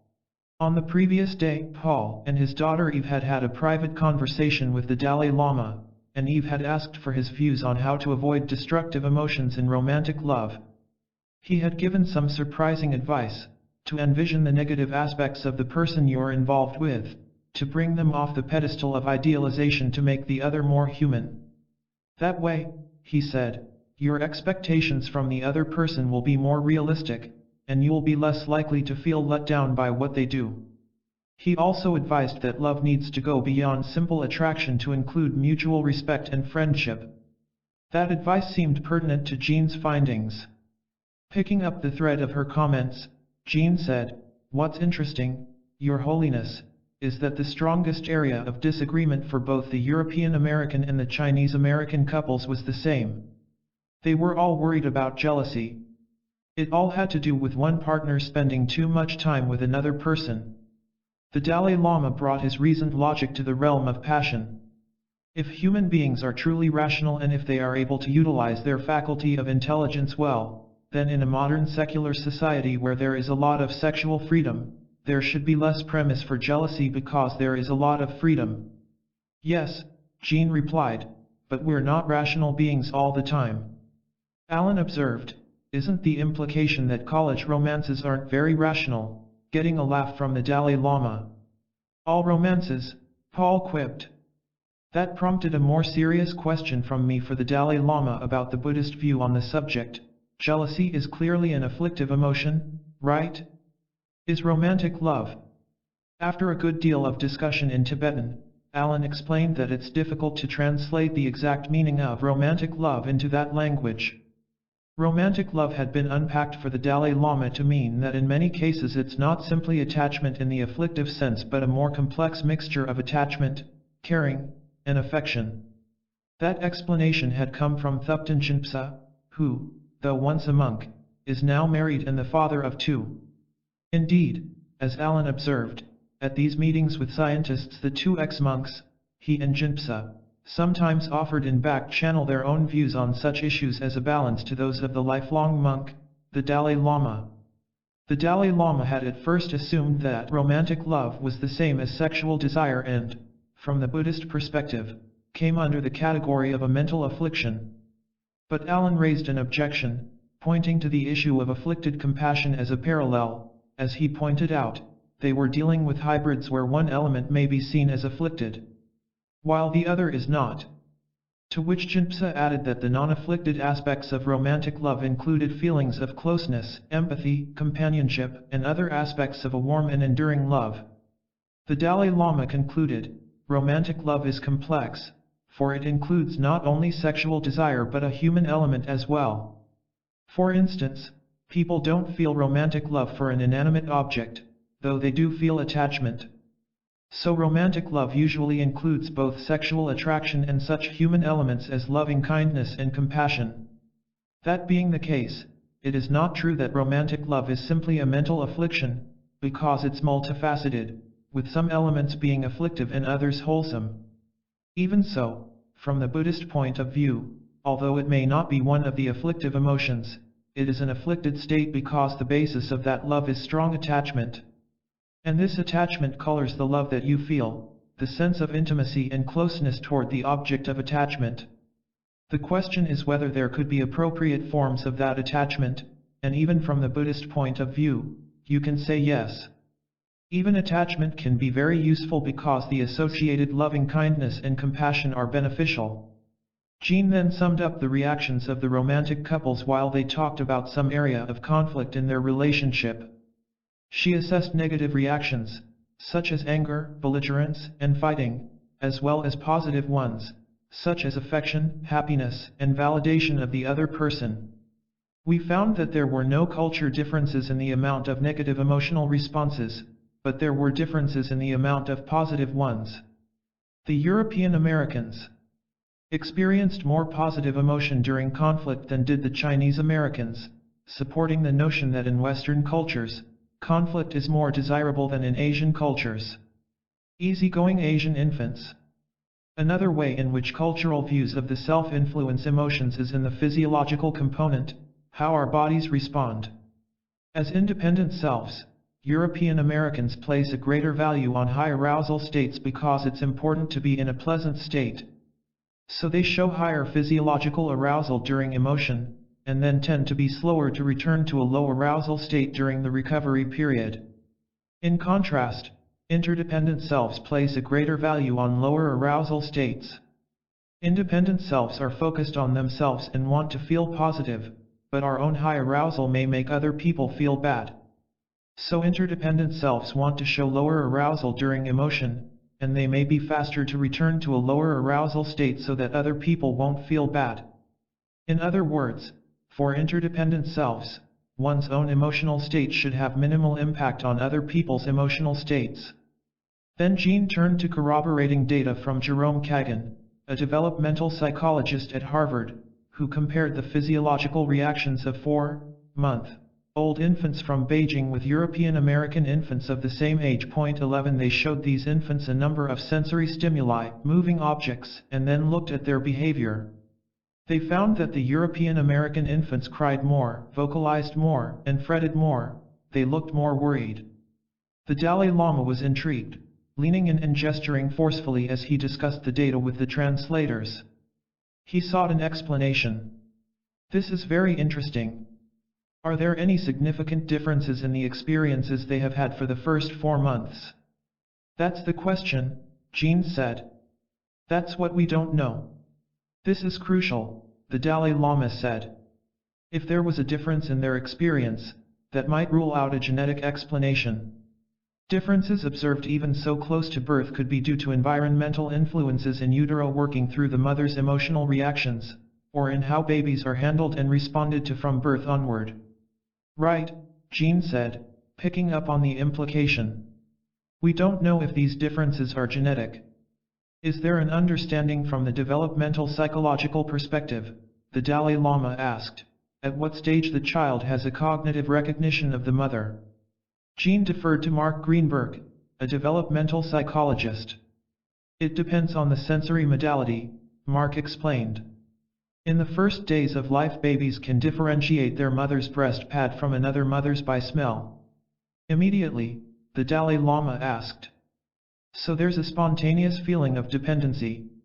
In the auditory channel, they can recognize the mother's voice from birth, Mark said. Visually it takes a while longer because the visual system is not complete. The Dalai Lama's passion for experiment came to the fore, I have a speculation here directed to you, Mark. If you gave the newborn baby its own mother's breast one day and the very next day gave it another woman's breast to drink from, would there be any resistance, any difference in the baby's response? Yes, Mark told him. Richard Davidson added another research finding. If you play a voice over a loudspeaker on the mother's abdomen when she is pregnant in the third trimester, the fetus responds physiologically differently to the mother's voice than to the voice of a strange mother, even before birth.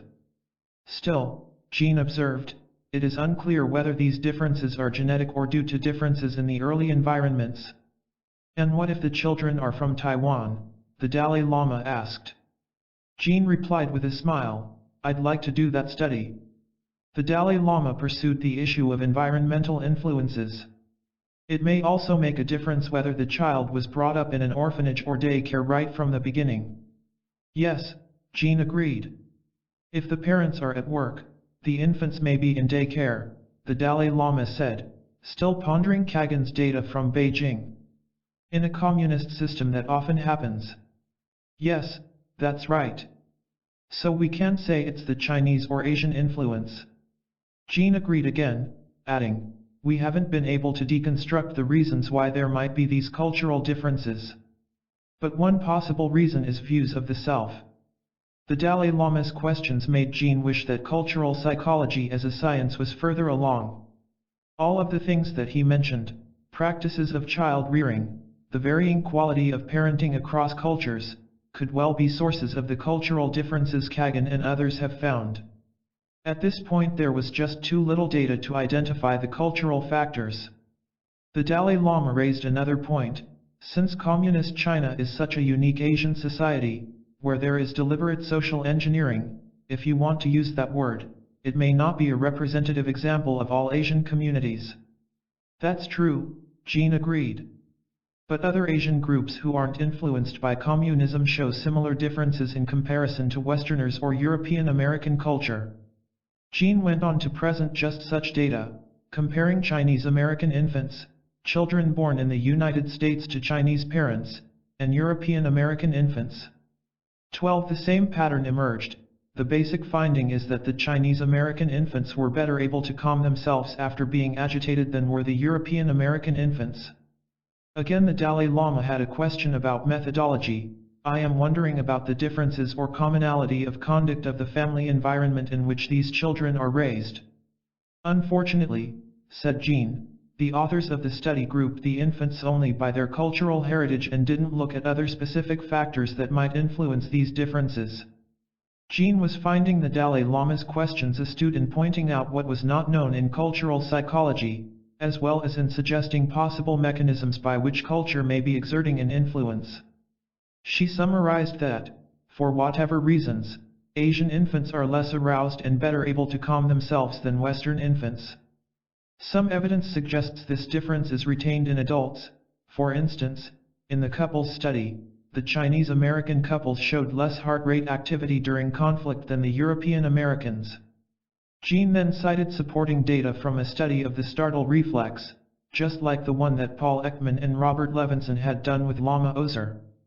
In this study, Chinese Americans recovered more quickly, their heart rate calmed sooner, after hearing a loud, startling noise than Mexican Americans.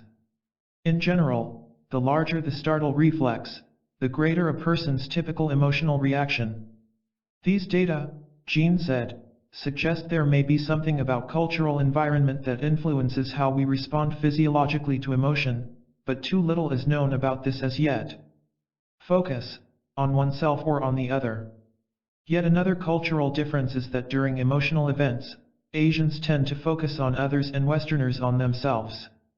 Of course, there are differences among Asians and among Westerners, Jean cautioned, but the general idea is that Westerners will think about themselves during a social interaction, whereas somebody who has an interdependent self will think of the other person during that interaction. When we ask people about when they experienced the most intense emotions, we find that Asians talk about events that have to do with others more than themselves. With Westerners it's just the opposite, their most intense emotions come up concerning events that happened to themselves. The emotional case in point was shame, an emotion particularly salient in Asian cultures, where shame is often spoken of in terms of being negatively valued by others, or losing face.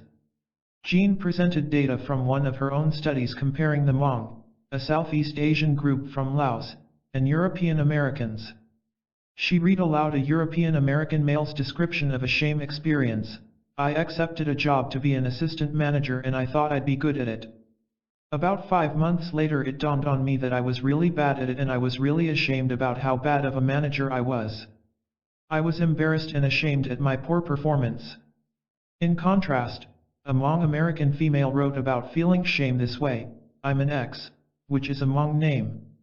"We had a pastor, he is an ex too. He got caught having an affair with one of his churchgoers. They're not close to us by blood, but just the fact that they carry our name brings shame to the name. They were having a 3-year-ing affair and that made me feel really ashamed.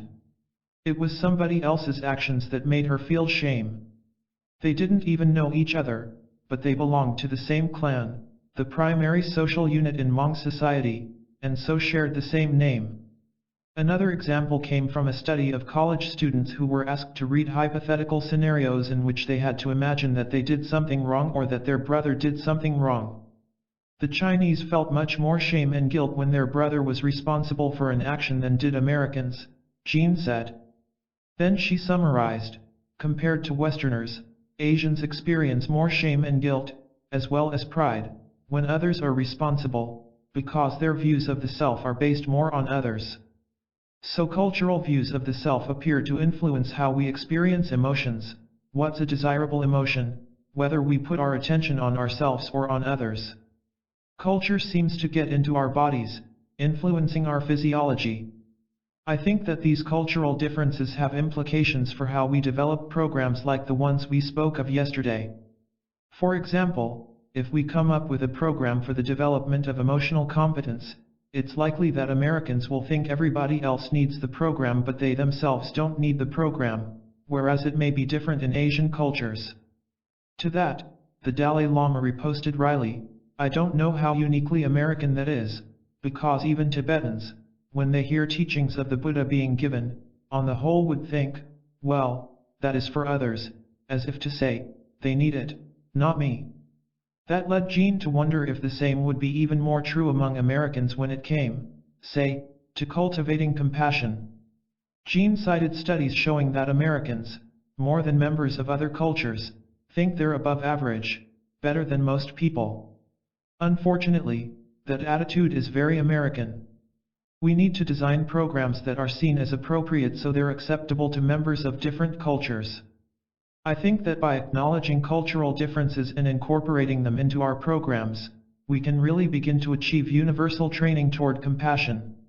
As Jean concluded, the Dalai Lama took her hands and bowed to her, recognizing similarities.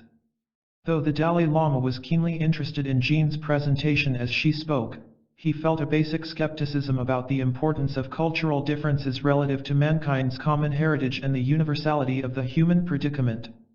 During a later discussion he raised an intriguing issue: "I am slightly puzzled as to why you keep insisting that there is this fundamental difference between Easterners and Westerners in terms of emotional management. What we are talking about may be a factor of spirituality.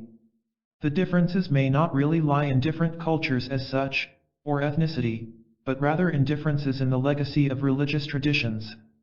For example, in the Judeo-Christian tradition, where the primary focus is on a divinity and the whole spiritual orientation is toward achieving transcendent union, there is less emphasis on correcting the internal emotional life or creating equilibrium within oneself. Genuine faith toward God the Creator, and acting from genuine love for God, leads to genuine love for other human beings.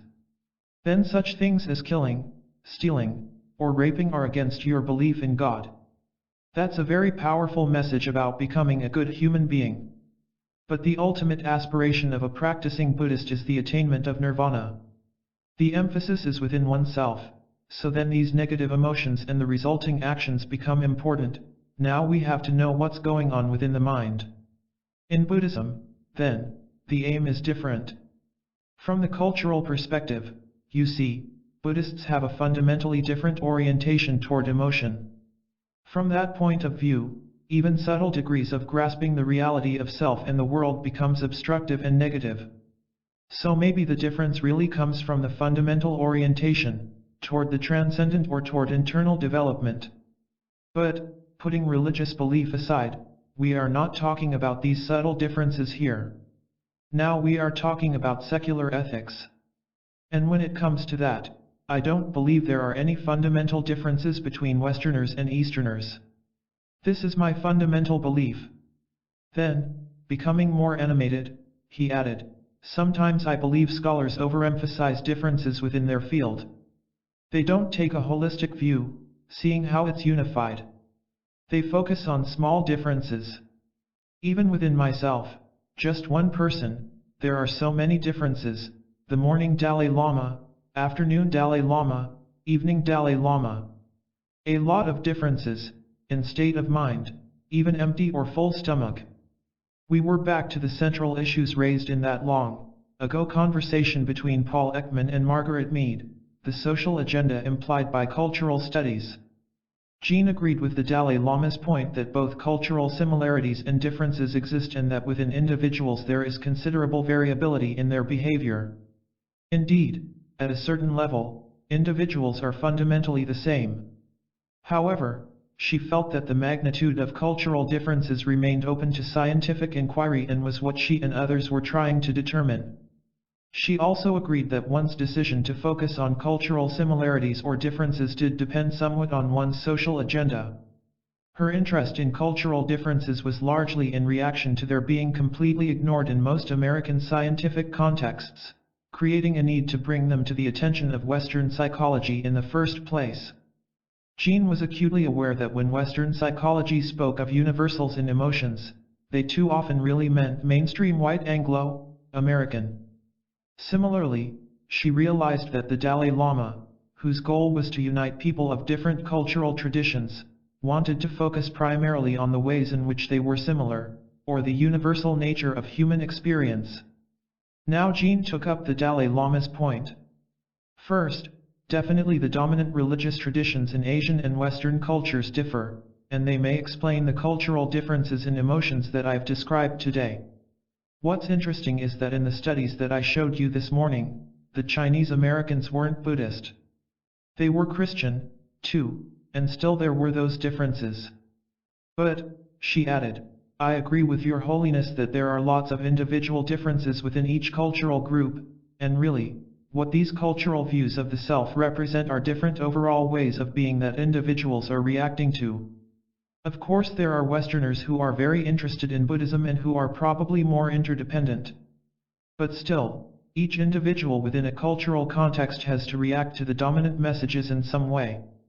In the United States, for example, there is a message that you as an individual are special and you should promote how special you are. It doesn't mean that every single American in this room feels that way, but it does mean that they are responding to some larger cultural message. I think that is really where the cultural differences lie. The individual versus the collective. I knew from my travels that many Western cultures were not nearly as individualistic as American culture, some were more collectivist, as in Asia. In Scandinavian cultures, I mentioned as a case in point, the ethic is very much like in Asian cultures, that you shouldn't stand out. Jean's data had, in fact, shown that European Americans of Scandinavian heritage are less emotionally expressive than those whose ancestors are from the central and southern parts of Europe, especially during happiness. Jean acknowledged that others had done much research comparing differences in individualism and collectivism across different Western cultures. But, she added, studies still need to be done to see whether a collectivistic Western culture is more individualistic than Asian culture. It is something of an anomaly, the Dalai Lama observed. We have the classic Western religion of Christianity in which there is one creator, and in Judaism of course, and Islam too for that matter. In all three Mediterranean religions, these so-called Western religions, there is the unified belief in an external creator who created the whole of creation, including every creature. We are all alike in the sense that we are creatures of the one creator, which gives us a common root and which means, of course, that we're all brothers and sisters, the same family with one father. If you follow the theology, that would imply a sense of non-individuality, of uniformity and homogenization. A classically Asian or Eastern religion like Buddhism has no such notion of an external creator creating everything. Rather, the circumstances of each sentient being are brought about by one's own individual karma, which casts us into this world. Even the world we're experiencing arises from our karma. One of the 4 laws of karma is, if you do not create the cause, you will not experience the result. If you have created the cause, you will definitely experience the result. All of this is individual, so the experiences you have are tied into your individuality. The world you're existing in, you created as an individual. There is no external source that is common to everyone. That would imply a very strong element of individualism in Buddhism, whereas it seems the tables are turned. So then I wonder, if there are no theological grounds, there must be some other factor accounting for this interdependent self in Asia and the strong individualism in the West. What other factors might there be? Jean conjectured, it could be that economic factors and family unit have an influence. I think it's a multitude of factors that influence the self. What you are speaking to is the complexity. It's not so simple. It's not the case that all Western cultures are this way and all Asian cultures are that way. For example, within an individual culture we have more and more bicultural individuals, like myself, who are influenced by more than one culture. In some contexts I'm very independent and in other contexts I'm very interdependent. It's very complicated how these manifest themselves within an individual. Allen added, when we look at religion, for example, Christianity, it's very important to see its historical development. In the Protestant Reformation there was a very strong emphasis on the individual relating to God without the intermediary of a priest, and less emphasis on the community. In the Enlightenment period, again, there was strong emphasis on individual reason. I think this strong emphasis on the individual is a rather recent event. I suspect that in medieval Christianity, prior to the Protestant Reformation, you would find something much more similar to this Asian modality. Which brings up the point, Jean concluded, that cultures change all the time. That point, the Dalai Lama felt, was key. As the Dalai Lama later told me, he still had qualms and methodological questions about generalizing when it came to cultural differences, if only because cultures evolve. He had seen in his own culture that simply communicating with other cultures outside brings change.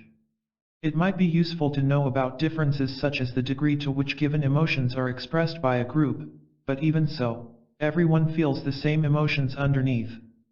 As a figure on the world stage, the Dalai Lama preferred to focus on commonalities and then nod to differences as needed.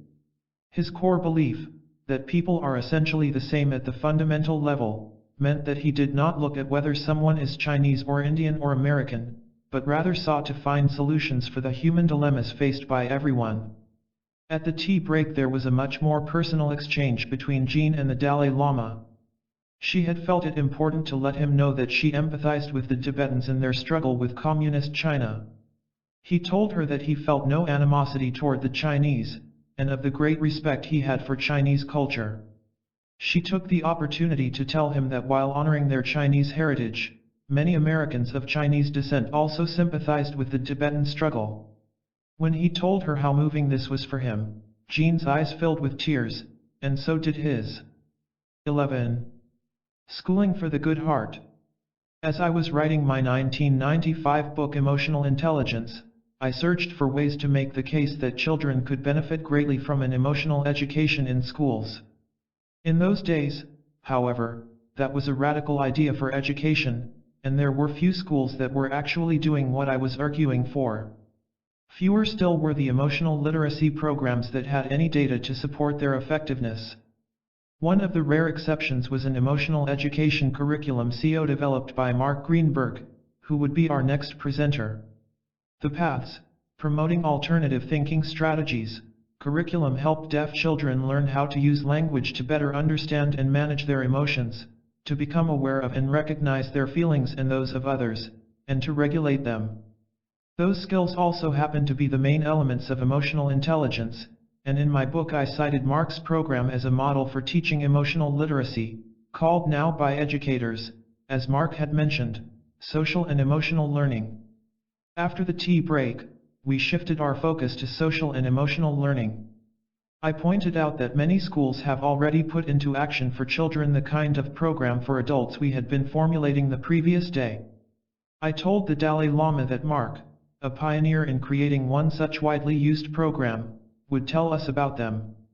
I added that his program, in something rare for education, had undergone rigorous evaluation to show its actual effectiveness, building the scientific case for expanding education to teach children to be intelligent about emotion. Mark, I pointed out, frames his work as more than education, it's also primary prevention, a strategy for lowering the risks young people face in life. At Pennsylvania State University he holds the Edna Peterson Bennett Chair in Prevention Research and directs the Prevention Research Center for the Promotion of Human Development. And he oversees part of 2 large federal grants, one, funded at close to $60 million over 13 years, a collaborative project with 4 other universities to test a curriculum to lower children's risk for violence, crime, and dropping out of school. The idea behind his work, I continued, is that if we teach children these things now, we can prevent problems later, particularly the problems that come from afflictive emotions, violence, suicide, drug abuse, and so on. Mark Greenberg grew up in the baby boom generation. He was raised in Harrisburg, Pennsylvania, and educated at Johns Hopkins University. It was there that he had his first psychology course, with Mary Ainsworth, a leading developmental psychologist, and was smitten by the field. Ainsworth was a colleague of the British psychologist John Bowlby. Both were world experts on how parents' early bond with children forms the basis of the capacity for loving attachment throughout life. Mark became fascinated by how personality develops as a function of personal relationships in the early years. Going on to graduate work at the University of Virginia for training in developmental and clinical psychology, Mark began his work with deaf children by chance. One day he was sent to give an IQ test to a 5-year-old hearing-impaired child, who, Mark realized, became frightened when his mother left the room. Intrigued, Mark started to do research on parent-child attachment in the hearing-impaired. That led to an interest in behavior problems among deaf children and how they might be prevented, which, in turn, led Mark and his colleague, Carol Kusha, to develop the PATHS curriculum, designed to prevent those problems. The PATHS program was evaluated rigorously. It proved to work so well that the principals of the schools where it had been tried among deaf students asked whether the other students could take it, too. Today it is in broad use in over 100 American school districts as well as several other countries, including the Netherlands, Australia, and England. With PATHS, Mark became a pioneer in a new specialty in psychology, the field of primary prevention, which seeks to protect children from later problems through teaching them key skills for living. The growing movement in social and emotional learning seeks to include basic lessons in life skills in every school's program. Mark is co-director of research for the Collaborative for Academic, Social, and Emotional Learning, based at the University of Illinois at Chicago under the directorship of Roger Weisberg. Mark was eager to share this expertise with the Dalai Lama, and to link it to the development of capacities of the prefrontal lobes that underlie social and emotional development. But there was another strand of Mark's life for which this encounter held particular meaning, for since his college days Mark had also been a student of meditation. Mark saw Eastern psychologies such as Buddhism as offering the West a missing expertise.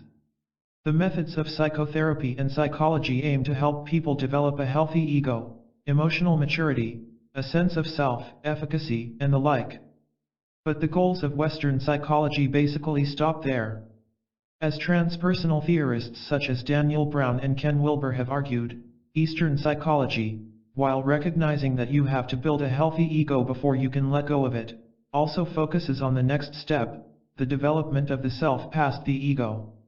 We had touched on some of this difference earlier in our discussions, in terms of Buddhist and Western methods for dealing with destructive emotions. Most salient for Mark, the Dalai Lama himself represented a model of how to balance spiritual concerns with social action. And Mark was fascinated by the importance the Dalai Lama gave to learning how to handle destructive emotions, the focus of Mark's own work. Finally, Mark felt, from both the scientific and the spiritual perspectives, that the challenge comes down to the balance of mind and heart, and how best to help children find that balance. Educating the heart. For his presentation, Mark wore a maroon Tibetan vest. He had joked the night before that all the presenters were looking more and more Tibetan every day and would be in robes by the end of the week. Though he speaks softly, Mark's natural rate of speech is quite rapid, and, like Owen, he had to make a conscious effort again and again to slow himself down. Mark began by thanking the Dalai Lama and the Mind and Life Institute for bringing their attention to the problem of destructive emotions, and said he felt it was both a blessing and a joy to share his thoughts. He also introduced his wife, Krista, as a professional partner in his work. Many of the things he would say, he pointed out, were the result of his work with her and other colleagues over the last 20 years. I thought that I'd start with a quote from Your Holiness. Even though a society does not emphasize this, the most important use of knowledge and education is to help understand the importance of engaging in more wholesome actions and bringing about discipline within our minds. The proper utilization of our intelligence and knowledge is to effect changes from within that develop a good heart. My talk will focus on the Western psychological knowledge of some of the factors that can educate the heart, that can make a good heart. I found His Holiness's analogy to the immune system fascinating and very useful. Our secular goal should be to support a healthy emotional immune system. Thus when destructive emotions arise, and they will, we can apply our intelligence, our educated heart, to more effectively deal with emotions in the moment. I want to emphasize that it's emotions in the moment that are the issue, because we can learn many useful things to do when we're in the heat of an emotion. In child development research we call this immunity protective factors. Today I want to talk about both protective factors and risk factors that influence children's emotional well-being. I will discuss infancy for a few minutes and then spend most of the talk, as Dan said, on the practical issues in teaching social and emotional skills to children in schools. It was very interesting yesterday to hear His Holiness say that in a Buddhist text, the model often used for compassion and empathy is a mother-infant relationship. It was also interesting to hear you say today in your comments on romantic love that attachment can be necessary and supportive at certain stages in development. Given the essential nature of the parent-infant relationship, I would like to make 3 points about infancy. First, research indicates that when parents recognize their infants' negative emotions, their anger and sadness, and help them to cope with those emotions, children over time develop better physiological regulation of their emotions and show more positive behavior.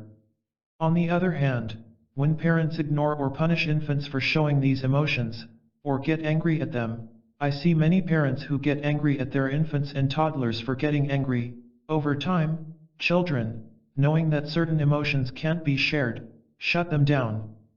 This makes a child overstressed, both physiologically and psychologically, because the emotion is still there, and it puts an obstacle in the way of developing a basic trust between the child and adults.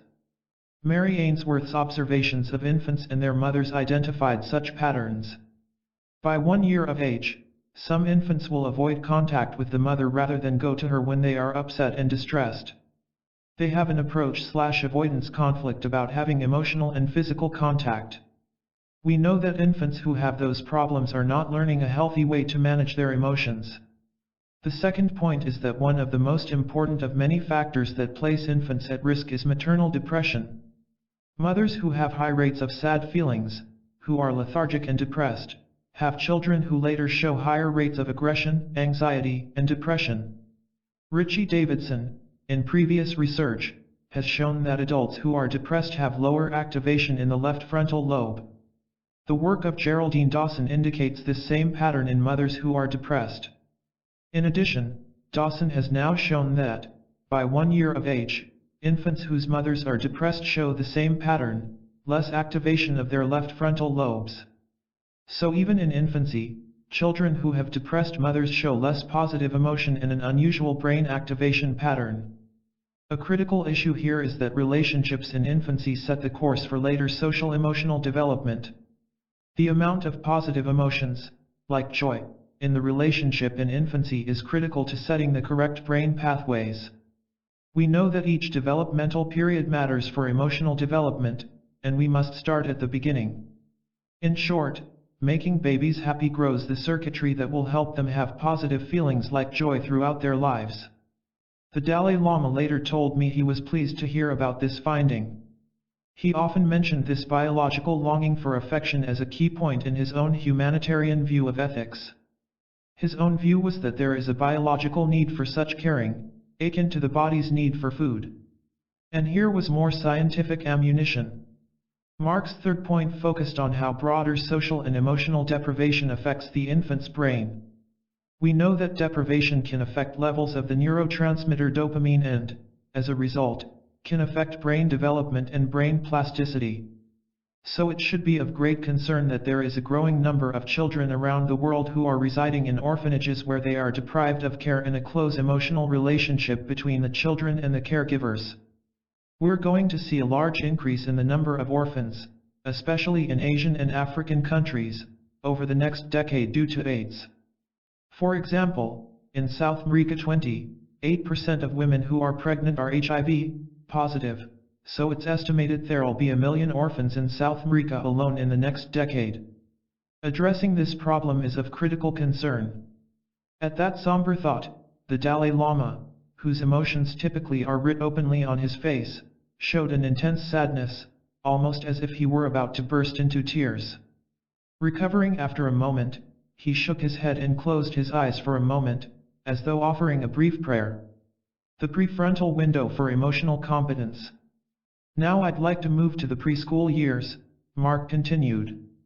This is a period in which there is a great deal of learning and the brain is being shaped.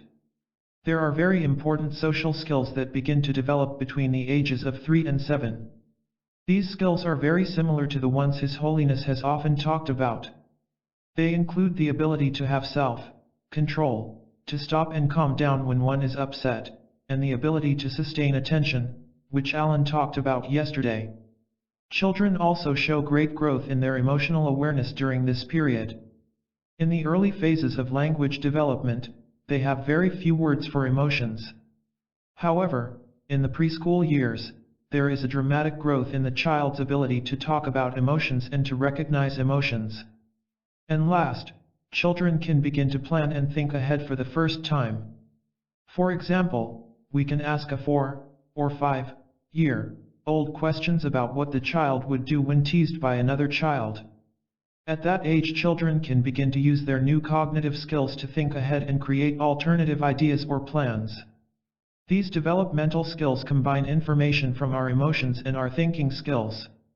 They are now recognized as processes that all have important correlates in the frontal lobe, so this is very much in line with what Richie was talking about yesterday. For instance, a persistently aggressive style of play in children at the age of 5 or 6 is not likely to fade away. Such children are likely to continue to be aggressive. At least half of children who show early aggression are going to persist in that aggression through adolescence. And as they persist, they will become worse and turn more toward cruelty and violence. Mark's writings make clear that children who strike out impulsively are displaying a failure to integrate their emotions and their reasoning. Impulsive aggression stems in part from a failure to plan ahead, combined with poor controls on emotional impulse. Both planning and impulse control are functions of the prefrontal lobes. Significantly, frontal lobe damage in young children, whether from an accident or from disease, appears to have a very low recovery rate. That is particularly troubling, because the prefrontal lobes are the critical areas for the integration of reasoning and emotion. Unlike, say, the language centers of the temporal lobes, the prefrontal lobes show much less recovery from damage. 5 If a young child has damage to the temporal lobes, other areas will take over language capabilities and the child can develop reasonably normal language skills. But if the damage is to the prefrontal areas, such substitution typically fails to occur, and the child grows up impaired socially and emotionally. These neurological data underscore the significance of the prefrontal area for the development of healthy emotions in children. The frontal lobes, as Ritchie said, have evolved and grown dramatically in humans compared even to other primates. Because this area is the newest part of the brain in evolution, it seems to have little redundancy with other areas. Even so, the prefrontal area itself is quite plastic, shaping its circuitry as the result of the experiences and learning we undergo, particularly during the surprisingly long period during which this area continues to grow anatomically. The brain is the last organ of the body to become anatomically mature. The progressive mental and social milestones of a child's development reflect its continued growth. The prefrontal areas are the last part of the human brain to become fully mature, continuing to show anatomical growth into the mid-20s, making life's early years a key window of opportunity to help young people master the most helpful lessons for life. That was the implication of what Mark said next. On the other hand, children who have good planning skills and are aware of their emotions by the time they enter school, at the age of 5 or 6, are at much lower risk for later having problems of aggression and anxiety disorders. We know that by the time children enter school there are very clear pathways going into the future, though the patterns are not completely stable. This is partly related to the concept of selective perception, which we've talked about already. Children who are aggressive or who have a chip on their shoulder are very vigilant. They're looking around to see who's going to hurt them next, because they've been hurt before. They're very reactive, they jump quickly. A classic situation in school is lining up. Children have to line up many times during the day, to go to lunch and come back from recess, and so many things happen in the lining up process. It's these little, everyday events that are so telling. A child may be bumped in line by another child, and instead of first looking at the situation to see what's happening, an aggressive child will often quickly react with aggression, and then a fight will begin. It's those quick emotional reactions that we're interested in here. Children who have had a history of aggression are primed, in a way. They're ready to see damage being done to them even when it's not true or when it's accidental. As Matthew mentioned yesterday, schools may be the only enduring institution that can provide the universal education to build emotional health. During the past 20 years or so, I and other colleagues in America and elsewhere have begun to scientifically test whether we can intervene effectively in the schools to build emotional health. I'm very happy to say that we now have scientific evidence that, using the PATHS curriculum 2 to 5 times a week, we can be successful in improving children's well-being. When taught with high fidelity, PATHS can build children's social and emotional skills as well as improve some of their thinking skills. We shouldn't think about social and emotional skills separately from these thinking skills. In the Buddhist model, intelligence includes both. In America, we've often separated these. We think about children's social development and their cognitive development separately, but we know that there is great interconnection. Getting practical, you can't think until you're calm. For the remainder of my talk, Mark said, I am going to become practical. I would like to use our own work with PATHS for the past 19 years as an example of how to work in the secular and quite conservative structure of the educational system, a very difficult structure to change. We've worked in the public schools in America, although our work has also been used in England, the Netherlands, Canada, Belgium, Australia, Wales, a variety of places around the world. Not France yet, though it's been translated into French, he added, getting some laughs at what had become our running joke.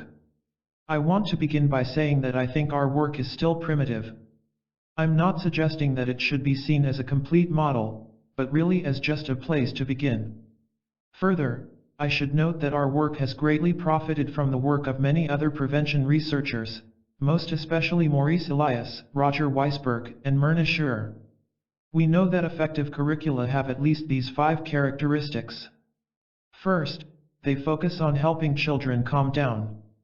This relates to how we can decrease the recovery period from emotional arousal that Paul discussed on Tuesday, be it for anger, jealousy, or excitement.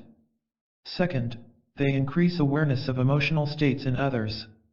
The third characteristic may be more Western. the outward discussion of feelings as a way of solving interpersonal difficulties. Fourth is a very important skill, planning and thinking ahead so that one can avoid difficult situations. And last is considering how our behavior affects others.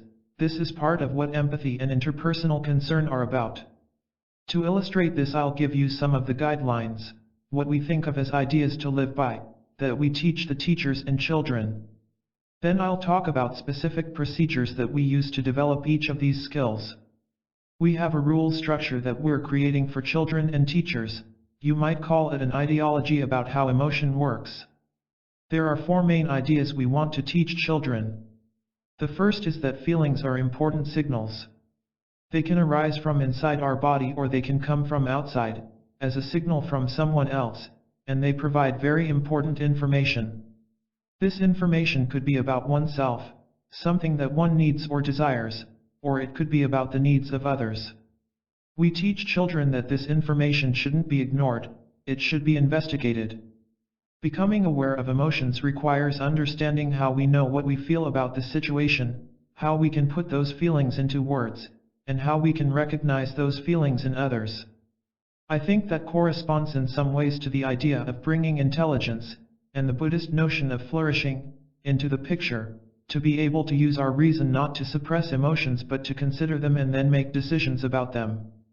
That is one guideline, that emotions are important signals. We don't merely tell this to children, we provide them with tools to practice, as I will describe later. This is important because many children are afraid of their feelings, often they cannot separate their feelings from their behavior. In fact, many adults have a hard time doing this. It is complicated and occupies much time in most forms of adult psychotherapy. So it's very important that we help children understand that their feelings are different from their behaviors. We talk about this in a very simple way. We place signs in the classroom that say, all feelings are okay. Behaviors can be okay or not okay. It's important for children to realize that everyone sometimes feels jealousy, greed, disappointment, the entire spectrum of feelings. But feelings are distinct from behavior, and thus we say that behaviors may be okay or not okay. How might this be taught in a lesson? Let's take a lesson on jealousy as an example, a very important emotion for children. We'll have children show on their faces how a jealous person might look. During a lesson we would discuss jealousy and would show them pictures of the different ways a person feeling jealous might look. We might tell a story about a time when a child felt jealous and how the child resolved it. We may have the children take turns talking about a time when they were jealous, or draw a picture, or write in their journal about jealousy. We'll talk about behavior, what you can do when you feel jealous. The feeling of jealousy may be very difficult to control when it arises, but we can make decisions about how to behave. The second guideline is to separate feelings from the behaviors. The question is, what kinds of behaviors are okay or not okay? That takes a lot of time for many children to discern. Often when they have certain emotions, let's say anger, and they've been punished for something, they fuse together the emotions they felt and the behavior that they were punished for. They also believe that even feeling certain emotions is already being bad. It's very important to help children see that feelings are just a part of us. They arise and we need to look at them. There's nothing wrong with feelings, they are natural. The third guideline we tell children is that you can't think until you're calm. This is a sort of a mantra, if you will, in our classrooms. It relates to Matthew's idea that emotions condition the mind to see in a certain way, as well as to Paul's experience of the phone call with his wife. We tell children they must calm down first so that they can see clearly what's happening, and then see what to do about it. What action should be taken about the emotion? We say this over and over again. And we teach specific ways to calm down when they have these feelings. The Dalai Lama wanted to know, when you tell the children first of all that they should calm down so they can assess the emotion and see what to do about it, isn't that already telling them to modify their emotions? Well, Mark replied, it's telling them to handle the arousal. We don't want them to get rid of the emotion. We want them to calm down so they can say to themselves, I'm angry. Now what can I do about this? Why am I angry? We tell them to modify the arousal of that emotion, not that the emotion shouldn't be dealt with, but that first we have to calm down and use our intelligence. Paul Ekman clarified that this involves decreasing the intensity of the emotion. The point was that in this program, any emotion was okay, but the actions it led to might N9TB. This contrasted markedly with the Buddhist view that certain emotions themselves are not okay. The Dalai Lama took a long moment to think about this before signaling Mark to continue. The fourth guideline that we use is the Golden Rule, Mark went on. We think this is a very important, age-old piece of wisdom. We say to children, treat others the way you want to be treated. The idea here, of course, is to invoke taking the perspective of others. These are four fundamental guidelines that we try to put across to children on a repeated basis, over and over again, not only to the children, but also to the teachers, the principal, and other staff working with the children. The Dalai Lama came back to what he had been getting at in his earlier questioning. He asked if there wasn't a bit of contradiction when you tell the children on one hand that all emotions themselves are okay, if not the behavior, but as soon as a child shows an emotion such as anger, you say, calm down. Wouldn't it be more congruent to say, I see that you are very angry. I get angry, too, but it would be better not to be so angry? Help the child to diminish the anger. Mark answered, that is exactly what I think we do. I'm not sure there is a contradiction. When I talk about practical ways to do this, I think you'll see that's exactly what we're doing. Doing turtle. Getting to the practicalities, Mark told a path story, accompanied by pictures, for children 3 to 7 years old. This is a story about a little turtle. This little turtle liked to play by himself and he liked to play with his friends. He liked to watch TV and play games outside, but he didn't really like to go to school very much. At first the Dalai Lama did a double take, seemingly a bit startled to realize this was a story for children, not a true account. Catching himself, he tapped his head, and, clearly charmed by the tale, nodded and smiled at each part. He didn't like sitting in a classroom and listening to the teacher for long periods of time, Mark narrated. It was very hard for him. Often the little turtle would get angry at his friends. His friends might take his pencil or push him, or bother him in some way, and when that happened, the little turtle would get very, very angry. He would often hit back or he would say mean things to the other child. After a while, other children didn't want to play with the little turtle. At this point, Mark said, the pictures would show the turtle alone on the playground by himself. And the little turtle felt upset, the story went on. He felt angry and he felt confused, and he felt sad because he couldn't control himself and didn't know how to solve his problem. Then one day he met a very wise old turtle who was 300 years old and lived at the edge of the town. He said to the wise old turtle, what can I do? School is a problem for me. I can't behave myself. I try but I always fail. The wise old turtle said to him, you already have the solution to the problem inside yourself. It's your shell. When you feel very upset or very angry and you can't control yourself, you can go inside your shell. Mark, who often works with deaf children, demonstrated the sign for this, wrapping one hand over the other fist and retracting the thumb that sticks out like a turtle's head. When you're inside your shell you can calm down. When I go inside my shell, the wise old turtle said, I do 3 things. I tell myself to stop. 1. Take one long deep breath, or more if I need to, and then I tell myself what the problem is.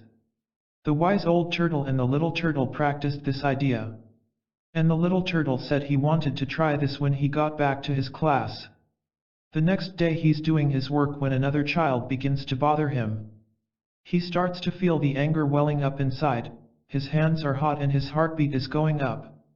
He remembers what the wise old turtle said, and he folds his arms and legs into his shell, where it is peaceful and no one can bother him, and he thinks about what he should do.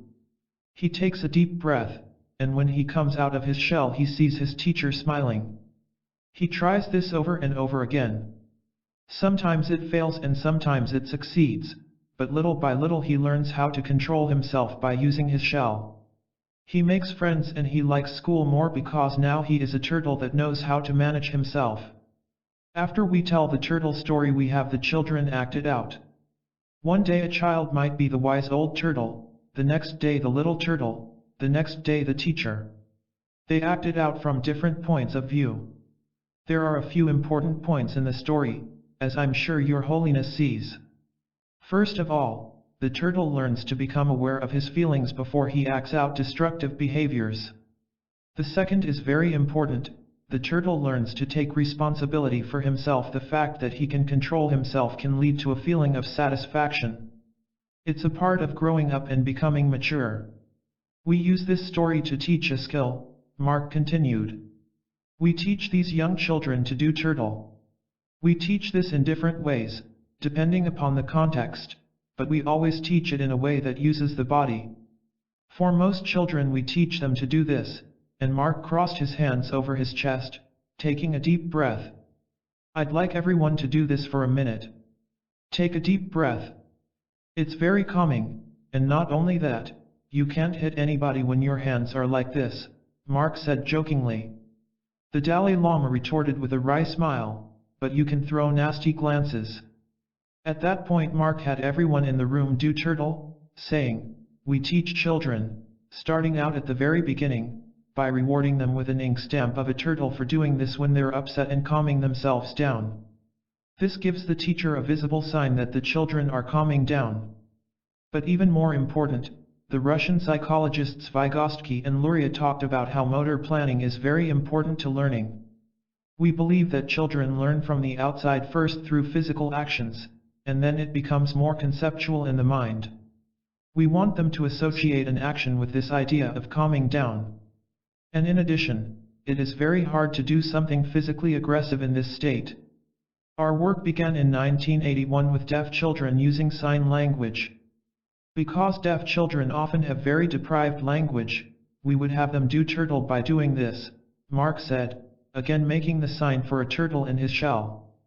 But over time, we thought crossing arms was better, because it incorporates the deep breath, which calms them. To calm down is often difficult. In some way it's almost as if they're holding themselves back. It needs great support from adults.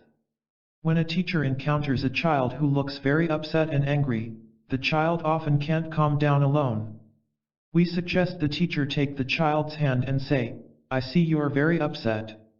Let's calm down together. I'll do it with you. Let's take a deep breath together, and then now, are you feeling calmer? It's just like a mother and a baby where the mother scaffolds, or structures, the interaction. In the same way, teachers need to do this many times for children to internalize this essential skill. Another thing we're teaching children simultaneously with doing the turtle is what we call self-talk, or talking to oneself as a way of controlling behavior. Sometimes it is called verbal self-control. The idea is to talk to oneself and to use language as a substitute for the acting out behavior or the emotional over-display. Here Mark made a crucial point, that self-regulation abilities are the prerequisite for acting responsibly. Moral teachings alone, without the underlying skills to follow them, are not enough. We think that unless children can learn how to calm down when they're truly upset, nothing else that will teach them about moral development or about feelings will make much difference. It's the primary, critical issue. It's very difficult, it takes repeated practice. As an adult, I'm still working on it. We only use the turtle technique with younger children. It is too immature for older children, they would be embarrassed by it, and they have less need for it.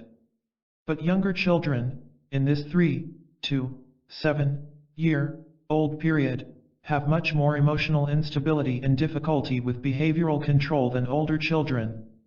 Showing what you feel. Then Mark showed a slide of cartoon images of human faces, each standing for a different emotion, a smiley face for happiness, a grumpy face for anger, and so on. A second goal is to teach children about feelings. Starting developmentally with their simple feelings, over the elementary years we progress to more complex feelings. First of all, we code them. We talk about yellow feelings, or comfortable feelings. We never discuss them as good or bad, all feelings are okay. We use the word comfortable, which is a word that children understand very easily at young ages. Then we talk about blue feelings as feelings that are uncomfortable. We talk about the feelings as being comfortable or uncomfortable because of how they make the children feel inside, although this does get complicated at times. For example, with scared or afraid, we usually teach the opposite at the same time, in this case safe. Lessons are multimodal. The teacher will show pictures of people's faces and bodies, maybe talk about a time when she felt those emotions when she was a young child, tell a story, and have the children talk about when they have experienced these feelings. In addition, at the end of the lesson, she hands out a feeling face on a small card to each child, and each child puts it on a ring and keeps these faces on his or her desk. Similarly, the teacher has a set of faces on her desk, and, if we're able to penetrate a school completely, the principal has a set too. The child begins with a few feeling face cards on his or her ring, and slowly the ring becomes full of more and more faces. These faces are used throughout the day to express and develop awareness of their inner states of being. Just as we taught the children to do turtle, because it is a behavior that they can use anytime during the day, especially in the heat of the moment, in a similar way we use these feeling faces during real situations. For example, at certain times, maybe at the very beginning of the day, or after children come in from lunch and are very excited, the teacher will say, "I'd like everybody to look through their faces and show the one they're feeling." Over a number of grades, we teach a variety of feelings, starting with basic ones like happy, sad, scared, and safe, and then moving to somewhat more complex ones like disappointed or proud, then to even more complex ones like embarrassment and humiliation. By the time the children are 11 years of age, we are discussing quite complex experiences such as feeling rejected and feeling forgiveness. By the way, we also teach private, which is a white card, in the first few lessons so that children realize that they don't have to show what they're feeling. They can feel very comfortable or very uncomfortable, but they don't need to show it. In fact, we learned this from a deaf child. In the early years we decided we would hand out some empty faces with no emotion on them and see what the children did. One child wrote on an empty face, "Nobody's business." He didn't want to tell anybody how he felt on that day. Our early experiences with paths led to two conclusions. One is that we underestimate children's abilities, and the other is that they can teach us quite a bit about which emotions we should introduce. Another example of this was a deaf child who was about 9 years of age. He said to his teacher one day, "I need a new face. I have a feeling I want to have a face for." She said, "What is it?" And he said, in sign language, "mean/happy." She said, "What is mean/happy?" He said, "It's when I trip someone and they fall down and I laugh." We spent a year in our laboratory deciding what feeling that was and decided upon the word malicious. That's a very powerful word. There is a way in which teaching children about feelings not only helps them to recognize what's going on inside themselves or what's going on inside another person, but also shows them how talking about feelings can actually often solve problems. Let me give you an example with malicious. Teasing is a very difficult problem for children, and many children just can't respond effectively to being teased. Adults will often tell them to ignore the teaser, who will go away. In some cases that is true, but it is very hard to ignore teasing.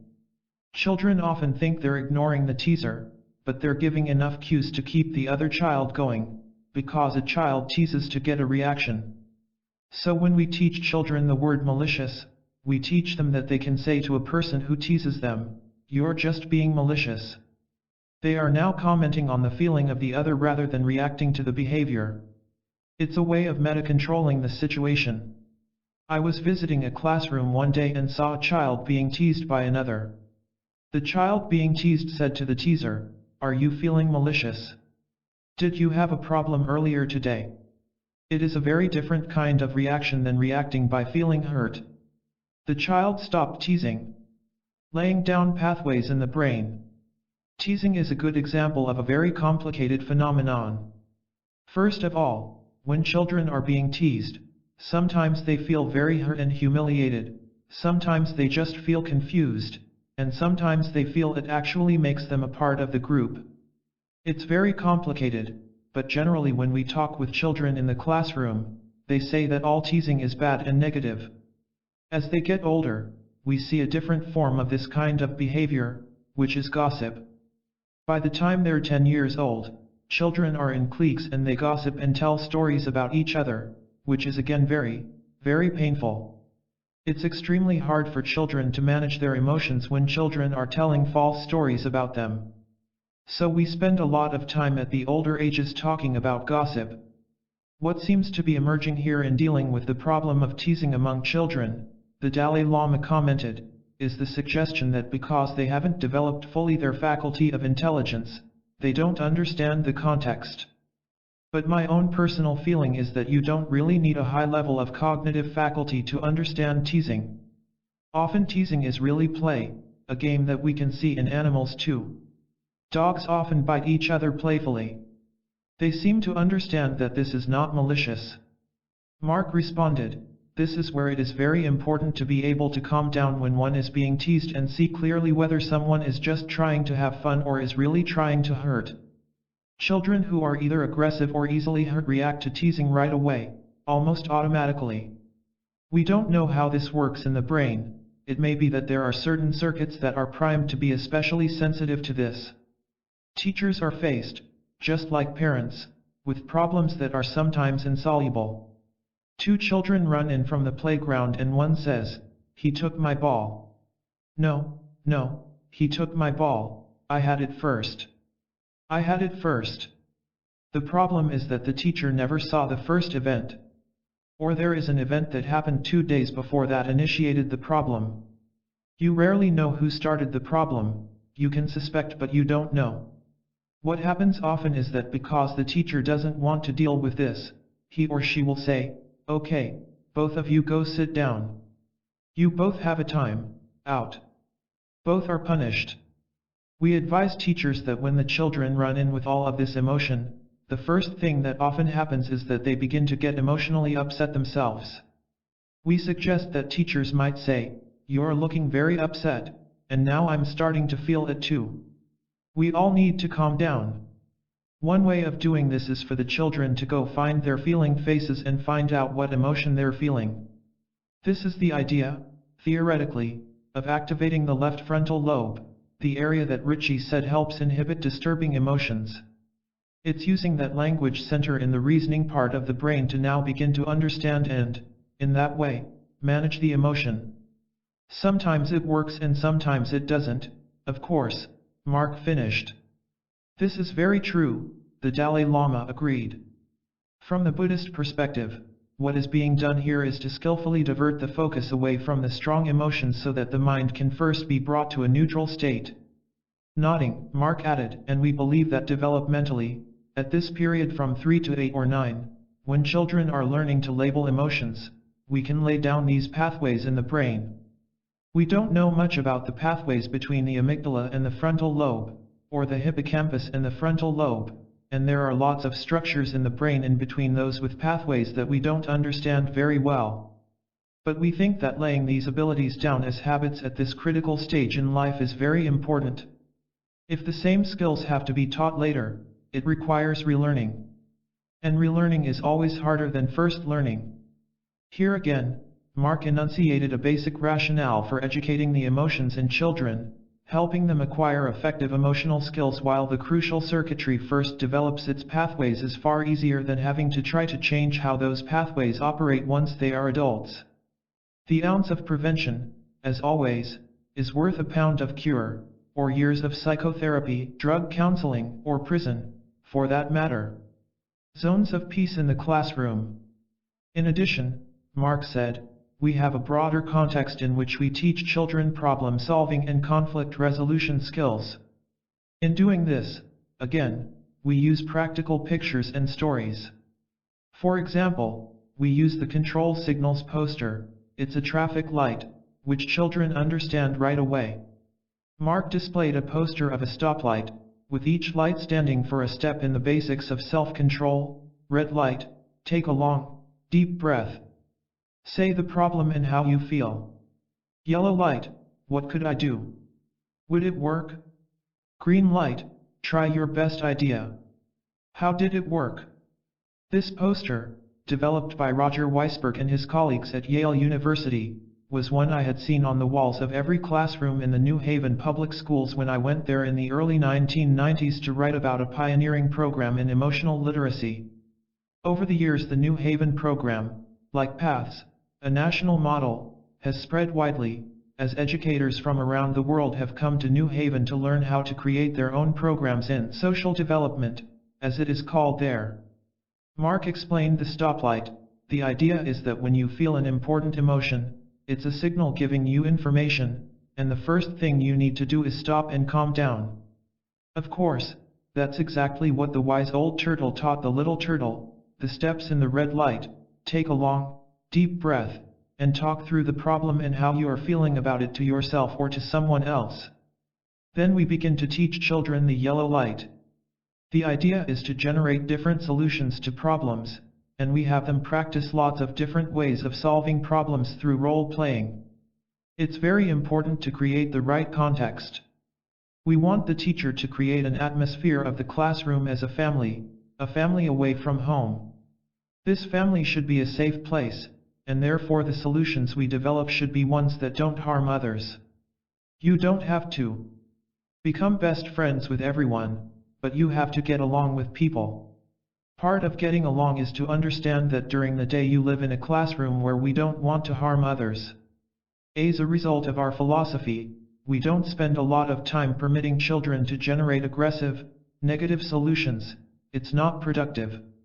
Instead we say, if your goal is to at least get along and do no harm, what could you do now if someone was teasing you? What could you do now if someone was talking behind your back? What could you do now if someone pushed you in line and you were feeling really angry at that person?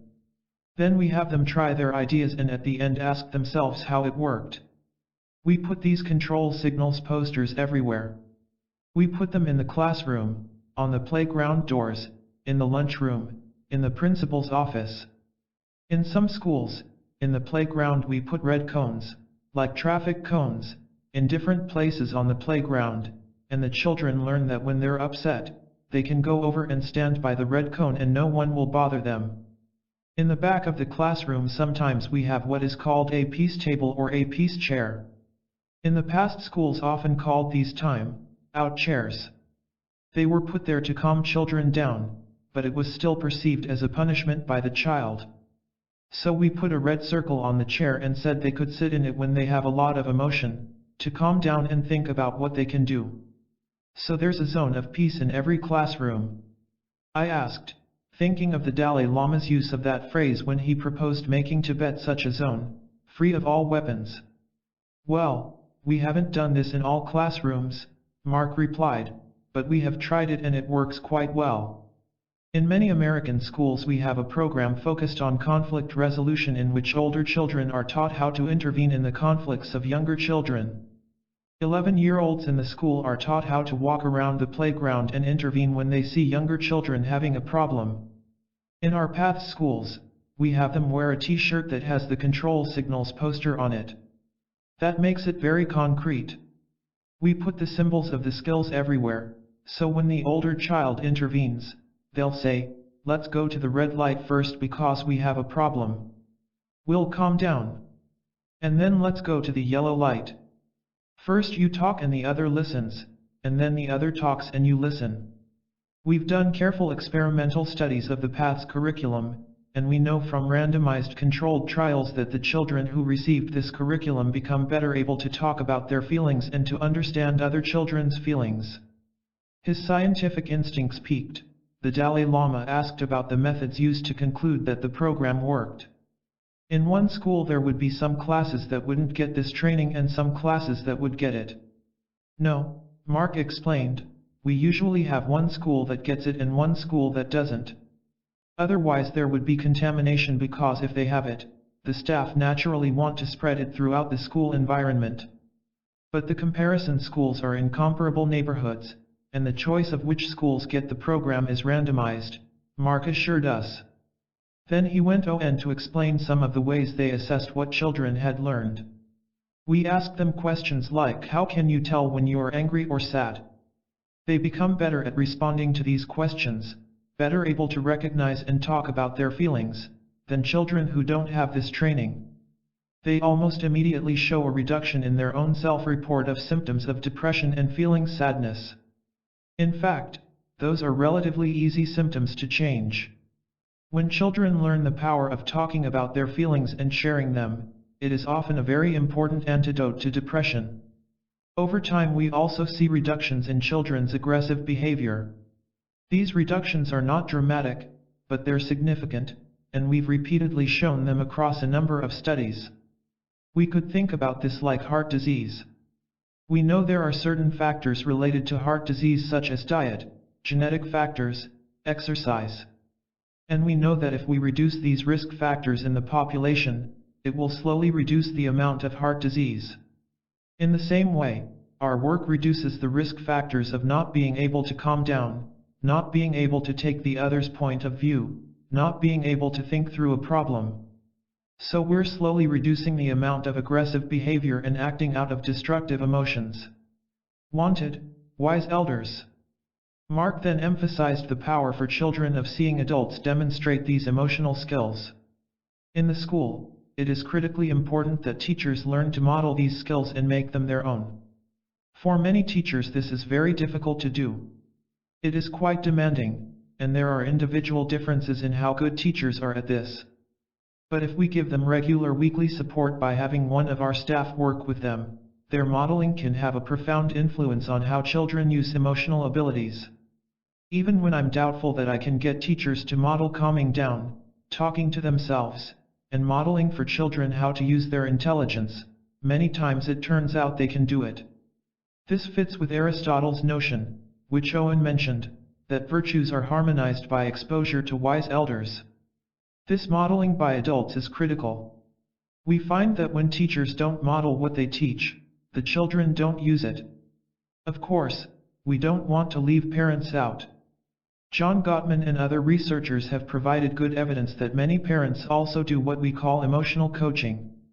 When a child is angry or sad, they don't turn away from the child. They don't punish the child. They help the child to understand that their feeling will not overwhelm them, that it's okay and can be worked with, that it's a natural phenomenon. And those children show the same positive capabilities, better behavior and a better ability to manage their physiological arousal. The first thing I talked about this morning was how the parents of infants helped them to manage their emotions. In the same way, but at a different developmental level, parents and teachers of 10-year-olds are still helping. Paul may say that a parent of a 20-year-old is still helping, because wise elders are important at every age. We're all looking for teachers. But we shouldn't think that childhood is the end of the zone for intervention. We don't know about adulthood, but we believe there is still plasticity in adolescence and beyond. Other programs that teach social and emotional learning to adolescents have been shown to reduce drug and cigarette use, and aggressive behaviors. We know that even in the adolescent period, these kinds of programs, examined carefully in experimental trials, have been shown to be effective. Although adults are important in children's lives, the heat of the moment is almost always in peer relationships. We know that the very best predictor in childhood of adult mental health is what other children say about a child during their school years. 10 Children see things about other children that adults often miss. Because of this, I think it's very important that this kind of work be universal, that it not be done just in the context of psychotherapy, with an adult teaching one child. Really, a parent can't do this all alone, either, because children's peer social context is very important. We have to create contexts in schools in which they see these skills as valued in their peer relationships, not just by adults but by other children. And children need to realize from an early age that this is really what growing up is about. In America this is quite a problem given the radical changes in the last 20 years in the amount of time adults spend with children. The Dalai Lama turned to Jinpsa and quietly told him how happy he was to hear Mark's report. All along he'd been saying there was a real need to bring something like this into education, and now something concrete and practical was being done. The Dalai Lama later told me, too, how pleased he was to learn of this systematic attempt to help children handle their destructive emotions. He was impressed both by the specifics and by the fact that these methods were actually being applied as part of children's education. Modeling compassion. Mark went on, one of the things that we've spent less time on, possibly because of our Western view of the world and our focus on preventing psychopathology, is developing positive emotions. But we've begun to work on that over the last 7 or 8 years by telling children true stories about important people in the world. Some are children just like themselves who have done important things to help the world, and some are adults, like His Holiness. I thought I might give you an example of how we can use a story to weave paths into language arts and the reading curriculum, so we integrate these lessons across the school day. There's a story about a famous baseball player in America, Jim Abbott, who only has one arm. We're interested in teaching the idea of persisting through obstacles, and of course he had an enormous obstacle. He tells the story that when he was a child, everyone said he could never be a baseball player because he has one arm. We tell the story of his life and how he became successful, and then we ask the children about a goal they think they can't reach. We have them write it down and think of steps to reach that goal. Another example is Aung San Suu Kyi from Burma, now called Myanmar, Mark said, getting a nod of recognition from the Dalai Lama, who knows her as another Nobel Peace Laureate. He traveled to the Burmese border to be part of a Nobel laureate's demonstration to support her. We use her life as an example to teach social responsibility, that sometimes you must give your life for something that is important.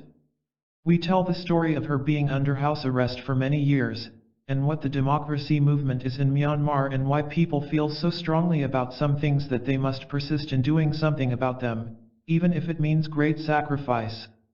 After discussing her biography, we have the children do a short project to improve their school or their neighborhood. The idea is to transfer the understanding of certain emotions and goals that Aung San Suu Kyi had. Then they can see those same goals in themselves and that there are goals they should have for their community in the same way. Another example we've used is an Asian American woman named Mai Olin. She designed the Vietnam Veterans Memorial in Washington and the Civil Rights Memorial in Montgomery, Alabama. We use her life story to illustrate how one can use art to commemorate important things.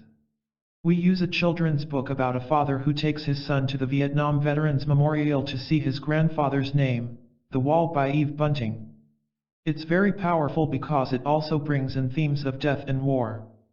We talk then about how walls can commemorate or memorialize important events in history. Then the class plans and conducts a project to commemorate something in their community. We don't know what it will be. It could be something that happened in the school during the year, or something historical in the neighborhood, but the idea is to move toward the ideal of social responsibility, and maybe the beginning of compassion. I speak humbly about these examples, because we are just beginning to learn how to work with positive emotions. We've been much more focused on managing destructive emotions. I'm very interested in your thoughts about different ways to develop compassion. I know that there is a many thousand-year history in Buddhism of developing compassion in young monks, and I think we can learn a lot from some of those techniques, along with our own Western techniques. Maybe I should pose that as a question to His Holiness. Do any ideas come to mind for ways we can help develop compassion in young adolescents' minds? At that, the Dalai Lama asked in Tibetan what others present thought, at which point Matthew commented, "There is a very small thing which I notice in some Tibetan families that I thought was wonderful. A child will make presents for everybody else on his own birthday and is happy to do so. These small things are not big principles, but they say something." Mark agreed. We know that for children, it's not the big ideas but the small things that happen every day that are so important. A repertoire of compassion. Then the Dalai Lama shared his thoughts. I believe that managing negative emotion is very important, but by itself it is not really going to solve the problems. Clearly in your program you recognize this point, the need for developing and cultivating the positive emotions. Although these positive emotions may not be directly applicable as an antidote in the heat of the moment, they will help prepare the child, or whoever it is, to deal with the negative emotions much more skillfully.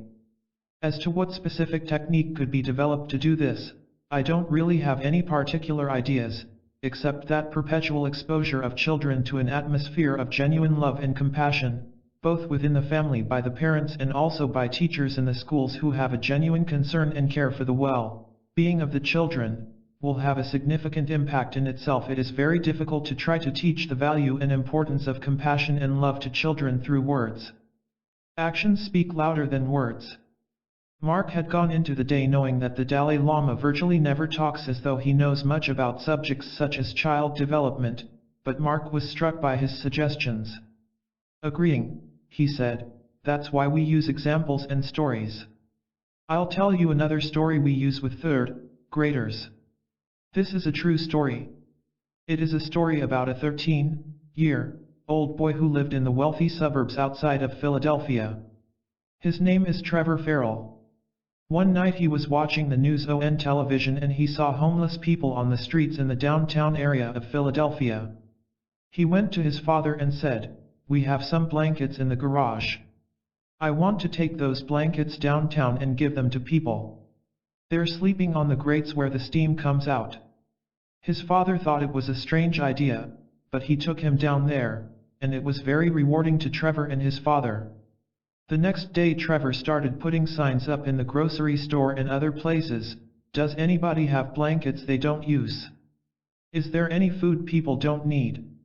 Within a week he had a garage full of food, and now in Philadelphia there are a number of warehouses that are called Trevor's Place that feed the homeless. The Dalai Lama had been smiling and nodding rapidly in approval throughout Mark's tale. We tell this story and use it with the control signals poster. We talk about how when Trevor felt that there was something really wrong, he needed to calm down and think, what can I do? The idea is that it's not just adults like His Holiness who can be models, but there's something that children themselves can do. That's how we try to communicate, through story, but we're looking for new ideas. Alan Wallace made a suggestion about cultivating the positive range of emotion. You started out with the theme that all these emotions are natural and okay. And my first response was that they're not really all okay. My second response was that it may be good advice just to recognize them, and not judge them before you recognize them. But one could also say that, just as in communism all people are equal but some were more equal than others, all feelings are okay but some are more okay than others. William James has a principle that I think is really brilliant, and I use it just about every day of my life. What we attend to becomes our reality, and what we don't attend to fades out of our reality. A fair number of the feeling faces on the cards were negative. The children, especially when they get to the ages of 10, 11, 12, and on, could start developing a wider repertoire of cards of compassion, patience, friendliness. There is a central theme of the classic text Bodhicariyavatara, or A Guide to the Bodhisattva Way of Life. When feelings arise, observe how they affect you. When a child expresses generosity, how does that feel? Watch not only how the other person experiences your generosity but how you feel when you're expressing generosity. They can start developing more and more sensitivity and awareness of the virtues without having to tell them, you should do this. His Holiness has so often said that these virtues are natural. If they attend to them and start using cards for them, then they'll say, wow. It's a wonderful idea, Mark said. In the West, I think we're focused more on the destructive emotions partly because we work in the school context, where violence is driving all of the funding for these programs. But even at the early ages we haven't spent enough time on the positive. A simple example, as I was listening the last 2 days I started writing all the names of new lessons we should be creating. We don't have one on awe or wonderment. I've learned a great deal already about where I need to go next with the work, and I'm grateful to you. The Dalai Lama, who had been particularly touched by Mark's presentation, raised his joined hands to his forehead in a gesture to honor Mark. Chapter 12. Encouraging Compassion. Why has Western science ignored compassion? That had been the pivotal question in a telling interchange at the fifth Mind and Life meeting on altruism and human nature. The question had been raised by Anne Harrington, a historian of science at Harvard University. She put it, historically, the more deeply our sciences have probed reality, the less relevant concepts like compassion become. Behind altruism is strategizing for genetic fitness, which is how evolutionary theory explains away such selflessness. In contrast, she had noted, when one employs Buddhist methods of exploring reality, one apparently arrives at a very different reality, one in which compassion is basic, serves as a dominant framework for the dramas of life, and in which beings are all connected and not in struggle. The Dalai Lama had replied that science was a relatively young discipline, and its current mainstream understanding of human nature as basically aggressive, selfish, and heartless seemed an arbitrary viewpoint at a particular stage in the evolving understanding of human nature. Perhaps that negative spin was due to psychology following the lead of medicine, which focuses on disease rather than on health, observed Richard Davidson, who had organized the meeting. The bias in psychology toward studying negative emotions, he speculated, may reflect that bias. To that point, Irvin Staub, a social psychologist at the University of Massachusetts, had replied that in the last 30 years some psychologists had begun research on altruism and empathy, though they had not yet linked those with the idea of compassion. And he thought the time was ripe for the field to pay attention to compassion as well as to positive emotions in general. That very focus on compassion and the positive proved to be true of our afternoon session. As the afternoon began, I told the Dalai Lama I'd like to pursue a key point we had just discussed over our lunch at Choner House, that the school programs Mark had described focused mostly on curbing disturbing emotions but not on cultivating the positive ones, which are antidotes to the destructive emotions. We wonder, I said to him, since Buddhism itself is a rich storehouse of methods for cultivating these positive emotions, if there aren't some techniques that could be adapted in the secular context for instruction in a program like this. He often does when asked directly for a solution, the Dalai Lama at first demurred, wanting to reflect a bit.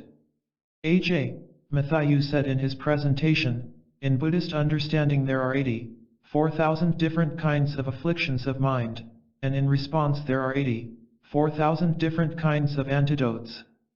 I would like to begin with that statement and then we'll see what you have to say, and maybe I'll have something to add.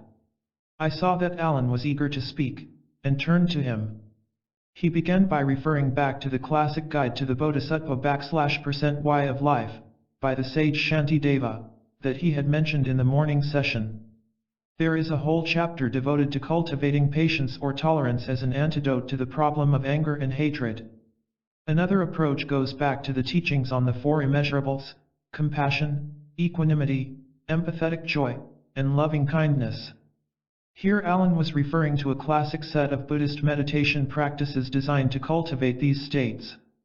Their loving kindness is also diametrically opposed to hatred, Alan continued.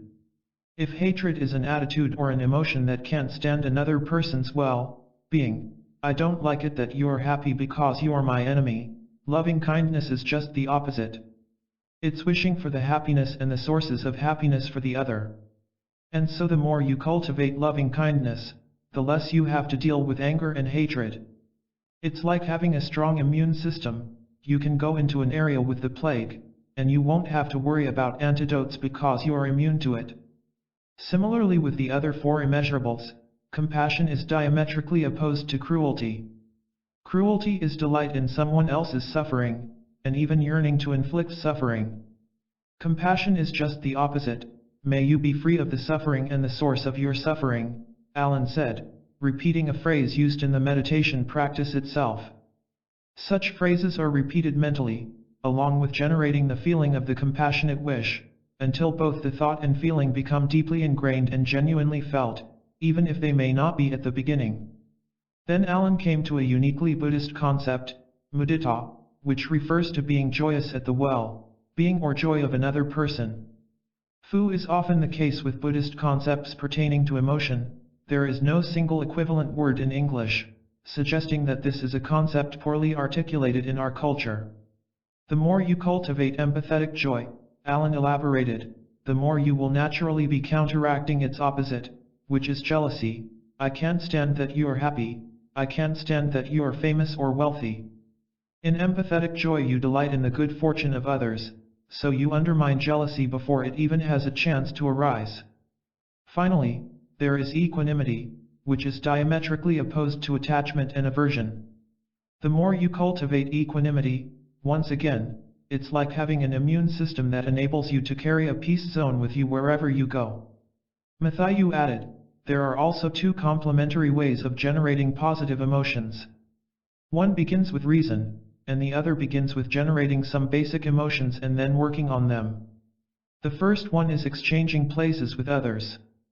There is a series of gradual exercises on how first to equate yourself with others, then to exchange yourself with others, then to consider others as more important than yourself, and sometimes just to take others' point of view and seeing your own ego as selfish and arrogant. You start being upset at that ego from the others' point of view, just as you might ordinarily be toward someone else you saw as selfish. He added that an entire chapter in the Shantideva text that Alan had referred to deals with gradually more subtle ways of making this exchange. The other way is to generate a basic feeling of intense loving kindness, for instance, by considering someone you love very much, the classic example being the very kind mother. And then you imagine that mother in a terrible situation. There is a lot of imagination used, because we're dealing with emotion. Say you imagine her as a doe being chased by a hunter. She jumps over a cliff and breaks her bones. The hunter comes and is about to give the final blow, and then she looks at you and says, "Can you help me, son?" And you feel powerless. Or you imagine someone who is very dear to you having no food for months and asking you for a morsel. You do all this to generate a very powerful emotion of loving kindness for someone you really love. Once the feeling of loving kindness becomes strong, then the meditator extends the feelings toward other people, and finally toward all living beings, as Matthew explained. Then you try to extend that to other beings by realizing that, in fact, there is no reason why you should not extend those feelings to all sentient beings. You can combine both complementary methods into something that you feel naturally and you can expand rationally. I have a more modest version of what you are suggesting, said Paul Ekman.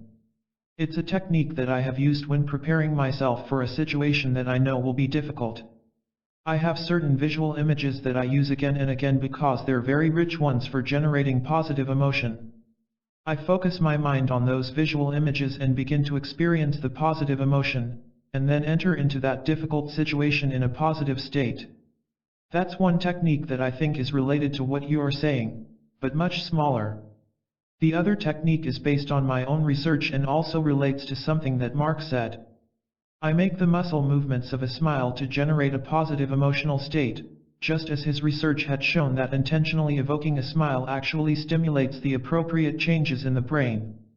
I also use a slight variation on the turtle movement, Paul continued. When I worked in a Stone Age culture in New Guinea, I found again and again that when people were ill at ease, they held themselves like this, he said, crossing his arms and placing his hands on his shoulders. I have pictures of hundreds of people standing there like this. I use this posture because I'm holding myself, warming myself, and it helps me. I don't know whether, when gripped by the emotion, I could get a grip on myself. I haven't yet tried that. So far, these methods are preparatory, when I can anticipate a difficult encounter. Compassion, the great tranquilizer. Now the Dalai Lama had much to say. Generally speaking, before engaging in a Buddhist practice you attend to what the purpose and benefits are. This is a very practical procedure. If you skip that stage and you are just told to cultivate compassion, most likely if you did it at all you would cultivate something contrived that wouldn't have much juice to it. For example, a classic procedure in Buddhism for cultivating compassion is to develop a way of viewing others as if each sentient being is your own mother. To verify by means of cogent reasoning that every sentient being has, in fact, actually been your mother in some life in the infinite past is a difficult task. But that's not the primary reason for viewing all sentient beings as your mother. Why do it? Because viewing an individual as your mother brings forth a sense of fondness, cherishing, gentleness, affection, and gratitude. When you recognize why you should do it, then even if you are not absolutely sure that every single sentient being has actually been your mother, seeing the purpose and anticipating the benefit, you can make the attempt. Similarly, if one has a very strong predilection for attachment, really craving, one of the classic early antidotes involves a very strong use of imagination. You imagine the world to be covered with bones and skeletons.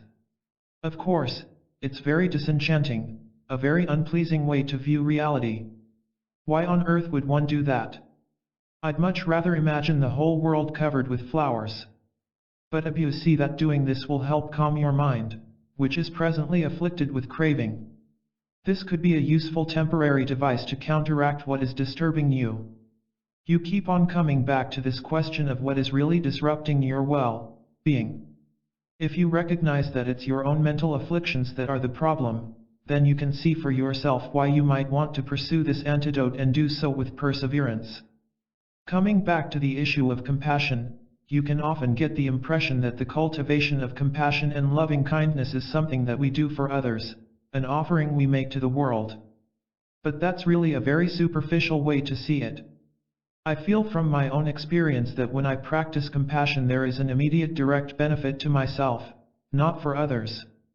By practicing compassion, I get 100% benefit, while the benefit to others may be 50%. So the main motivation for the practice of compassion is self-interest. The Dalai Lama noted that in Buddhist scriptures, a bodhisattva, who reaches a high level of spiritual attainment through practices focused on compassion, has great happiness and well-being because of cherishing others more than oneself and developing extraordinary degrees of compassion and loving kindness. From my own small experience, I find that as soon as some kind of sense of caring or concern increases in my heart, this brings me more inner strength. The result, I feel less fear, more happiness. There are some problems here and there. Okay, no matter. If there is shocking news, sad news, I may be uncomfortable for a few seconds, but then I recover very swiftly and there is peace again, confirming an observation Paul Ekman had already been struck by in observing the Dalai Lama's emotional reactions. I think the practice of compassion is like a medication that restores serenity when one is very agitated, the Dalai Lama concluded. The great tranquilizer is compassion. Throughout this discourse on compassion, the Dalai Lama was exceptionally animated, almost buoyant, using very forceful gestures. It was clearly a topic of conviction for him. Matthew put the discussion in a broader social context. If you read the Declaration of Human Rights, there are 58 or so articles.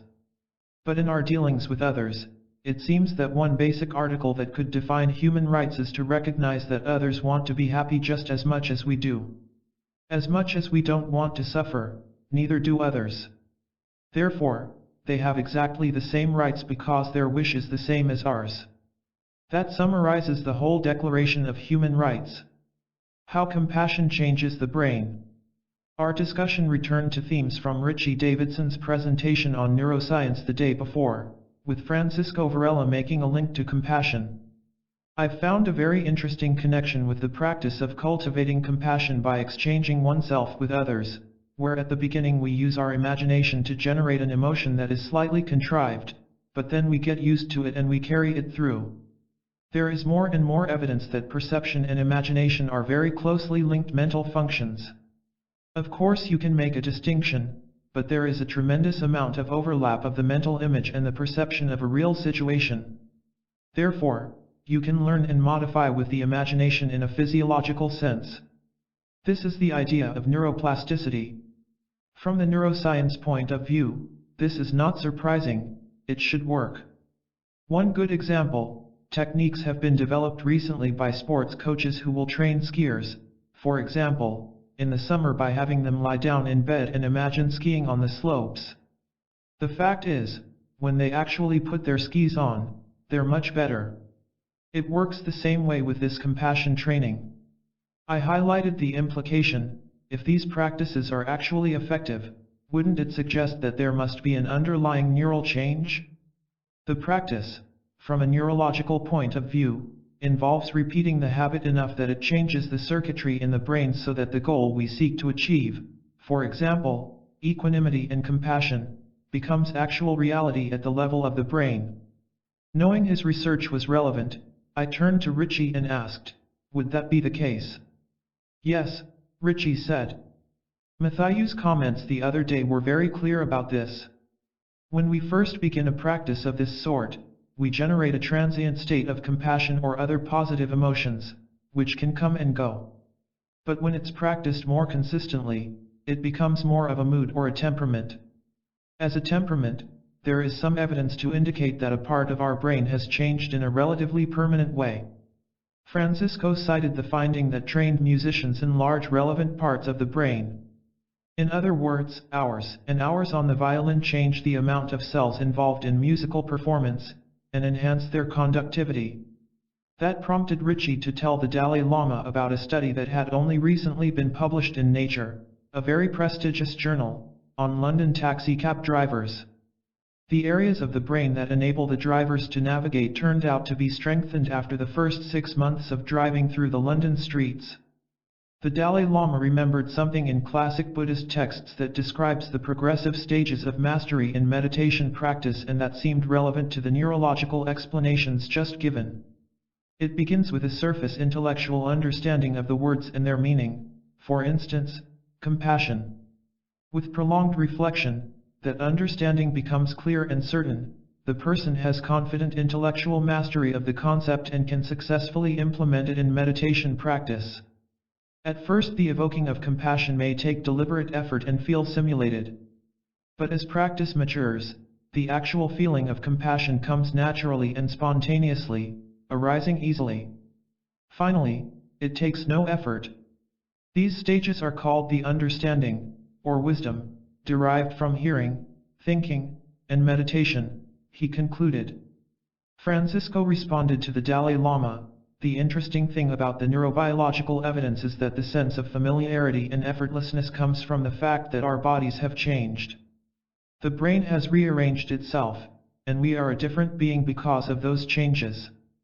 The familiarity has resulted in lasting changes in the brain. Jinpsa added, a metaphor that is used in the Buddhist textual tradition is oil soaking the cloth. You can't really separate the two. Cultivating a culture of gentleness. Mark said something that I think is very important, I pointed out. He said that first learning is easiest. Later learning takes more effort, as you say, because it's relearning. Can we help children learn these things in the first place so that the brain follows those pathways? Mark, maybe you can comment a little on how these lessons at the right age interplay with the development of the brain areas that Richie was talking about, the prefrontal areas, the amygdala, the hippocampus, that is, the areas involved in regulation of emotion. These are the areas that, as you said, are the most responsive to learning and experience. Mark answered, there is a great deal of development in the frontal lobe during early and middle childhood. We don't understand it all yet, by any means, but it happens just when these issues of self-control and being able to use language to talk to yourself begin to develop in the brain. It's then that these brain mechanisms are beginning to come online. I'll give you an example. I received an email last night from a teacher. We have now begun to do our work with children who are 3.5 and 4 years old, so we're modifying our methods to find out how they will work at this younger age. The teacher, who works with children in poverty in a Head Start program, had taught the children the turtle story over the last few weeks. Last week she visited the homes of 3 parents. In each case the parents told her that the children spontaneously did this at home, as if it was natural. One mother said that she had begun to get upset, and her daughter, who is 3.5, told her that she should do turtle. What you're saying, Dan, is right, I think. This relates to what Matthew said about a culture of gentleness. He gave the example of not killing a fly. If you killed a fly around Tibetan children, it would upset them. There is a cultivation of gentleness that, frankly, we don't see very much in America. I think we just saw a demonstration of exactly this gentleness, I said, when His Holiness found a little gnat. Only minutes before, I had been struck by a spontaneous enactment of this sort of compassion in action. As the Dalai Lama had been speaking, he noticed a tiny insect crawling on the arm of his chair. He paused, bent down to peer at it, and gently flicked it away with a folded tissue to protect it. Then he checked to see it was safe where it had fallen, and he saw that it was still on his chair. While Thupten Jinpa was translating his remarks, the Dalai Lama used his tissue to pick up the bug. He passed it to the young monk beside him, who took it out to the garden and set it free. The Dalai Lama explained, with his characteristic laugh, I was afraid I might inadvertently put my hand down on it and accumulate that type of karma where you don't really intend it, but you still get a little bit of karma. The gnat seemed afflicted with a broken leg and wasn't in good shape, so we removed it from harm's way. It's probably just because I'm in a good mood now. If I were in a bad mood. He made a mischievous gesture as though he had squashed the bug, bringing peals of laughter. I think it was Owen, I commented, who said that when people are in a good mood they're more altruistic. You've just proven that, a remark that brought a laugh from the Dalai Lama. Once the mood becomes a temperament you are always in a good mood, Richie added. So the question is, I asked, how can we raise children to be always in the kind of mood where they would do what His Holiness did? Mark gave an example. I sometimes tell teachers a story about two brothers, one who was never satisfied and one who always seemed satisfied. On Christmas morning they got their presents, and the children were up in their room playing with them. The child who was never satisfied had a new computer and games and a little robot, but when his father asked if he was happy, he said, no. Now all the other children will be jealous of me, and then the batteries will die and I'll have to buy new batteries, and on and on. Now, the other little boy had gotten a load of horse manure for Christmas. When his father went to his room, he found him happily playing in it. His father said, why are you so happy? He replied, there must be a horse in here somewhere. And so we try to tell teachers that we want children to have that more optimistic attitude. It is very interesting how such buoyancy is a very important characteristic in the Buddhist model. Counteracting cruelty. Paul Ekman shifted our focus to how the brain learns negative behavior. The first time one acts in a seriously cruel fashion may be the most difficult. But if you continue to act in a cruel fashion, you are in all likelihood changing your brain in such a way that cruelty now becomes your temperament. And cruelty becomes your way without thought or reservation. We see a lot of that. When you are faced with someone who has already established cruelty as their way rather than compassion, and they are about to act cruelly toward you or toward another, what can we do? How can we respond to lead that person away from the cruelty? It depends on the context, the Dalai Lama pointed out. In any specific situation there is a question whether you really have the ability to do anything or not. If you think there is a possibility, then the first option to consider is peaceful means, theoretically speaking. You would use reason or try other gentle measures to persuade the person not to engage in the cruel act. Clearly, I'm putting on the Buddhist hat again. There are 4 modes of enlightened activity that are laid out sequentially for a bodhisattva.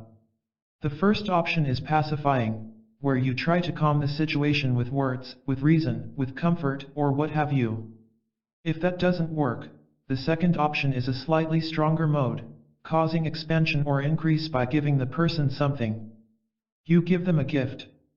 You give them something that will calm the waters. It could even be giving knowledge, or it could be giving something tangible to rectify the situation, to solve the problem. Where that's not possible, then you go on to the third option, which is domination or power. You use your greater power to subdue the person, the country, or whatever it may be. There are some situations where even that won't work, and then the final option is ferocity or wrath. Even violence is a possibility. Among the 46 secondary precepts of a bodhisattva, one of those is a vow to engage in a forceful response in a situation that calls for altruistically motivated force. So with wrathful compassion there can be violence. Theoretically speaking, violence can be permissible if it's done out of compassion. But in practice it's very difficult and is done only when with a harmful person, there is no other way to change their cruel attitude. Because once we commit violence, the situation is very unpredictable, and violence generates more violence. Many unexpected things can happen. It's much safer just to wait and see. Then, under those circumstances, maybe try some prayers, or curse. If nothing can be done, then maybe just shouting some words, he added with a laugh. These are the modes for a bodhisattva who is still on the path and has to go by trial and error, not knowing exactly what is appropriate in a situation. Whereas one of the qualities of a Buddha is knowing immediately and unerringly exactly what is appropriate. A Buddha doesn't have to use trial and error. He noted, however, that we are not on that exalted level, but rather somewhere back on the bodhisattva path. Your Holiness, is it harder to be cruel to someone who emanates loving kindness? Paul wanted to know. Generally speaking, yes, the Dalai Lama replied. I very often quote a statement from A Guide to the Bodhisattva Way of Life to the effect that generosity is much easier to cultivate than tolerance or forbearance. The reason is that all of us have chances to show generosity. You can go anywhere and people are always very happy to accept your gifts, your generosity. However, tolerance and forbearance can only be cultivated when we meet with adversity, with an enemy, with cruelty, and so they are more rare. The author, Shantideva, encourages himself and his reader, when you see a situation of adversity or cruelty, you should really respond with fiero, the delight of meeting a challenge, because now you have an opportunity to cultivate patience. These opportunities are not so easy to come by. Especially if you do not inflict harm on others, they are less likely to inflict harm on you. The further along you are on the path, the less people will be antagonistic to you. The Venerable Kusalasito added a cautionary story from the Pali Suras. One day the Buddha happened to meet with a horse trainer, and the Buddha asked him, "What are your methods to train a horse to run very fast?" The trainer said, "I divide horses into 3 types. The first is very quick at learning. When I just show the riding crop, they will run fast, that's the very best kind. The second kind of horse I have to whip again and again, otherwise it will not run. But the third kind is very difficult. Even if I whip again and again, it will lie down and not stand up and run." The Buddha asked him, "What do you do with those horses?" The horse trainer said, "I don't even bother with them." The Buddha said that training human beings was the same. Only some of the people could be trained, some were untrainable. He would lead them as far as their previous karma would allow, but he could not help them beyond that. Richie Davidson cited data suggesting that there might be at least some hope for helping seemingly impossible cases, such as criminal psychopaths. In the United States, some scientists have studied a group of psychopaths who are incarcerated for cruel acts. One characteristic of psychopaths is that when they are confronted by rewards and good things that they want, they focus their attention so much on those things, on the object of desire, that they're insufficiently attentive to the possible negative consequences of what they might do to get what they want. It's been found, though, that if they are trained to pause, to develop patience, they begin to pay more attention to the cues of the possible negative consequences, and they actually show improvement. With criminals who are in jail, this improvement can happen over a fairly short period of time. It suggests there may be certain techniques that we haven't yet tried systematically but which are worth trying, even in populations that are very hardened and difficult to train. Empathy and loving composure, antidotes to cruelty. Matthew went back to Paul's query about how best to relate to a cruel person. You need 2 hands to clap. If someone is not at all in the mood for conflict, it is much more difficult to get in a fight with that person. It is difficult to judge just by texts and biographies, but we find many stories of meditators and hermits in Tibet who encountered bandits and even sometimes wild animals. When the bandits suddenly come into the presence of someone who is very serene, with loving composure, their attitude and initial intention completely subside, just like pouring cold water on boiling water. There are plenty of stories like that, and some of them are bound to be true. Jean Tsai turned the question back to Paul. From your work, is there any evidence to suggest that certain facial expressions or body postures are disarming to people who are behaving in aggressive ways? After reflecting for some moments, Paul concluded there was no direct evidence for this. It appears that people who act cruelly aren't moved by signs of suffering or fear, they depersonalize. Part of the issue is how to reassert that they are dealing with a fellow human being. People whose job is to be cruel report that they don't respond to the other person's pain. The surprising thing about such people is that, supposedly, they are nice to their families. It's hard to believe, but that's what they report. So there is also a negative side to this plasticity of the brain. One can learn to no longer regard people as people. This reminded me of data about people who have been torturers. I said, research on people who worked for dictatorial regimes in Latin America and Greece shows that the process by which they became torturers is a very methodical indoctrination. It begins by first seeing the people who are victims as evil, not as people. The very first step is to deaden yourself to the other person as a person, to depersonalize, as Paul had said. Then they are very slowly made to do something that at first is very unpleasant, and then made to repeat it until they become inured to it. There must be some unfortunate brain changes that go along with this. Matthew took up the theme. Of course you all know the stories of child warriors in Africa who are forced to kill someone to break the barrier of their sensitivity to killing. I also heard stories of ordinary people who were forced to work in concentration camps. Many of them said that although the first week they were in tears all the time, after a few weeks they became insensitive. I added my own tale, one showing how the absence of empathy opens the way to cruelty. A man in California is in prison for killing his grandparents, his own mother, and 5 female students at the University of California. My brother-in-law was interviewing him for a research project and asked him, "How could you do it? Didn't you feel any pity for your victims?" This murderer said very matter-of-factly, "Oh, no, if I had felt any of their suffering I couldn't have done it." He didn't feel a thing for them, and that was the key to his cruelty. How to cultivate empathy? I concluded, I think that the teaching of empathy very early in life is extremely important in this general curriculum we're talking about, if only as an inoculation against human cruelty later in life. The Dalai Lama took up the question of how to cultivate empathy. His answer offered an insight into one reason he so often extended our discussion to include the implications for animals, and why he was so solicitous of that small bug on his chair. One way you can develop empathy, he explained, is to start with small sentient beings like ants and insects. Really attend to them and recognize that they too wish to find happiness, experience pleasure, and be free of pain. Start there, with insects, and really empathize with them, and then go on to reptiles and so forth.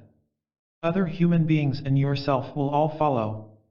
On the other hand, if you murder little insects and dismiss any possibility of their wanting pleasure and avoiding pain, then when you come to animals that are more and more like us, it's easy to dismiss them. Even if a dog is wounded and it yelps, you don't experience the pain.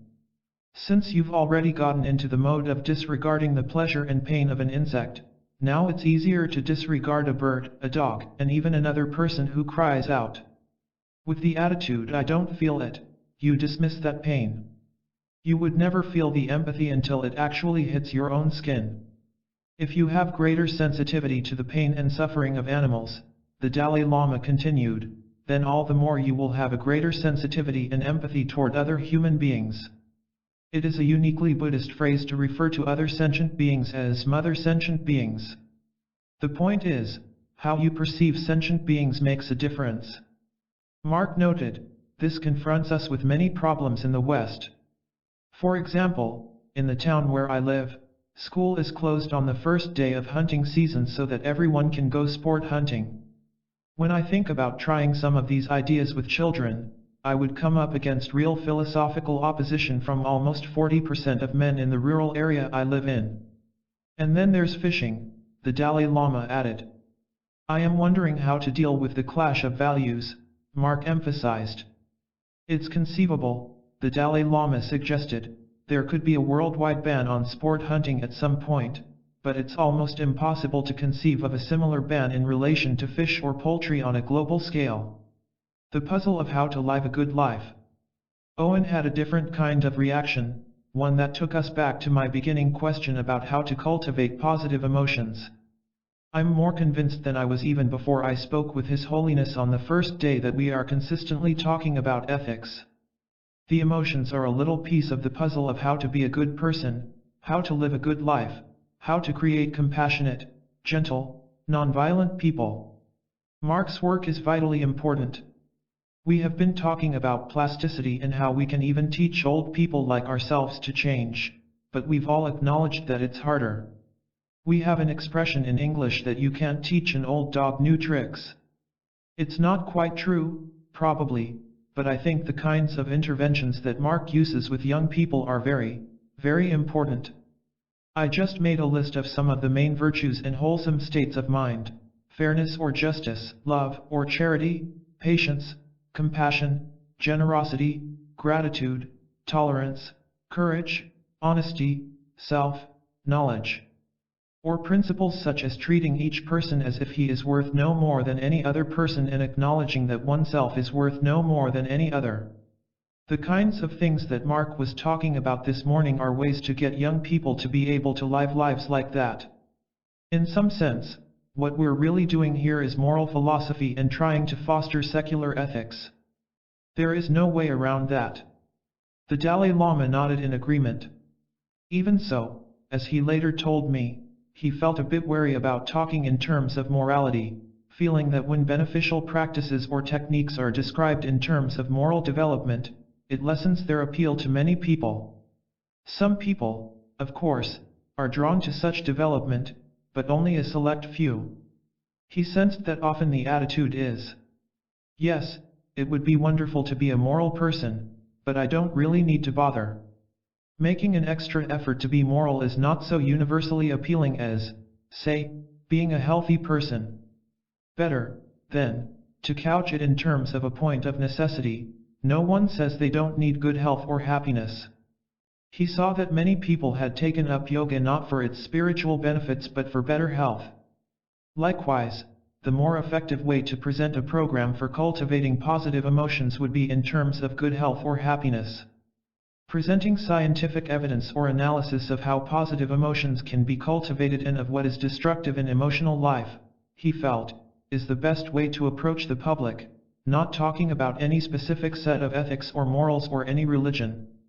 Even within our own dialogue, he worried that our emphasis on the Buddhist perspective might be a bit excessive, so that the applicability might seem restricted. His goal was to reach all humanity. We have these destructive emotions because we are human, and so we all need a better awareness of them. Happiness, virtue, and positive illusions. At this point Owen shifted the focus once again, to a finding related to Jean Psi's talk, particularly the data on the inflated sense of self-esteem that typifies individualistic cultures. Owen said that he wanted to cite data that might make you worry about the individualistic Western view of the self. Philosophers have historically discussed the relationship between virtue and happiness, and I pointed out on the first day that there was general agreement that a virtuous person is a happy person, that true happiness only comes with virtue. Adding mental health to the picture is a pretty new thing. Consider the criteria developed by psychologists or psychiatrists to determine what constitutes a mentally healthy person. The list varies, but interestingly enough, on no list that I looked at when I did my research does goodness ever appear. One characteristic that does get on everyone's list is accurately understanding oneself and the world. So in other words, a mentally healthy person, according to Western definitions, is someone who is not deluded, who sees things accurately. But it turns out when North Americans have been studied, the people who score very high on criteria of happiness and caring for other people are pretty seriously self-deluded. Let me explain what I mean by self-deluded. These are called positive illusions sometimes, but it's a question whether they're truly positive. Most Americans think they and their loved ones are much better looking than everyone else. They think that they and their loved ones are smarter. When people give a musical performance or a speech, they judge their own performance much more highly than other people. The Dalai Lama, who had been chuckling quietly through this, quipped, "Maybe the Europeans won't agree on that." To which Richie made the now, inevitable retort, "Except in France." And Francisco riposted, "Well, many Europeans do have that point of view about the United States." Owen returned to a more serious note, but again with data that brought laughter. "I understand. But I'll just tell you about two more findings, from studies of American professors. Suppose that Richie, my friend Paul here, Francisco, and I write a paper together. It's published, and we go out and toast each other and we all agree that we each did 25% of the work. 6 months pass. Someone asks Richie what percentage of the work he did on that paper. He says 33%. They ask Paul, and he says 33%. Francisco and I also did 33%. So suddenly there is 126% of work. The more time that passes, the more self-serving our perception becomes. 20 years later we all remember that we did 75% of the work." Owen continued, "But there is another set of mistakes made by Americans who fall into this group of being generally happy and well-adjusted. Suppose a person is told that the probability of an American woman getting breast cancer is 1 in 9. If you ask one of these happy women what she thinks the probability of her getting breast cancer is, she will say, 'Very low in my case.' It's the same with car accidents and all kinds of diseases. Even when you tell people what the normal rates are, they radically underestimate the probability that this will happen to them. The reason this is important is that the people who are found to make the most realistic self-appraisals, at least among North Americans, are mildly depressed." Owen concluded, "As Jean said this morning, talking about how the self is configured by culture, American culture does very much emphasize high self-esteem. But in gaining high self-esteem we don't see things correctly. When Jean and I first met last December she pointed me to some recently published research on Japanese people.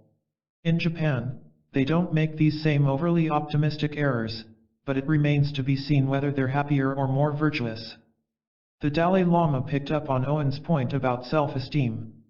"From a Buddhist perspective, we do not take self-esteem as such to be a virtue or an absolute good. If one has an exaggerated sense of self-esteem, one faces falling into arrogance, which is a mental affliction. Then one is encouraged to engage in an antidote that would deflate the mind a bit. On the other hand, if you so deflate it that you wind up with very low self-esteem, then you should do discursive meditations on the preciousness and value of human life and your own Buddha nature, the luminous nature of your awareness. Meditating on such things raises your sense of self-esteem. The issue is really not simply self-esteem as an absolute good, but finding a realistic and balanced degree of self-esteem. If you have inflated self-esteem, it leads to a much greater level of expectation, which then leads to greater vulnerability to disappointment and disillusionment. It's a chain." Richie made an important distinction. In the research that Owen was describing, it is true that the more positive emotion people report, the more they show these kinds of illusions, but the correlation is not perfect. There is a small percentage of people who show high levels of positive emotion but don't show these illusions. Those might be interesting people for us to study. They may show only moderate self-esteem, not inflated, and more accurate perception. Matthew went back to Tibetan spiritual practice, where, he said, it is really important to cultivate humility. If you ask a great scholar what he knows, he will say, "I know nothing." Sometimes this creates a very interesting situation. I remember once two very great scholars from Tibet came to a monastery in Nepal, to Khyentse Rinpoche, one of the great teachers of the last century. One of them was asked to give some teachings, and he said, "I don't know anything." Then he added about his friend, "And he also doesn't know anything." He took for granted the other's humility. With that, we broke for tea. During the tea break, Mark talked to the Dalai Lama about giving training in the methods of social and emotional learning for teachers in the Tibetan schools. The Dalai Lama invited Mark or one of his colleagues to come to Dharamsala to share the methods with Tibetan teachers during their yearly training meetings. What's wholesome where? After the tea break, the mood shifted. While our earlier interactions had been more formally directed toward the Dalai Lama, in the closing hour of the day there was more spontaneous, direct interaction among the participants. I started with a point that had been raised during the tea break. How do you skillfully combine what Jean said this morning with what Mark said? How do you bring these lessons into schools or to people in a way that respects and uses well the cultural differences?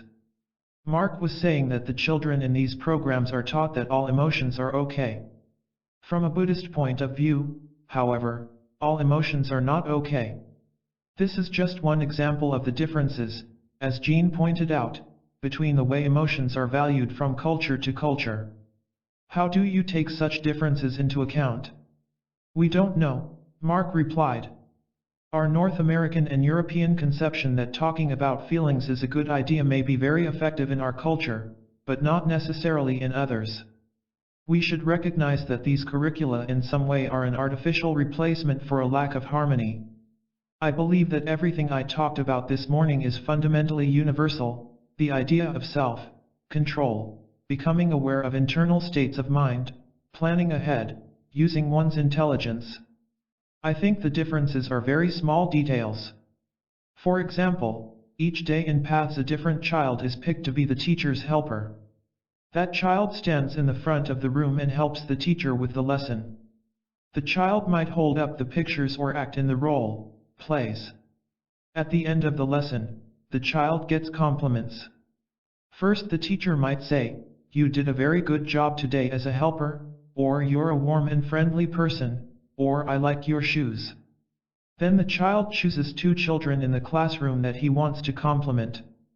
Then lastly the child gives himself a compliment, in front of the whole group. The compliments are written down and sent home to the parent in a letter, and the parent is asked to add one more compliment. This is a very American idea, and I don't think it would translate well to Asian cultures. It's fluffing up the feathers, if you will, of the child in a way that builds some self-importance. We've done this in the Netherlands, England, and America, and parents are quite enthusiastic. They put the letter up on the wall at home. They say, "Finally I hear really positive things about my child." It makes him feel good, and it makes us all feel good, but the same idea might be contrary or awkward in some cultures. Jean Tsai responded to Mark's point by telling a story about herself. When I was graduating from high school, we had a ceremony in which the principal called down each student one at a time. There was a spotlight on each student as the principal listed his or her accomplishments. All of my European American friends would beam as they walked down to the stage, smiling at the audience as the principal said that this student excelled at math or will go to such and such college. When it was my turn, I looked down at my feet when the principal was listing my accomplishments. That felt appropriate. I was being humble, which is how my parents taught me to be. Then I realized that my European American friends thought I was looking down because I was sad instead of proud. When I realized that, I looked up and started smiling, but my friends told me later that they didn't understand my behavior. That's an example of a cultural difference. The Dalai Lama rubbed his head and laughed quietly. But Mark put the question of cultural difference in perspective, saying, "Again, these are small issues, not fundamental ones, but as we move a model across cultures we need to be sensitive to them." As an educator in America, Mark had been sensitized to issues of cultural diversity. Yet when, for instance, he went to other cultures, like the Netherlands or the United Kingdom, he often found that at first people there objected to his school programs as too American, saying the programs would not work in their own culture. Mark would encourage them to modify the programs to fit better into their cultures, yet when he would return months later, he typically found they were doing them just as he had presented them, saying they seemed to work just fine. This pleasant surprise made Mark feel that the Dalai Lama's focus on the underlying commonality of human experience did not just make good ethical sense but was practical as well. Praise, kindness, and effective learning. In a quiet aside during the dialogue, someone in our group had made a suggestion to Mark for the Paths program that he now brought up, to recognize and give compliments for altruistic acts, things the children have done to help others, rather than to give compliments on how they look and so on. That was a very interesting idea, he said. When I go back we'll try to focus those compliments in some classrooms. The Dalai Lama suggested, praising children is one of the most effective ways to actually correct certain behaviors. For example, if you praise a child first before pointing out mistakes, saying, "You're so smart, you'll be able to correct this," this is a very skillful way of giving confidence to the child. This moment was the biggest surprise of the day for Mark, who had expected the Dalai Lama to object to the idea of compliments as puffing up children's self-importance or inflating their ego, or at least making them too focused on themselves. But as Mark now realized, the Dalai Lama saw the need for children to develop a healthy sense of confidence and the feeling that their efforts are appreciated.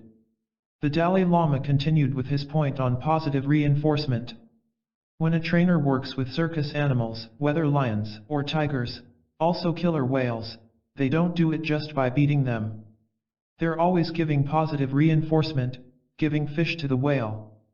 Human beings are physically not too strong, but our minds are very strong, so the proper way to change people is through genuine kindness. Praise makes the child happy and enthusiastic. Having said that, I don't have the experience of even having spent one full day with a child. If I spent just one full class period with them, I'd probably box their ears. At that, he broke into a laugh, miming this. Well, I advised, remember the turtle. He laughed again, started to cross his arms like the turtle, and said, there is an expression that rhymes in Tibetan, if you are angry, bite your knuckles. Richie added, there are actually good scientific data, Your Holiness, showing that many different kinds of material are much more effectively learned with positive reinforcement than with punishment. Rewarding good performance leads to better retention than punishment. Paul concurred. Another study along that line about 30 years ago showed that if the teacher smiles when she gives the lesson plan, the students remember more of what she has said than if she doesn't smile.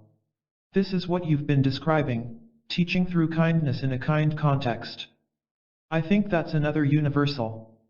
I brought in another research finding. Afflictive emotions actually interfere with the ability to take in and understand information. To the extent that children are upset, they can't learn well.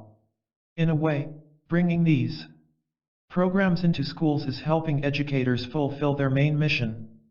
Studies of programs like Mark's found that after a year or two of these programs, the children's academic achievement improves. That finding resonated with the Dalai Lama, as he later told me. For him, the deepest meaning of acquiring knowledge is to reduce the gap between distortions in our perception and reality. Embedded in this philosophical outlook is the idea that it is ignorance and our inability to perceive reality as it is that get in the way of fulfilling our aspirations. Through the process of acquiring knowledge we can get closer to reality and in that way resolve our problems. But as we had discussed over several days now, many of the destructive emotions get in the way of our perception of reality. In that sense, the Dalai Lama felt it important to build into the idea of education itself the notion that clearing the mind is an essential for learning. Changing the agenda. Paul brought us back to Mark's discussion about the deficits that might occur if the relationship between the parent and the child is impaired. How do your techniques work with emotionally handicapped children who come from a very bad upbringing, say, depressed parents, or a parent who doesn't like physical contact? Mark replied, think about it as a public health problem. Some children come with a lot of history of damage and difficulty, and some come with very supportive parents. For normal children these programs just continue to build immunity, if you will. They help them think through problems more clearly, and they help them to get better at talking about their emotions. They don't decrease behavior problems because those children don't have those problems. We have the most impact on children who have emotional problems in the middle range, not serious ones. For example, Mark said that depressed children are helped the most by the social and emotional learning programs, but that children whose behavior is extremely out of control or who have very serious mental health problems need much more. And the program did not help much those children diagnosed with attention deficit disorder, in some cases because they have organic damage, as was also the case for children with fetal alcohol syndrome. He summed up, these children have a very difficult time learning from experience. So there are clearly limits on what a public health model can do. Mark then switched to a related public policy issue, the education of teachers. Teachers go through 4 years of college education, but they are not required to enroll in a course that concerns what we've discussed here today, not in any university in the world. They learn about educational curriculum and they learn about the history of education. They learn their subject matter, like mathematics or science. They may learn how to reinforce and punish children, but they don't learn about emotional development. They don't learn how to make children more mindful in any sense of the word, or how to create harmony. If there is one single point on which we can make a great impact, it's by beginning to teach this to teachers before they go into the classroom. In a sense, said the Dalai Lama, this is easier to implement as well because you are really getting at the source. Yes, said Mark, it is easy to implement, but very difficult to get schools of education to see this as a central topic. I know of no university in America that requires a course on children's social and emotional development before teachers go into the classroom. This is a major public policy problem. I offered a different perspective. In America and other parts of the developed world, there is a growing sense that something is not working, particularly in how children are growing up. This becomes a motivator for change in schools. I was asked a month ago to go to Colorado, to speak to the State Principals Association, by a teacher in a town called Littleton. I then told the Dalai Lama about the tragic incident at Columbine High School in Littleton, in which 2 students killed a teacher and 12 classmates before shooting themselves. Unfortunately, such incidents are becoming more common. It's driving educators to be more open to change. Many of these programs in social and emotional learning come in as violence prevention programs. But, as you point out, if we're going to educate children in this, we need an atmosphere of loving kindness, so we need this kind of program for teachers themselves. Being in academia, Alan commented, I encounter that kind of resistance to change in the academics themselves. The challenge is that we ourselves, I was about to say they, should actually strive to be better people, to bring greater altruism and so forth to the classroom, that we teachers should change. There is a lot of resistance not to the idea that society should change, that somebody else should change, but that we teachers should change. There is an inertia there and a fear, it would be too hard. I don't think I could do it. I can write books, but would I be good at this? Maybe not. Both from Christianity and Judaism as well as from science, Alan added, we have very little hope that we can really change ourselves from inside. We think change comes more from outside.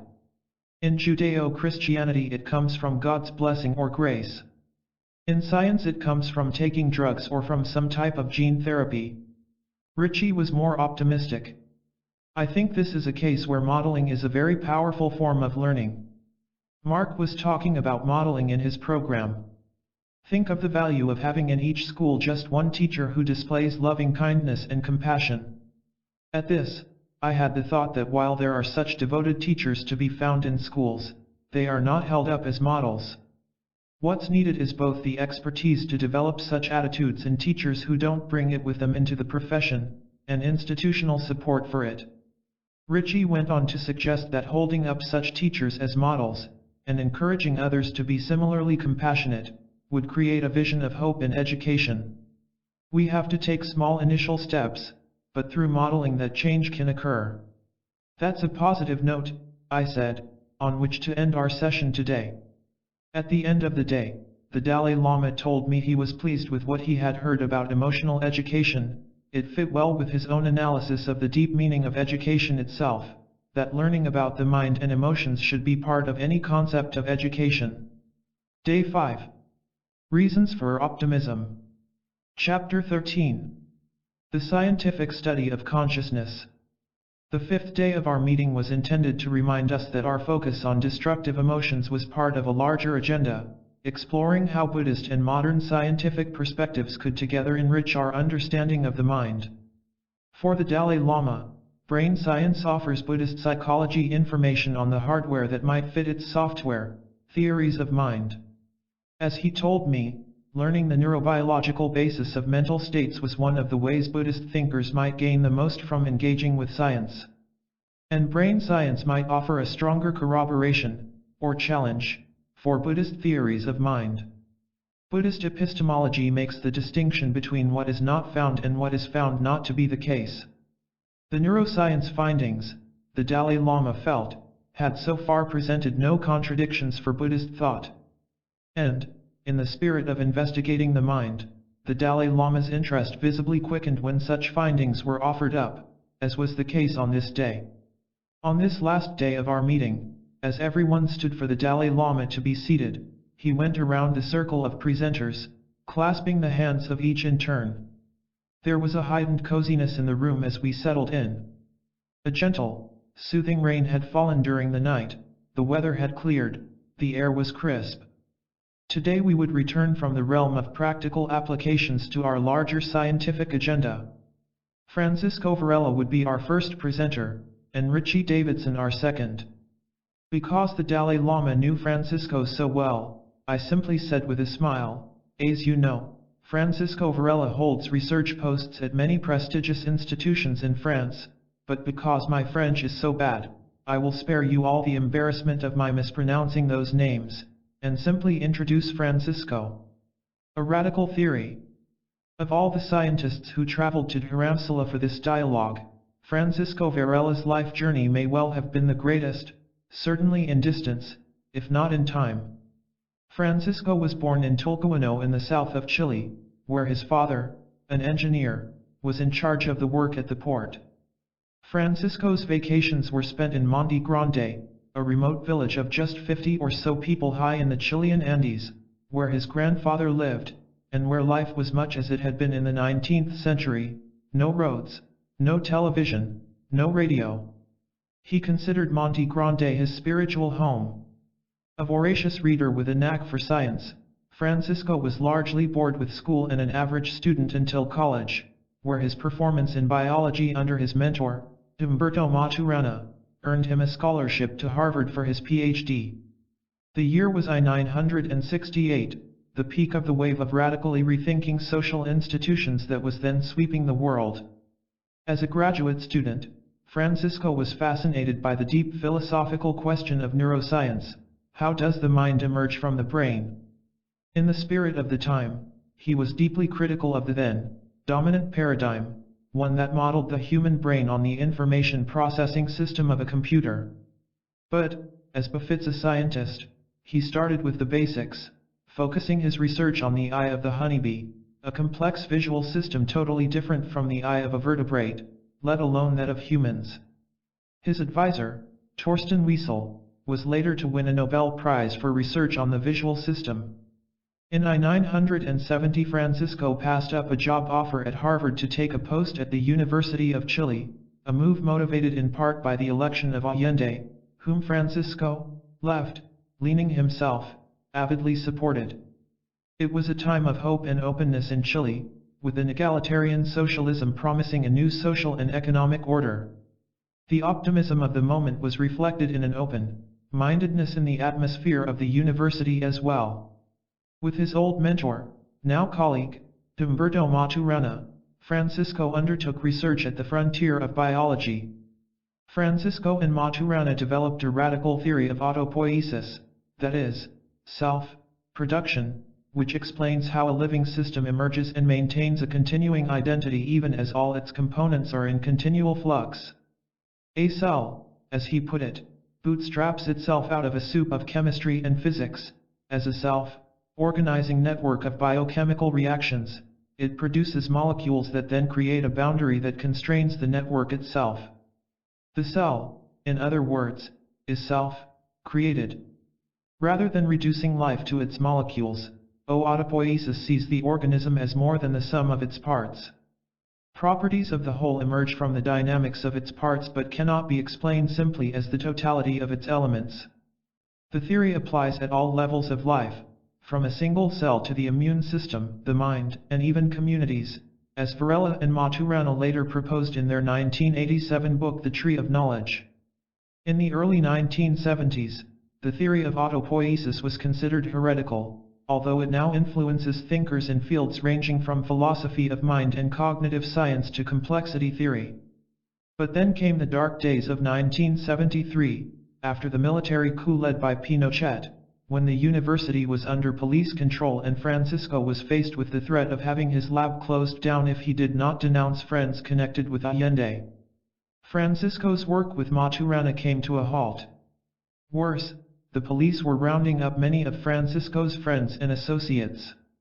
He himself had been active in leftist politics, and he sensed that it was only a matter of time before the police came looking for him too.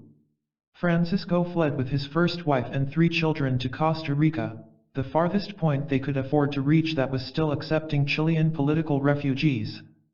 Arriving with just $0 to spare, he got a job teaching biology at the university there. A mind-stopping encounter. The next break came a few months later, when he was offered a job at the University of Colorado in Denver. Arriving there in 1974, Francisco soon ran into Jeremy Hayward, a Cambridge-educated physicist he had known at Harvard who now had given up his scientific career to study with Chogyam Trungpa, a Tibetan Lama. Trungpa was an anomaly at the time, a highly revered Lama who had fled Tibet at the same time as the Dalai Lama, in 1959, and gone on to get an Oxford education. He became one of the early prominent teachers of Tibetan Buddhism in the West at a time when it was still astonishing to meet a Tibetan Lama in America.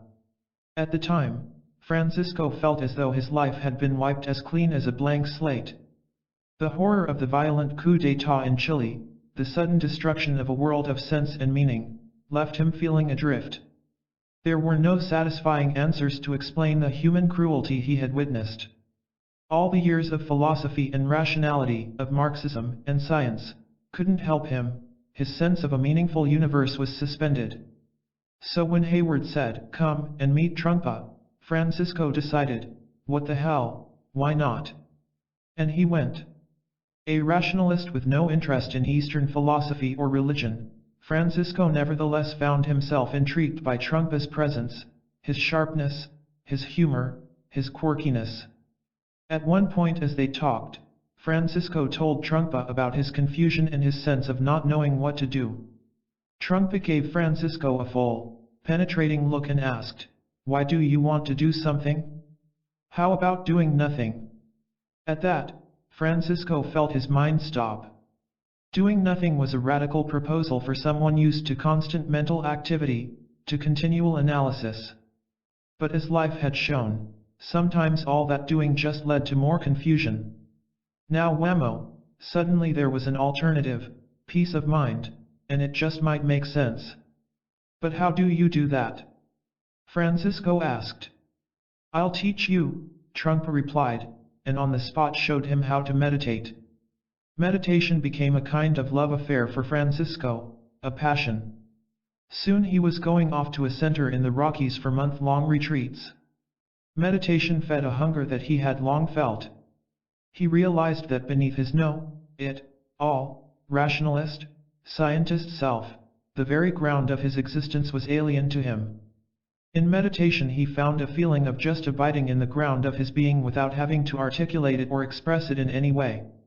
There was a simple joy, a pleasure, in just being that felt natural and good, even fascinating. Reluctantly at first, Francisco started to read the classics of Buddhism and the commentaries, which allowed him to discover the beauty of Buddhist theory, not just as a practice but as a philosophy, even a science of mind. As he got a firmer grasp on the Buddhist view, he started to reflect on its relationship to the view he got from science. Trungpa had recently founded the Naropa Institute, a university focusing on Buddhist themes, in Boulder. With Jeremy Hayward, Francisco, and others designed a summer program on science and Buddhism. Contrasting perspectives in cognitive science pulled together a diverse, high level group of 25 specialists in Buddhist and scientific perspectives on the mind. But this initial encounter between Buddhism and science proved a disaster. Rather than a dialogue, the foray became a confrontation, with neither side hearing what the other was saying. There were heated arguments, dreadful misunderstandings. There was no hint of the spaciousness dialogue requires, let alone the friendliness essential to it. Paradoxically, that disaster was to prove useful in designing the later mind and life dialogues. Mainly it was a cautionary lesson for Francisco that just getting top scientists together with Buddhists was not enough, they had to be scientists open to the dialogue, as was true for the Buddhist side, for that matter. Then came a meeting with the one Buddhist who was perfect for such dialogue, the Dalai Lama. In 1983 Francisco was invited to a meeting in Austria on spirituality and science where the Dalai Lama was among the speakers. At a meal early in the conference, Francisco was seated next to the Dalai Lama. "Are you a brain scientist?" the Dalai Lama asked him, and immediately launched into a series of questions about the brain. Their discussions continued informally on the side during the rest of the meeting, leaving both with a hunger to continue their talks. Though Francisco had returned to teach in Chile in 1980, in 1984 he worked in Germany at the Max Planck Institute, moving on to Paris a year later, where he joined the Center for Research on Applied Epistemology, a think tank at the École Polytechnique. By 1988 he had been appointed Director of Research at the Centre National de la Recherche Scientifique. During the years he was taking on his new responsibilities in Paris, Francisco was unable to follow through on meeting with the Dalai Lama. Then in the spring of 1985, while speaking with his good friend Joan Halifax, Francisco learned that a meeting on Buddhism and science was already being planned by a group led by Adam Engel, who had also heard about the Dalai Lama's interest in meeting with scientists. Francisco immediately picked up the phone and called Adam, who told him that the meeting they were planning with the Dalai Lama would focus on the intersections between Buddhism and physics. Francisco argued convincingly that the meeting would be more fruitful if it focused on Buddhism and the cognitive sciences, and asked if he could join the team to organize such a meeting point for the two joined forces in planning what has since become the series of Mind and Life meetings, with Francisco as the founding scientist, Adam as the administrator. This meeting would be Francisco's fourth, and from his base in Paris he was now recognized worldwide as a leader at the interface between neuroscience, psychoneuroimmunology, phenomenology, and cognitive science.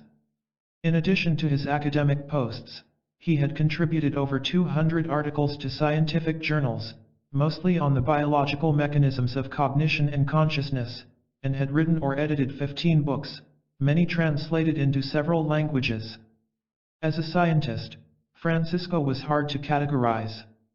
He had moved smoothly from neuroscience to immunology, from cognitive science to philosophy of mind to theoretical biology. His erudition was vast, combining precision in research with a creative fertility in theory. Sadly, though, Francisco had long been fighting a battle with hepatitis C. Just months before, after a tense wait for a donor, he had received a life-saving liver transplant. Until the last moment, we had not been sure he would be able to come to Dharamsala. With him was his wife, Amy Cohen, an American-born psychoanalyst who had hoped to come to the Mind and Life meeting in 1999 but was then pregnant with their son Gabriel and so stayed home. During our meeting Francisco was taking a cocktail of medicines, and, with Amy, carefully monitoring his health. Now, on the final day of the 8th Mind and Life meeting, Francisco began what would be his last scientific presentation to the Dalai Lama. "A gift of life. Your Holiness," Francisco said, "like my colleagues before, I'll offer just a little thought before we begin. It seems to me wondrous that I am here with you once more. It is a truly amazing thing that we have been able to keep up over the years. This time, even more so, it seems like a gift of life that I can be back here to have this opportunity to talk to you." As Francisco added, "Your support and kindness through difficult times was very, very essential for me." He looked for a moment as though he was on the verge of tears. In a sense, the Dalai Lama may well have been responsible for Francisco being alive at that point. Francisco had been diagnosed with liver cancer due to hepatitis C in the spring of 1997. After surgery, he was told he would have to get on the list for a liver transplant. But Francisco questioned how far he should go in trying to preserve his life and was seriously considering not putting himself on the list, thereby guaranteeing a quicker death. As he was pondering this decision, Francisco received a fax out of the blue from the Dalai Lama, who said he had heard about the illness and hoped Francisco would do everything possible to continue his life. Francisco took this as a sign as well as much needed emotional support. With that encouragement, he decided to put his name on the list for a liver transplant, which he received in the year before our meeting. The surgery, always risky, resulted in Francisco spending an exhausting 3 months in intensive care while his body seemed to be rejecting the new liver. By the time he came to Dharamsala, though, Francisco seemed surprisingly chipper. The most seasoned of the presenters, Francisco had been in the hot seat many times before. But there was a difference today, as he later confided to me. As he opened his talk, he felt a bit overwhelmed. This was a moment that very well might not have happened had circumstances taken a different turn. As he took the presenter's chair, Francisco felt an upwelling of gratitude to the Dalai Lama for having been so supportive during the rocky months. When the Dalai Lama had greeted Francisco at the morning tea break on day 1, the first they had seen each other since the surgery, the Dalai Lama simply held Francisco's head and hand in a long, prayerful silence. Sitting next to him now, Francisco was overwhelmed by a sense of the Dalai Lama's personal warmth and caring, and felt an intimate closeness. Indeed, it seemed more like a reunion than a scientific proceeding, like talking to an old friend. That somber mood quickly took a lighter turn as Francisco started up his laptop to do a PowerPoint presentation, the first of the meeting, and apparently the first the Dalai Lama had seen.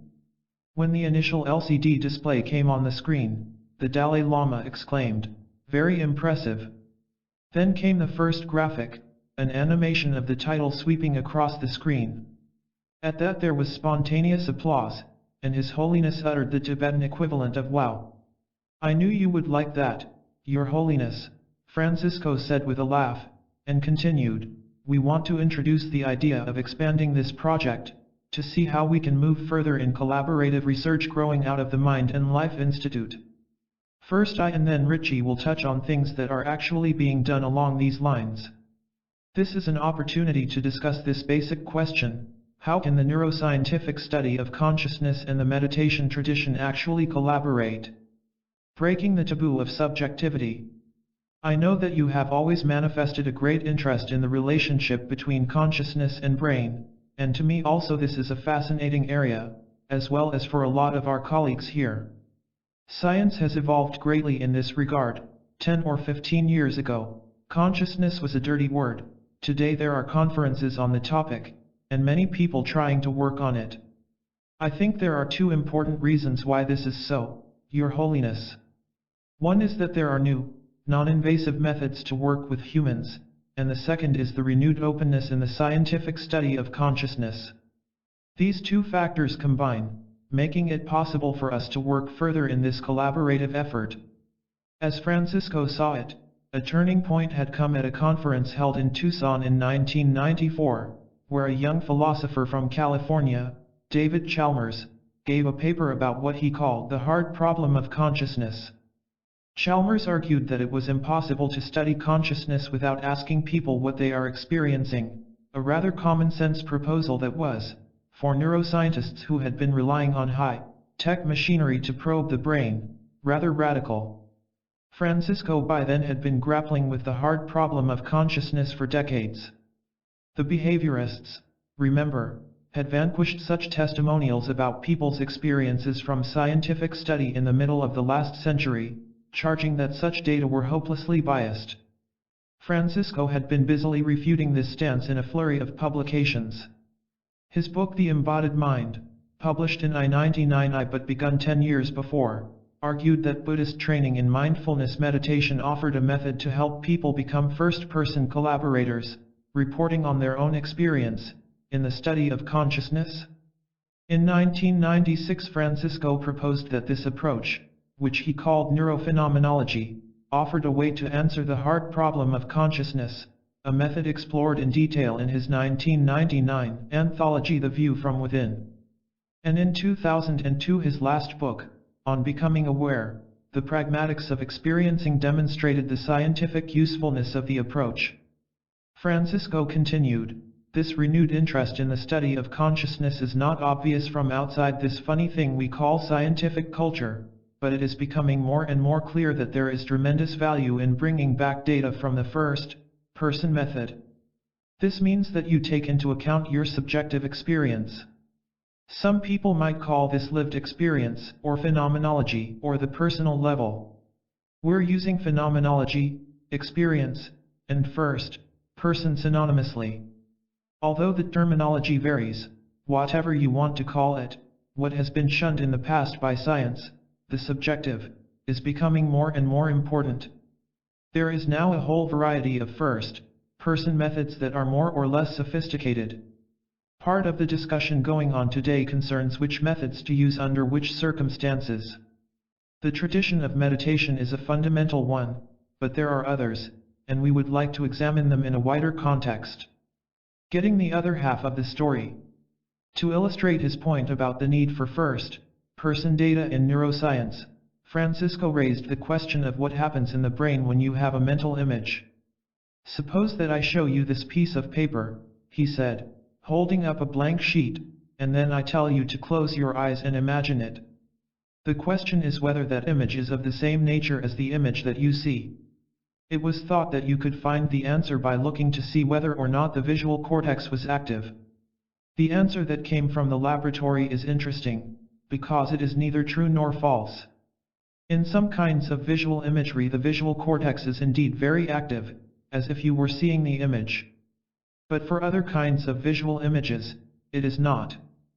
For example, you might tell a person, close your eyes and imagine that you are drawing a map from here down the path to our hotel, Choner House, and then on to Dharamsala. In such tasks the visual cortex is not very active during imagination, while, of course, it would be active if you drew the map you had imagined. There are also individual differences in brain function. For the same task, about half of the population has the visual cortex active, and the other half does not. This is evidence in answer to your question this morning, of whether brain patterns are the same for all people. In fact, it seems that personal style in visualizing could result in very different patterns of activation. This finding, in Francisco's view, argued for the need for first-person data in neuroscience.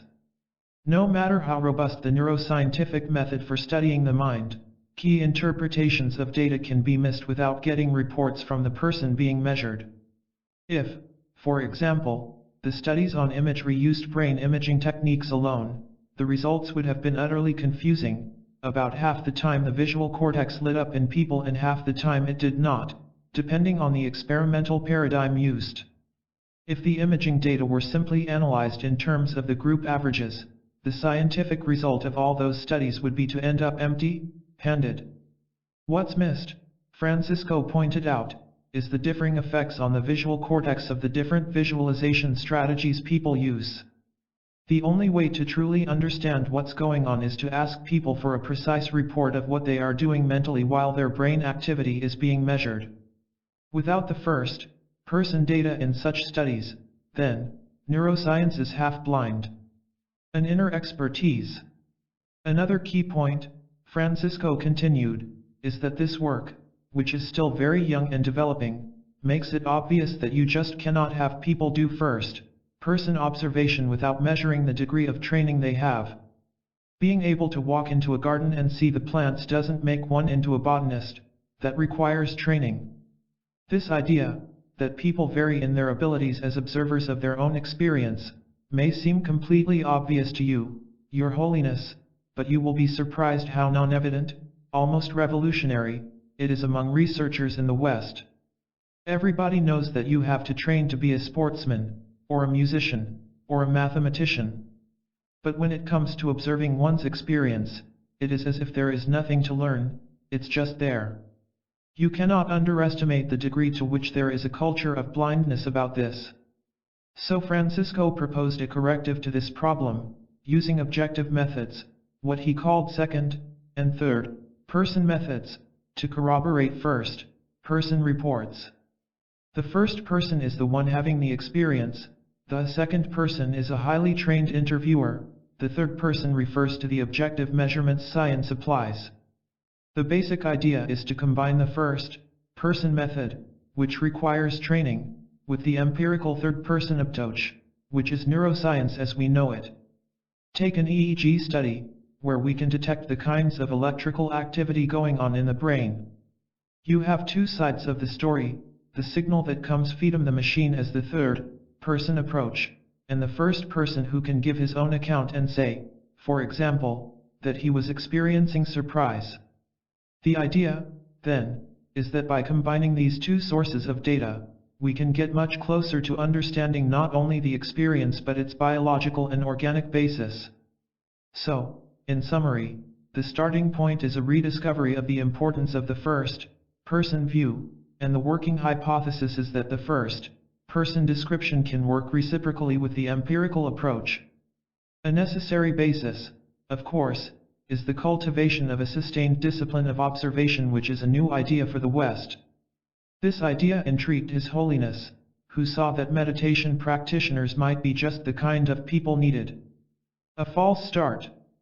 Backtracking for a second, Your Holiness, do you remember that in I-992 a few scientists, including Ritchie, came here to do some studies with yogis and monks? Francisco was referring to an earlier foray into collaborative research that arose from the Third Mind and Life meeting, when the Dalai Lama invited him to study the brain activity of advanced meditators, yogis who lived in small huts in the mountains above Dharamsala. Francisco was joined by Richie Davidson, Davidson's colleague Cliff Saran, and another researcher, Greg Simpson, with Alan Wallace as translator.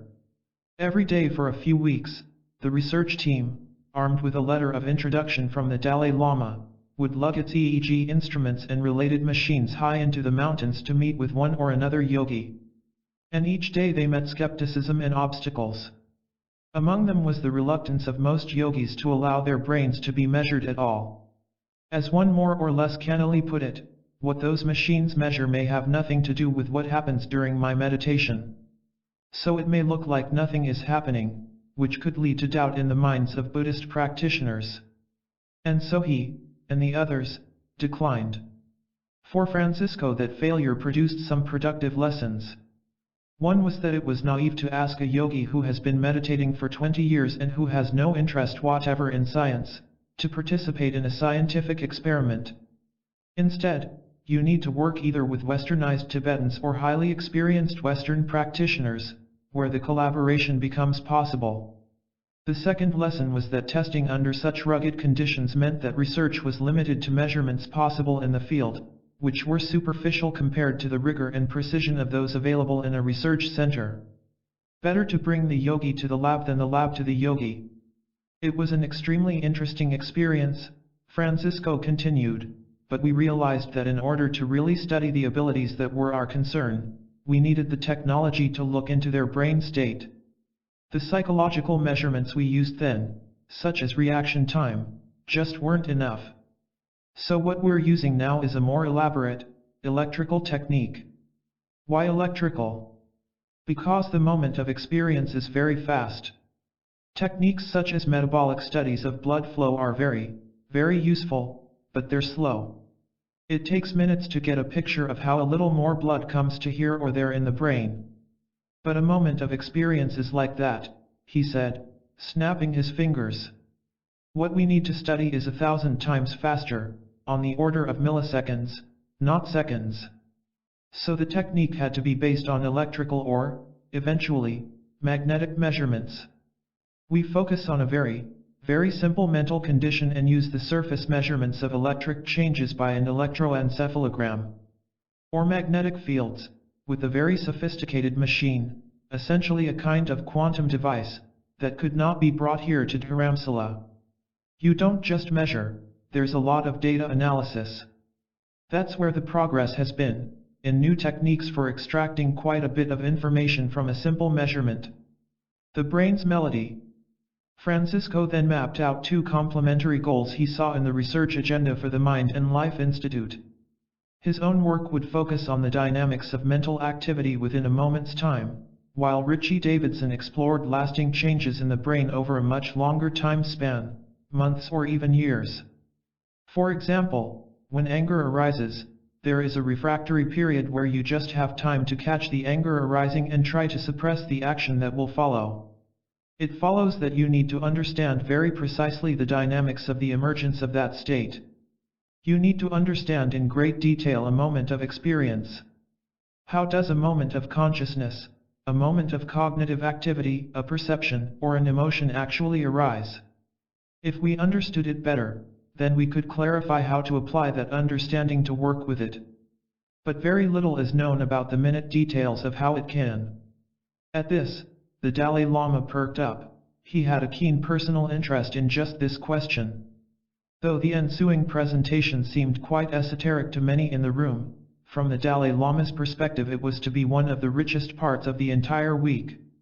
When we perform a cognitive act, for example, we have a visual perception. The perception is not the simple fact of an image in the retina. There are many sites in the brain that become active.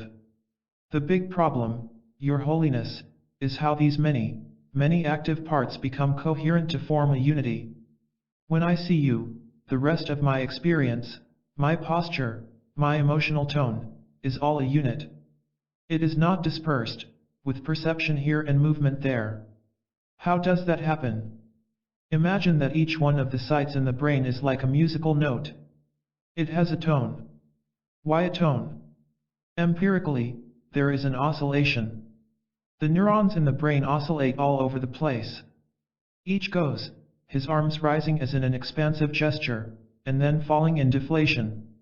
This is when different places in the brain oscillate, and these become harmonized. When you have a wave here and another there, from different parts of the brain, several become synchronized, so they oscillate together. When the brain sets into a pattern, to have a perception, or to make a movement, the phase of these oscillations becomes harmonized, what we call phase, locked. The waves oscillate together in synchrony. Am I right in understanding your metaphor? The Dalai Lama asked. That each of these oscillations is like a different tone, and when they are combined together you create music. You create music, exactly, Francisco agreed. Many patterns of oscillations in the brain spontaneously select each other to create the melody, that is, the moment of experience. But the music is created with no orchestra conductor. This is fundamental. Francisco mimed a conductor, waving his arms in the air. You don't have a little man in there saying, now you, and you, and you. It doesn't work that way. So again, to understand the large-scale integration of the whole brain, the basic mechanism is the transitory formation of synchronous groups of neurons that are distributed widely. This was a beautiful discovery that gives us an account of how a moment of experience can arise. Families in the brain. Here the Dalai Lama donned his familiar debater's hat as the scientific interlocutor. Does this process vary from individual to individual? Would it be faster in some cases? Is it stable? Does it depend on age? Those are very good questions, Your Holiness, Francisco replied. It's probably very constant. There seems to be a universal law of how the brain works. We see the same thing even in animals. However, the specific patterns that arise certainly change from individual to individual depending on their learning and their unique history. Quite frankly, the answer to that is still unclear. If you put electrodes on different parts of the brain, you can measure oscillating signals. Then you put another electrode on another part of the brain, and what you see is another oscillation. And they enter into synchrony, they start and stop together. That's the basic mechanism. The Dalai Lama asked, within one specific brain location, will there be a difference in what can be detected, depending on how far apart you put the two electrodes? Absolutely, Francisco said. We use a cap of electrodes that covers the brain. We are interested here in locations that are really far apart because we're interested in the large-scale integration. The small scale is a different story where the neurons are so tightly together they are almost inevitably synchronous because they are interconnected. They are like a family because they are so close together. But the question is, can a family here in Dharamsala have synchronicity with a family in Delhi? That's the analogy. That's a different story because it requires they have a mechanism to get synchronized. Then Francisco showed a slide of an extremely high, contrast black and white image that on first glance seemed just a set of blotches, but with more scrutiny suddenly revealed itself to be the face of a woman. Do you see it now? He asked. Once you see it you cannot stop seeing it, right? These are called moony faces, like the man in the moon, in other words, high, contrast faces. They're not easy to see, but most people can immediately detect them with a little attention. These faces are easily recognized when they are presented right side up.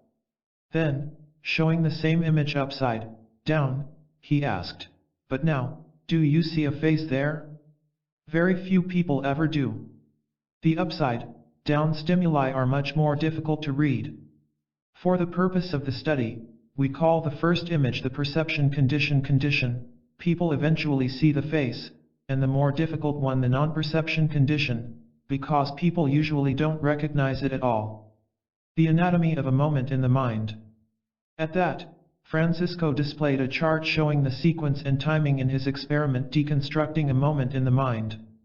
11 while volunteer subjects in Francisco's Paris lab had their EEG measured, they were simply asked to press a button the instant they could recognize an image. The sequence occurs with extraordinary rapidity, so fast that it must be tracked in milliseconds, thousandths of a second. As the chart showed, during the first 180 milliseconds, when the black and white pattern is presented, the person's mind begins to stir into action. The act of recognition takes place from 180 to 360 milliseconds after the initial presentation, that is, by about the end of the first third of a second. The person's brain goes back to resting from that act of recognition during the next sixth of a second. The movement, the person pushing the button, occurs during the following sixth of a second. The whole sequence ends before 3/4 of a second has elapsed. When it starts, there's about a tenth of a second where nothing happens. I like to think of it as everybody's trying to get started, he said, making the noise of an engine revving up.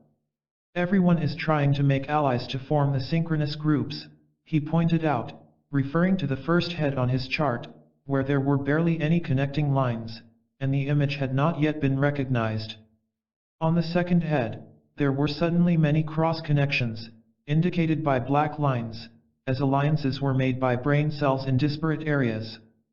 Then the groups begin to form, there is a pattern that emerges.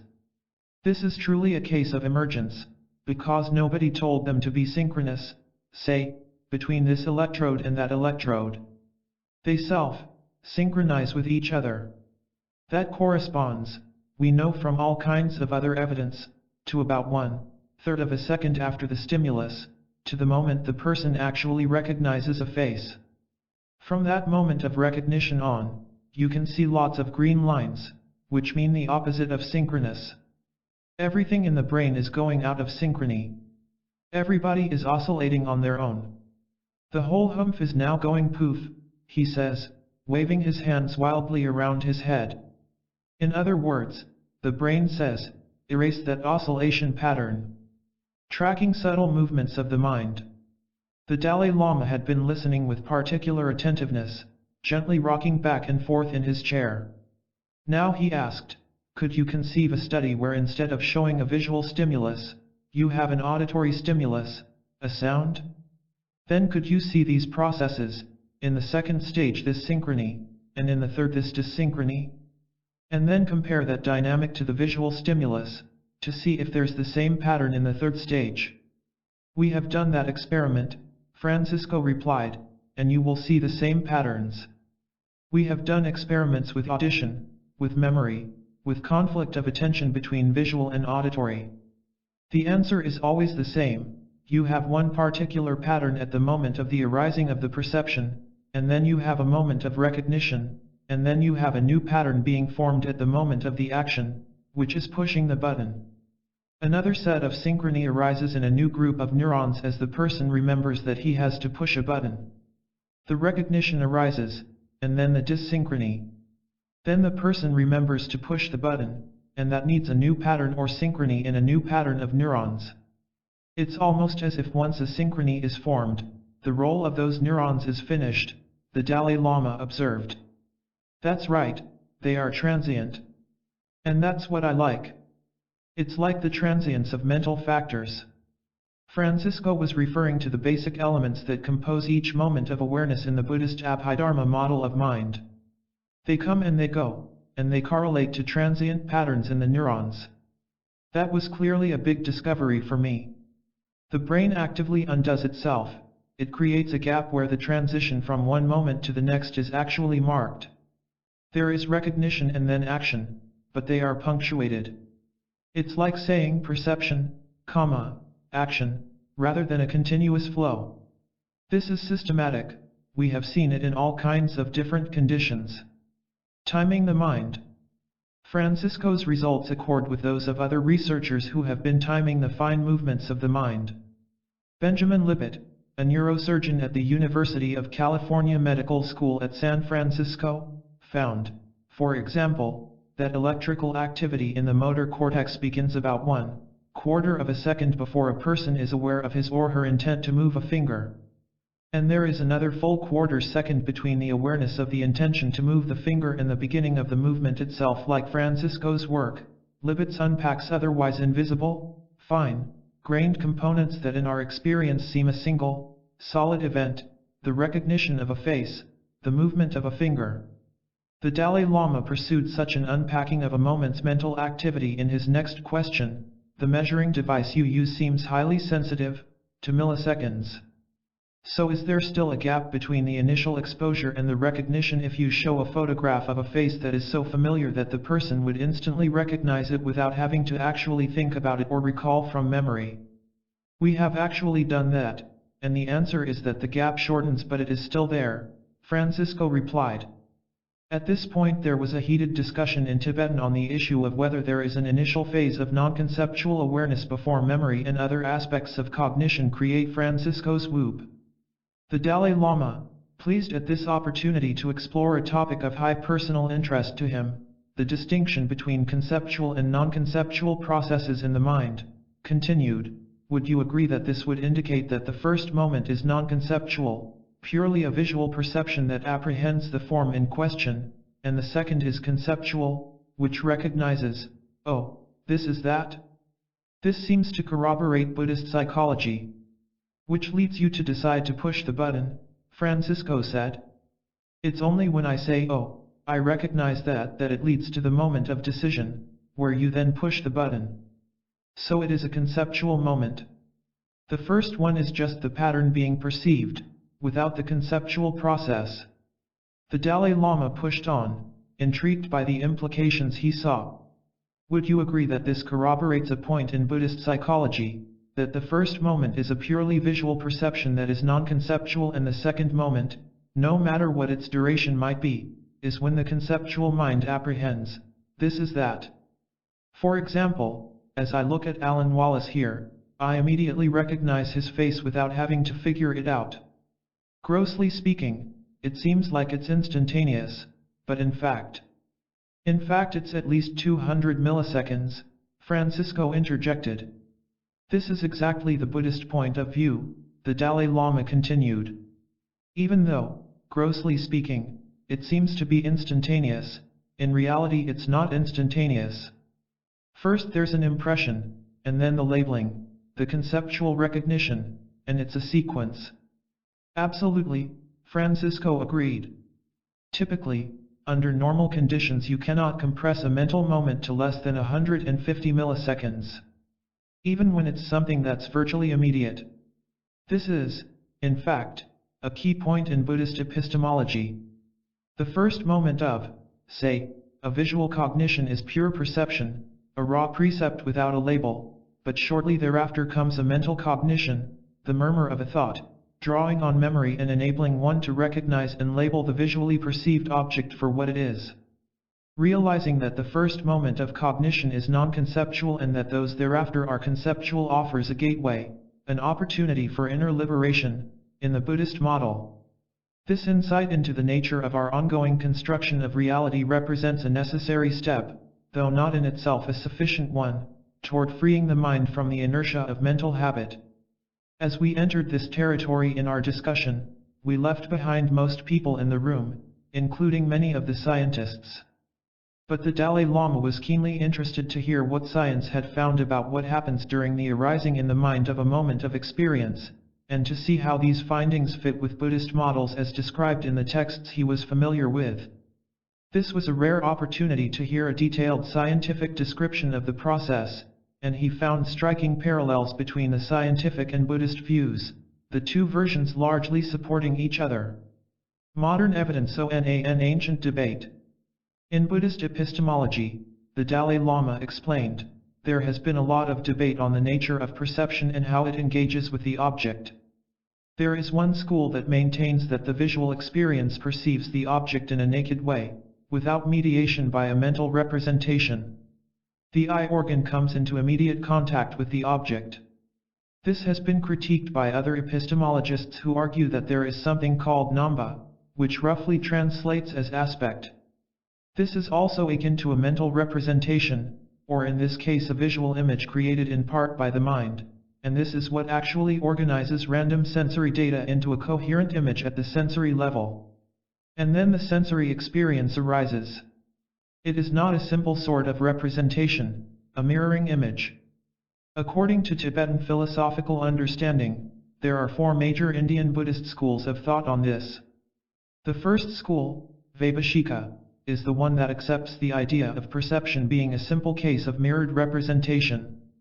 All the remaining three schools argue that it's a more active process, with a role being played from the subjective side that organizes through this namba. He added that all the schools agreed that there were fundamentally two distinct modes of cognition, one non-conceptual and one conceptual. The disagreement centered on whether even the sensory perceptions are necessarily distorted. The debate dates back more than 1,000 years.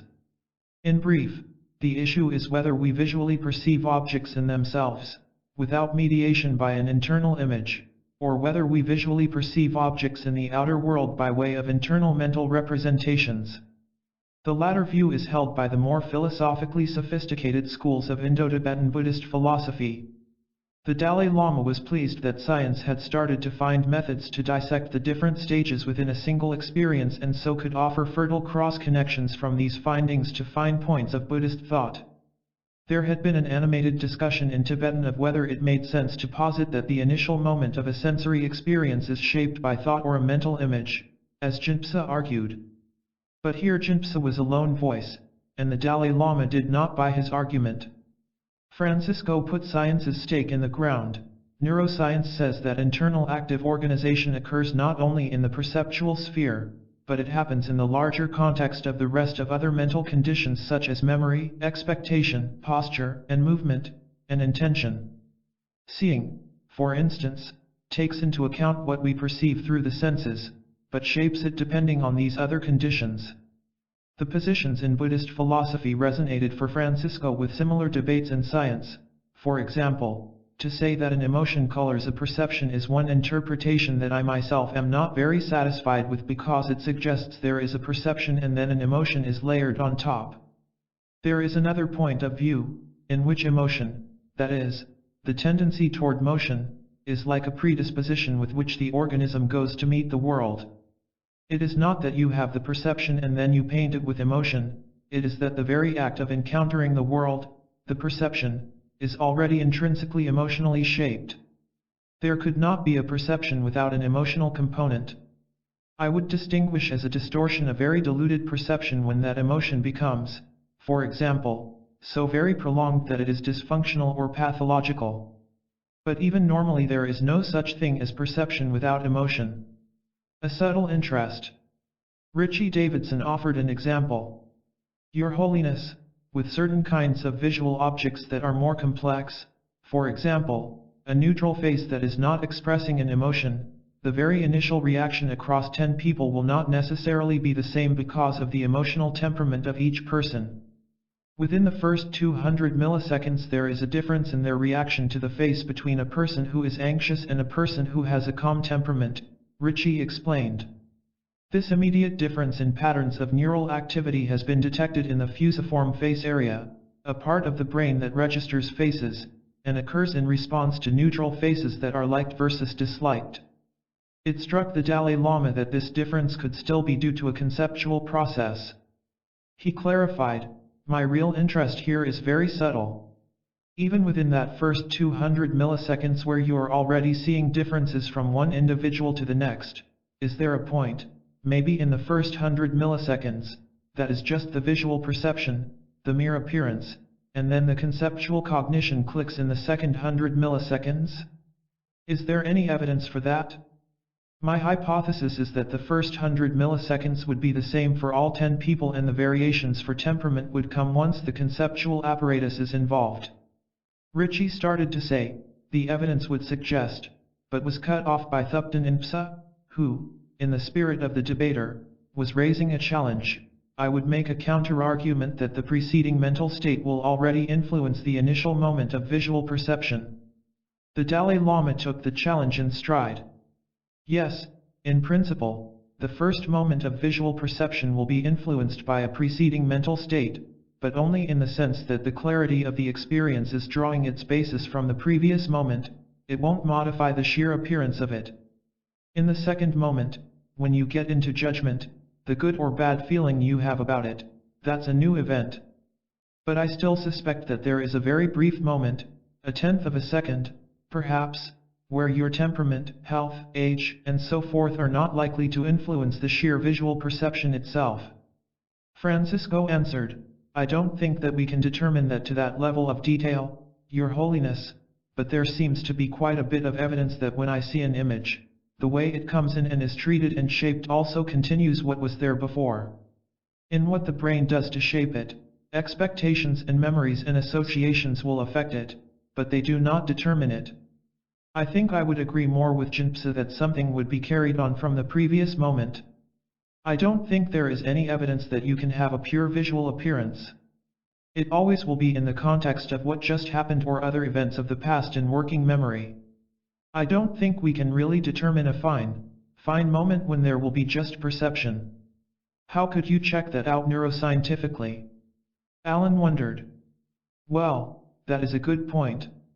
We might be able to if we could refine this kind of analysis," Francisco answered.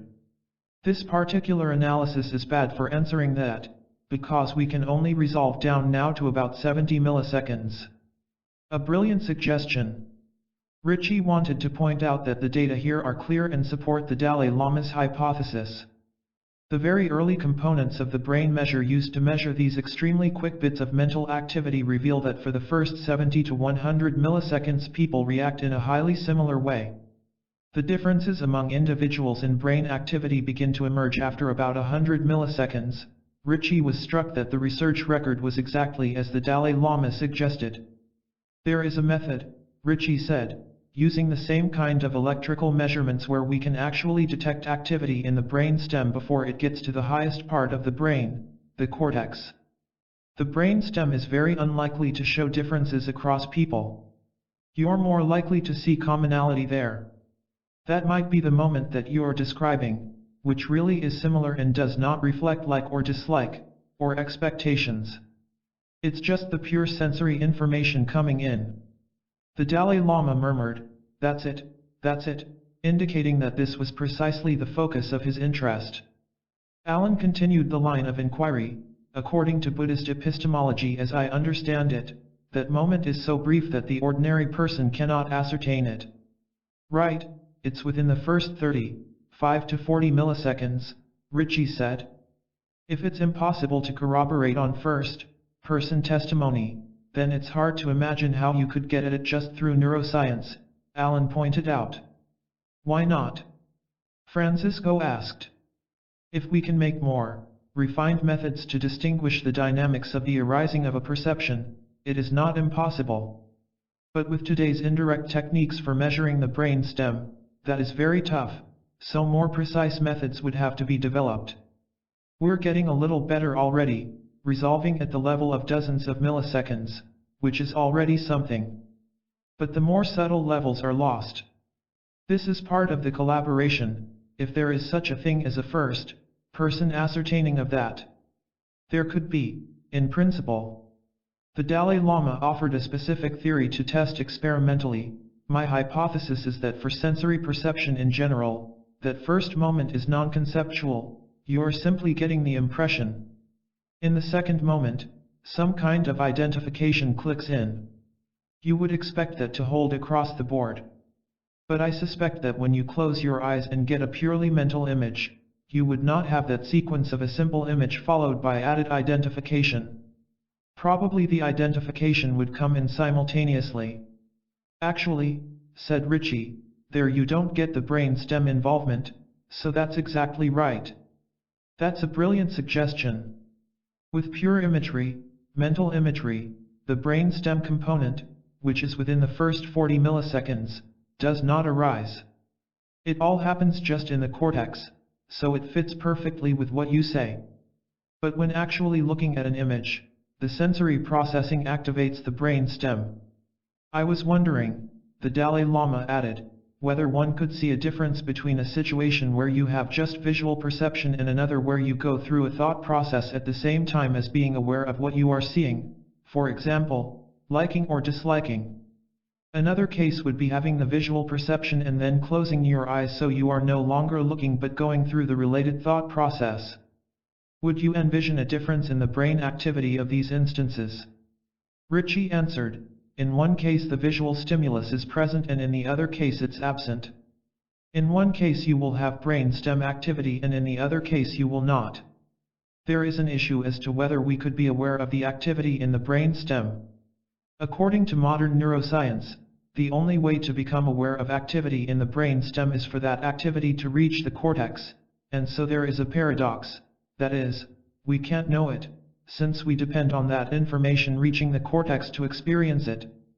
Richie added a telling afterthought, maybe there is a process by which very accomplished yogis can become aware of activity in the brain stem before it reaches the cortex, but we do not know anything about that in the West.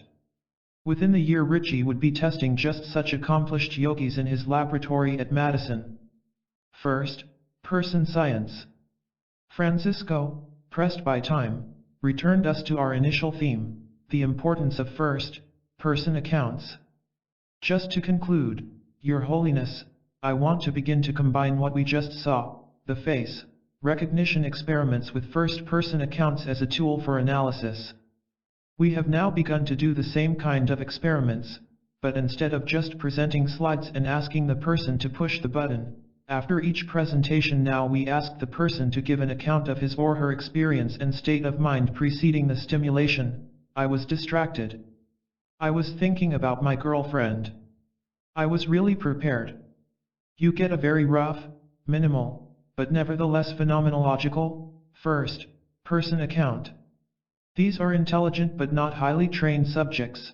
Nevertheless, you find that you immediately discover different kinds of preparedness. One group had what he called stable readiness. They were just relaxed and waiting. Readiness with some degree of expectation typified the second group. A third group was slightly distracted. And finally, there were those people who were totally unprepared, doing something else, such as daydreaming. If we take the data for these four categories, we can see how they differ under these different conditions of mind, Francisco said.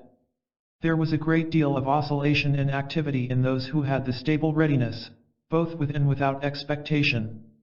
By comparison, those in the unprepared state showed patterns that were much less coherent and synchronous. These people were daydreaming or distracted, not ready. There ought to be brain activity because they're distracted, the Dalai Lama observed. In other words, the thoughts that distract us are themselves brain activity. That's exactly right, Francisco agreed. So there would be two cases of unpreparedness, the Dalai Lama went on. One is where the mind is active but distracted, and the other is a simple lack of concentration, where the person doesn't really care. You're just falling into laxity, to use a Buddhist term, just getting dull. Here the Dalai Lama was drawing on a classic typology in Buddhist practice, described in detail in the literature on meditative quiescence, excitation, in which the mind is agitated or distracted, and laxity, in which the attention implodes and has lost its sharp edge of vividness. Francisco replied, "The point here is simply to see the difference when you are asked to do a task. Here you have a whole group of cases where the person is just distracted, and the patterns are so different that they don't combine into something stable. Whereas when you do the task very precisely, they always combine into a stable pattern."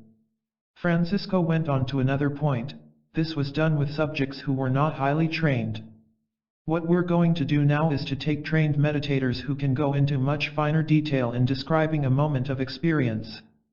For example, we want to work with people from the monasteries in Dordogne in the south of France.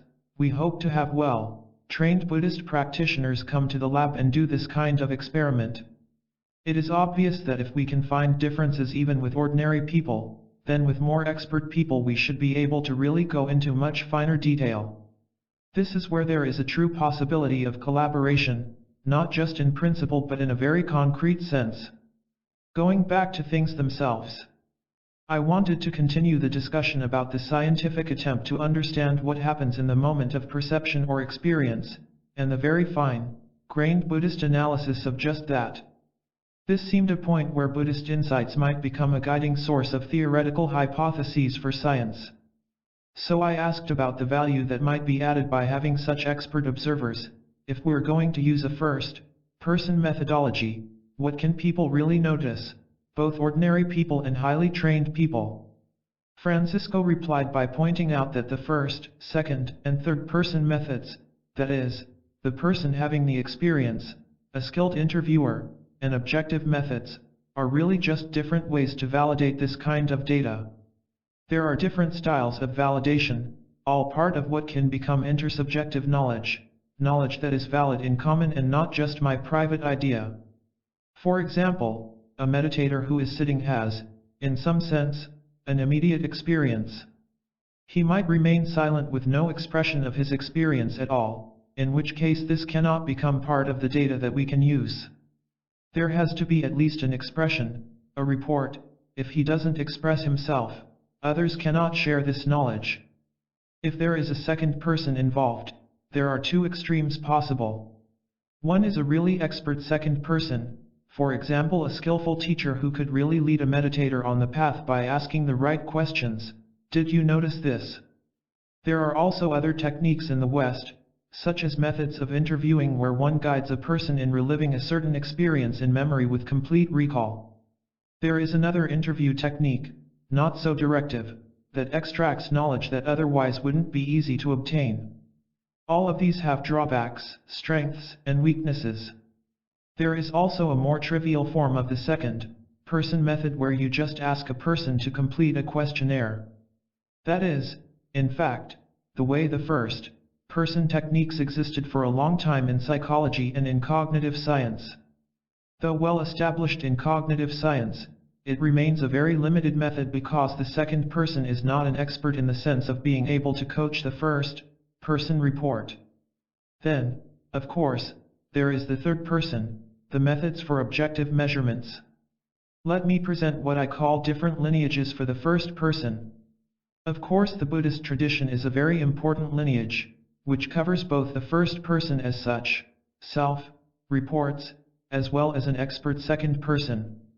The relationship between a teacher and his student becomes extremely sophisticated. It is not just a trivial fill out this questionnaire. There is also in the West a truly unique tradition of phenomenology. In this, the first-person account is considered to be the basis of how to think about mind and the world. In phenomenology there have been several methods developed that correspond to both second and first person. For example, William James could be seen as belonging to this tradition, and particularly Edmund Husserl in Germany, who created this whole style of work. This is quite different from other philosophical schools in the West, particularly the empiricist tradition, or American philosophy of mind. The Dalai Lama wanted to know, is there a very simple definition of phenomenology? Is it just description? Francisco answered, My colleagues across the table there will correct me, but basically Husserl's point of view was that one cannot think about oneself and the world without doing what he called going back to things themselves, in other words, to just the way things appear. Not to have any a priori assumptions about what the world should be, there should be God, there should be matter, there should be this or there should be that, but to simply look, simply have the way the world presents itself be the basis. This is what he called the phenomenological reduction. So it's a very meditative approach. When you want to analyze something, the first thing you do is to suspend all of your ideas about it, all your preconceptions, all of your habitual patterns and just see what you see and start from there as the basis. That was Husserl's great contribution, and in fact he built a whole philosophy on that basis, a century-old tradition that has continued. Am I right in thinking, the Dalai Lama asked, that the basic standpoint is to forget about, or to bracket, whatever metaphysical or religious views that might exist, and simply start from your experience? Wouldn't that require a kind of arrogance deep down, thinking that I have the ability to know everything? Not to know everything, Francisco replied, but to know the basis. There is a certain arrogance in the same way that it might be seen as arrogance for a meditator to say, I'm going to look in my mind and see it as it is. The point is, the Dalai Lama asked, in the final analysis, doesn't the knowledge have to be verified by one's experience? Similarly, no matter how sophisticated and complex a philosophical system is, at the end of the day validation has to come by relating to one's experience. That was exactly Husserl's point, that the basis is validation through experience, Francisco answered. This is a very basic Buddhist standpoint, the Dalai Lama observed. There is a similar spirit in a Buddhist scripture where the Buddha is asked a number of questions and ultimately says to relate it to your experience. Francisco observed that Husserl's school has very elaborate descriptions about time and about space. They have great discoveries, but the method, how to communicate to a young student how to phenomenologize about this or that, remains rather vague and obscure. It is not a tradition where the method has been really elaborated. That's where I think Buddhism can make a great contribution to this philosophical tradition independent of its use. Beyond naivete, yogis as expert phenomenologists working with Ritchie, Francisco said, he had come up with a way of fitting all of these different first-person lineages and methods together that made clearer the possibilities of this approach. The first person is one dimension, distinguishing the beginner from the master in degrees of expertise. The second person is another, distinguishing between a naive second person and an expert coach. The third dimension to explore, he proposed, was time.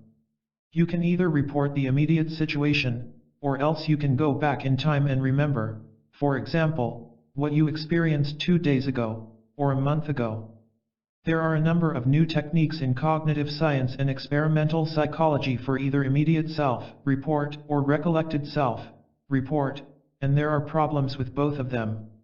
What we are trying to do is to define different cases, and not to think that the first-person method is just one thing.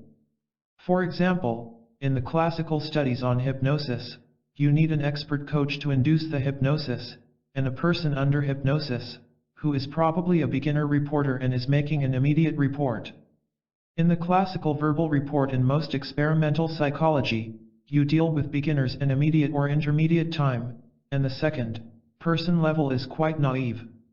That's just why having a highly adept meditation practitioner come into the lab would be a very valuable contribution, I pointed out. Francisco agreed, saying that would make possible exploring the entire range of experience. But, he added, in fact, science, so far, has explored only the little corner where naive subjects report to naive second persons. Ritchie chimed in the field of emotion research, this is a very important point. Most emotion research that has relied on people's reports of their experience will ask people, on a very simple questionnaire, how satisfied are you with your life? Very satisfied, extremely satisfied, moderately satisfied, or unsatisfied. You just have to circle a number. That, he continued, actually is the basis for a very large scientific literature on what is called subjective well-being, but it is based upon such a cursory and undisciplined introspective examination of people's experience that it is no wonder it has been found to have many problems. So the idea of bringing into the laboratory observers who have gone through some systematic training to provide a richer description about their internal experience will be extremely important as we progress in this area. Particularly so when we begin to make finer distinctions among different attributes of the same emotion. That idea had been proposed for years by Francisco, most notably in his book The Embodied Mind, but in more recent writings as well. Alan Wallace, likewise, had made a similar proposal in his own writing. Owen, too, had been making converging arguments in philosophy of mind. Indeed, this part of the meeting was a small epiphany for him, seeing how the rich taxonomy of mental states in Buddhism and the highly experienced observers of mind could further the agenda in brain science. But when it came to practitioners who might have the extremely fine powers of discrimination that could be useful, say, in Francisco's research, where could they be found? The Dalai Lama felt that there might be some highly trained in practices such as Mahamudra and Dzogchen, advanced meditation techniques, who might have the capacity to be aware of such moments of experience, especially those who had refined what Matthew had talked about on the first day as the clarity aspect of awareness. Even so, he questioned whether they would be able to articulate this experience, which would depend at least in part on how well informed they were about the technical terms for such states of mind. The Dalai Lama pointed out that monks, and even, to some degree, children at the Tibetan schools set up in refugee communities in India study rudiments of Buddhist psychology. Some monks, of course, study systems of Buddhist psychology and epistemology in depth. But the Dalai Lama thought that if these topics were taught not just in isolation without practical application, but together with modern cognitive neuroscience, then there would be a lot more interest. The monks would learn to relate their experiences with contemplative practice back to both theoretical frameworks, an idea Francisco found fascinating. A new kind of collaborator. One of these studies' main take-home messages for science is in how to connect experience, the phenomenology of a mental state, with its brain activity. As Ritchie said, using highly seasoned practitioners as scientific partners would enable us to have more faith in the relations that we see between what people report of their experience and particular changes in the brain, making those connections with more precision. That will be an important research strategy for us in the future. Such skilled practitioners represent a new class of collaborators for brain science, individuals who can generate and report on their internal states with unparalleled accuracy. That sharp inner awareness had been an elusive holy grail for a group of American psychologists at the beginning of the 20th century. Called introspectionists, these psychologists hoped to study the mind through the inner observations of their subjects. In one method, for instance, volunteers, even then, typically college students, would write down as quickly as they could their stream of thought verbatim, supposedly tracking the fluid meanderings of their mental states. But because such methods yielded virtually nothing of use, if only because those subjects had no particular expertise in or discipline for the task, the movement sputtered out, a scientific blind alley. One unexpected benefit of introspectionism was for literature rather than psychology. The writer Gertrude Stein, while a student of the psychologist William James at Radcliffe, learned the method of free, associative writing that was to become her trademark in literature. Now, nearly a century later, the aim, if not the means, of the introspectionists could be attempted anew. Tools such as the MRI and computerized EEG offer an unprecedented precision in observing the brain at work. And skilled meditators offer a promising pool of collaborators who can work as peers with scientists. Just such a collaboration was envisioned more than a decade ago by Francisco, who argued that the biological signature of a state and the inner experience of its contours need to be studied together to get a complete picture. In a rather surprising way, the Dalai Lama also sees great promise in this collaborative approach to the scientific study of human consciousness. Indeed, he later told me one reason he has been insisting on introducing scientific education into the curriculum in monasteries is not simply to inform monks about scientific theories, but to focus on a select group, from which might emerge some monks whose scientific education can be taken to the highest levels. His hope, he explained, is that one day in the future we may be able to produce a scientist who is also a Buddhist practitioner. His vision of monks who would develop high-quality scientific expertise along with traditional depth as practitioners means that, sometime in the future, it would be these monks who would be doing the scientific research on themselves. But, taking the long view of someone who thinks not just in years but in centuries, the Dalai Lama recognized this will take a goodly time. With an impish smile he added, "It is conceivable that the good results of this collaboration are not something we will see in our lifetimes." A collaboration emerges. At this point I announced the morning tea break. But the momentum of the discussion between the Dalai Lama and Francisco was so strong, they just kept talking into the break. "There are two very different ways of being unprepared," said the Dalai Lama, pressing a previous point. "One is to use shinai, that is, calming meditation, terminology, where you're falling into laxity, where the mind is inactive, just kind of empty. The other way of being unprepared is very different, with excitation, agitation, distraction. In the latter, your mind is caught up in thinking about the past or anticipating the future, you're single-pointedly focused, but on something else. I would expect to see different types of brain activity for these, though both fall under the rubric of unprepared. You would need to divide those two." "This is a very good suggestion," Francisco agreed. "We need to have people with that expertise. Most people only think that they are either distracted or expectant, but with a more highly trained person you can ask them to focus on what kind of distraction they had." At this point the tea break ended, and their discussion broke off, though the collaboration was to go on. For Francisco, the measure of success for his presentation was how engaged the Dalai Lama was. By that standard, he was very pleased, even if he didn't fully finish all the talking points he hoped to cover. Francisco, though elated by the Dalai Lama's questions and proposals, was also a bit frustrated by not being able to pursue in more detail the ideas that emerged about using expert meditators as collaborators in research, one of his central passions as a scientist. But that further exploration would come just a few months later in his lab in Paris. There, with Lama Ozer as his collaborator, Francisco would put into practice some of the critical experiments on the neurological impact of meditation that had been pointed to today in Dharamsala. And those experiments, it would turn out, would become part of Francisco's legacy, among his last acts on the stage of science. Chapter 14. The Protean Brain. For the Dalai Lama, the primacy of fact over theory in the search for truth represents a particularly appealing aspect of modern science. Any theory, any law, any dogmatic statement in science can be overturned tomorrow if the right piece of fresh data reveals it to be wrong. Research provides a self-corrective mechanism, a way for science to pilot itself in pursuing truth. Richard Davidson's topic for our last morning offered a prime case in point. For decades brain science held as a given that the central nervous system did not generate new neurons. Every student of neuroscience was taught this truth, it was seen as hard fact, not theory.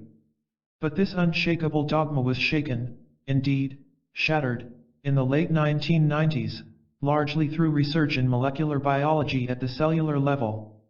What had only recently been viewed as definitely established has now been shown to be utterly false. That finding, that the brain and nervous system generate new cells as learning or repeated experiences dictate, has put the theme of plasticity at the front and center of neuroscience.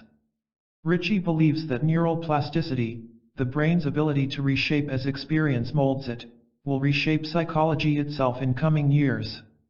His own research has been leading the way in infiltrating psychology with new insights from neuroscience. As Ritchie replaced Francisco in the presenter's seat, I suggested how he would add to our morning's dialogue. Francisco had focused on what happens within a moment of experience, and Ritchie would now turn to the lasting effects of training the mind and how that affects the brain. "Your Holiness," Ritchie began, "I would like to return to our theme of destructive emotions and talk about some antidotes to such emotions and how we can think about those antidotes in neuroscientific terms. Specifically, how the use of certain meditation practices in changing brain function and other bodily activity over a long term may have lasting effects. We're addressing here the idea of really changing temperament by altering the brain in ways that endure. One of the ways to think about antidotes to destructive emotion is by facilitating the activation of regions of the frontal lobe that suppress or modulate the activity of the amygdala. The amygdala has been shown to be very important for certain kinds of negative emotions, and we know that specific regions of the frontal lobes reduce this activity of the amygdala. Through this mechanism we can change the brain so that a person will show less negative and more positive emotional reactivity. Are you suggesting, the Dalai Lama asked, there might be a possibility of developing drugs that could help reduce the negative emotions, to change emotions by creating change in the brain? It's a good question, Richie replied. The problem with drugs is that when you give a person a pill, it affects chemicals throughout the brain. In other words, because medications work by impacting chemical systems that have far-flung purposes throughout the brain, and the rest of the body, they inevitably produce unwanted side effects. Medicine, of course, accepts these as the price of a remedy. Or might it be an electrical intervention, or some other kind of medical intervention? The Dalai Lama asked again. Is that a possibility you're pursuing? I'm actually going to pursue the use of meditation as a way to change the brain, Richie answered. But first he addressed the question of new interventions, describing one that stimulates the brain with a special high-powered magnet that when brought close to the brain induces a current in the brain itself. Several research groups had found that using this device to stimulate the left frontal lobe in depressed patients reduced their symptoms. But there were some limitations to the method, including its most serious drawback, that it caused severe headaches for an hour or two after each of the sessions. And to work, it required 2 or 3 sessions a week for 2 months. Is there any degradation of intelligence, the ability to reason, or any other mental faculties? The Dalai Lama asked. At this point we don't know, Richie replied. Longer-term studies have not been done. My preference is to use other methods that are more internal, that is, under control of the person, like meditation. Yes, and they're safer, the Dalai Lama agreed. Shifting temperament.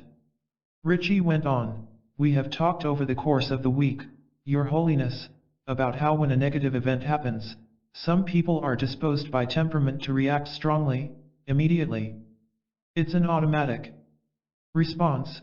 Paul Ekman used the phrase refractory period for when the emotion is very difficult to stop once it's initiated. A person is not receptive to new information while in the grip of emotion. One possibility is that the cultivation of certain skills may facilitate the disruption of the automatic negative emotion. That would give a person an opportunity to pause and shorten the refractory period, and to become more conscious of that initial moment of the arising of the emotion so that it can be cut off before the negative effects occur.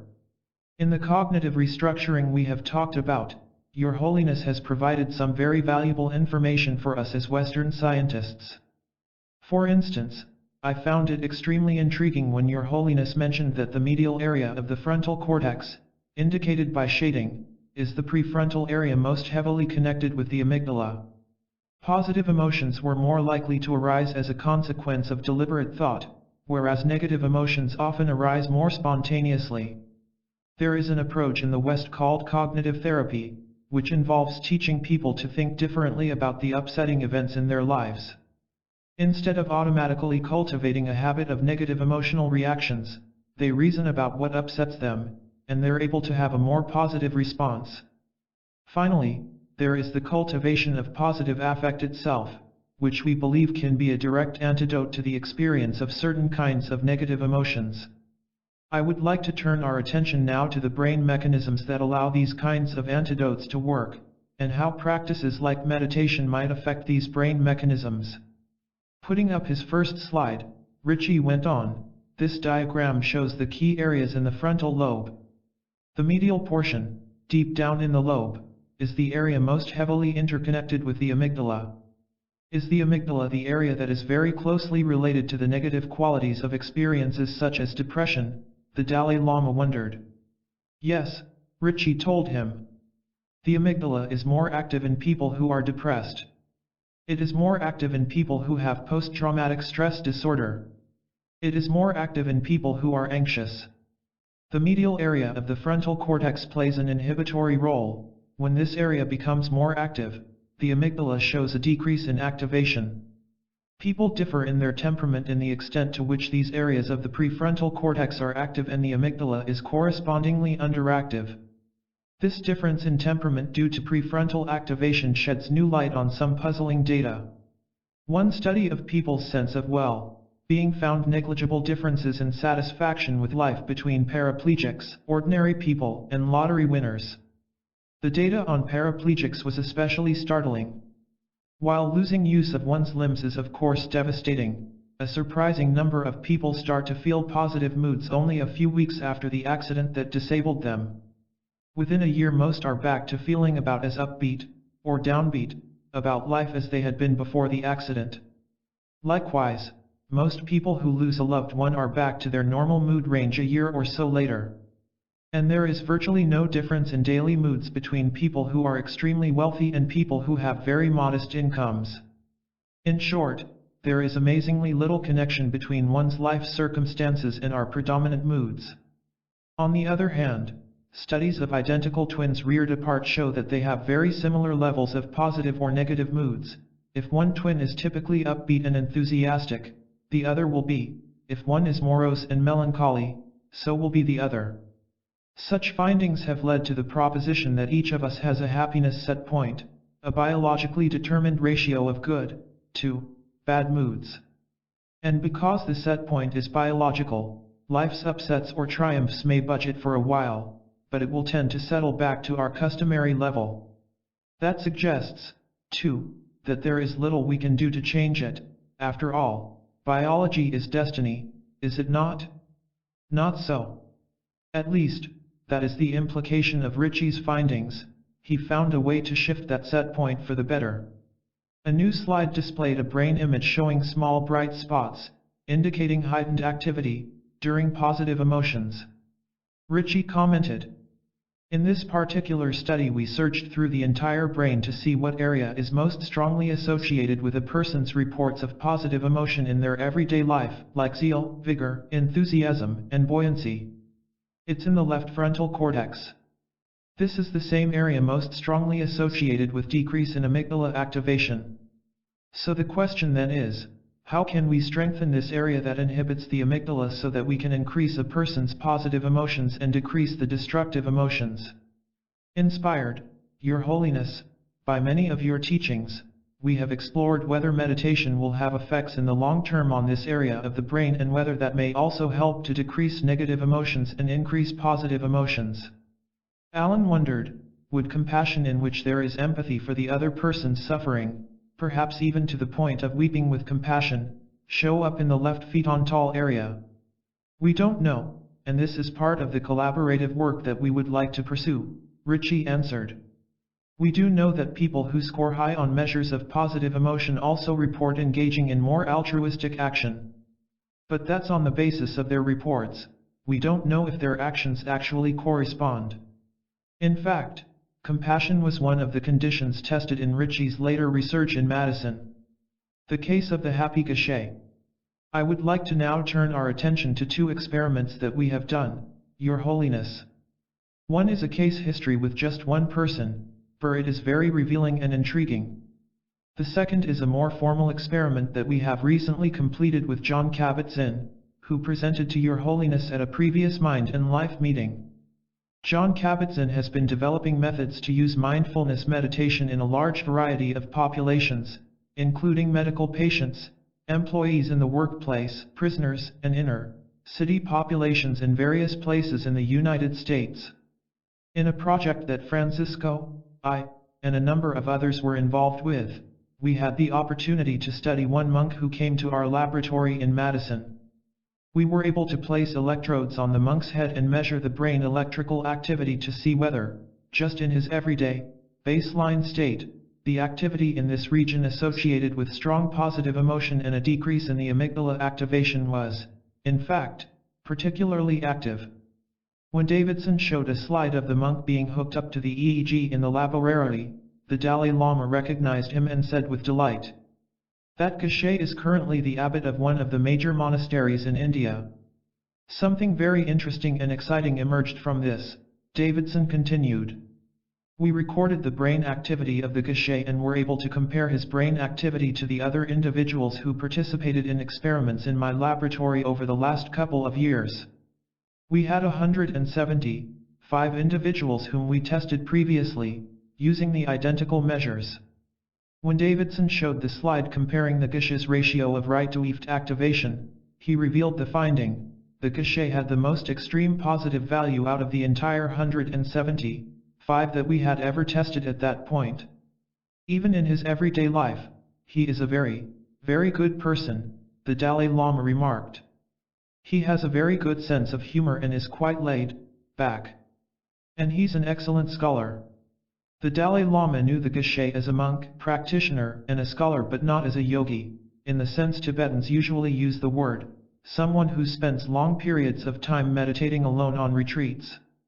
The annals of Tibetan Buddhism are filled with the accomplishment of great yogis in the past, and the Dalai Lama knew that there are today many dedicated yogis spending years and years in retreat.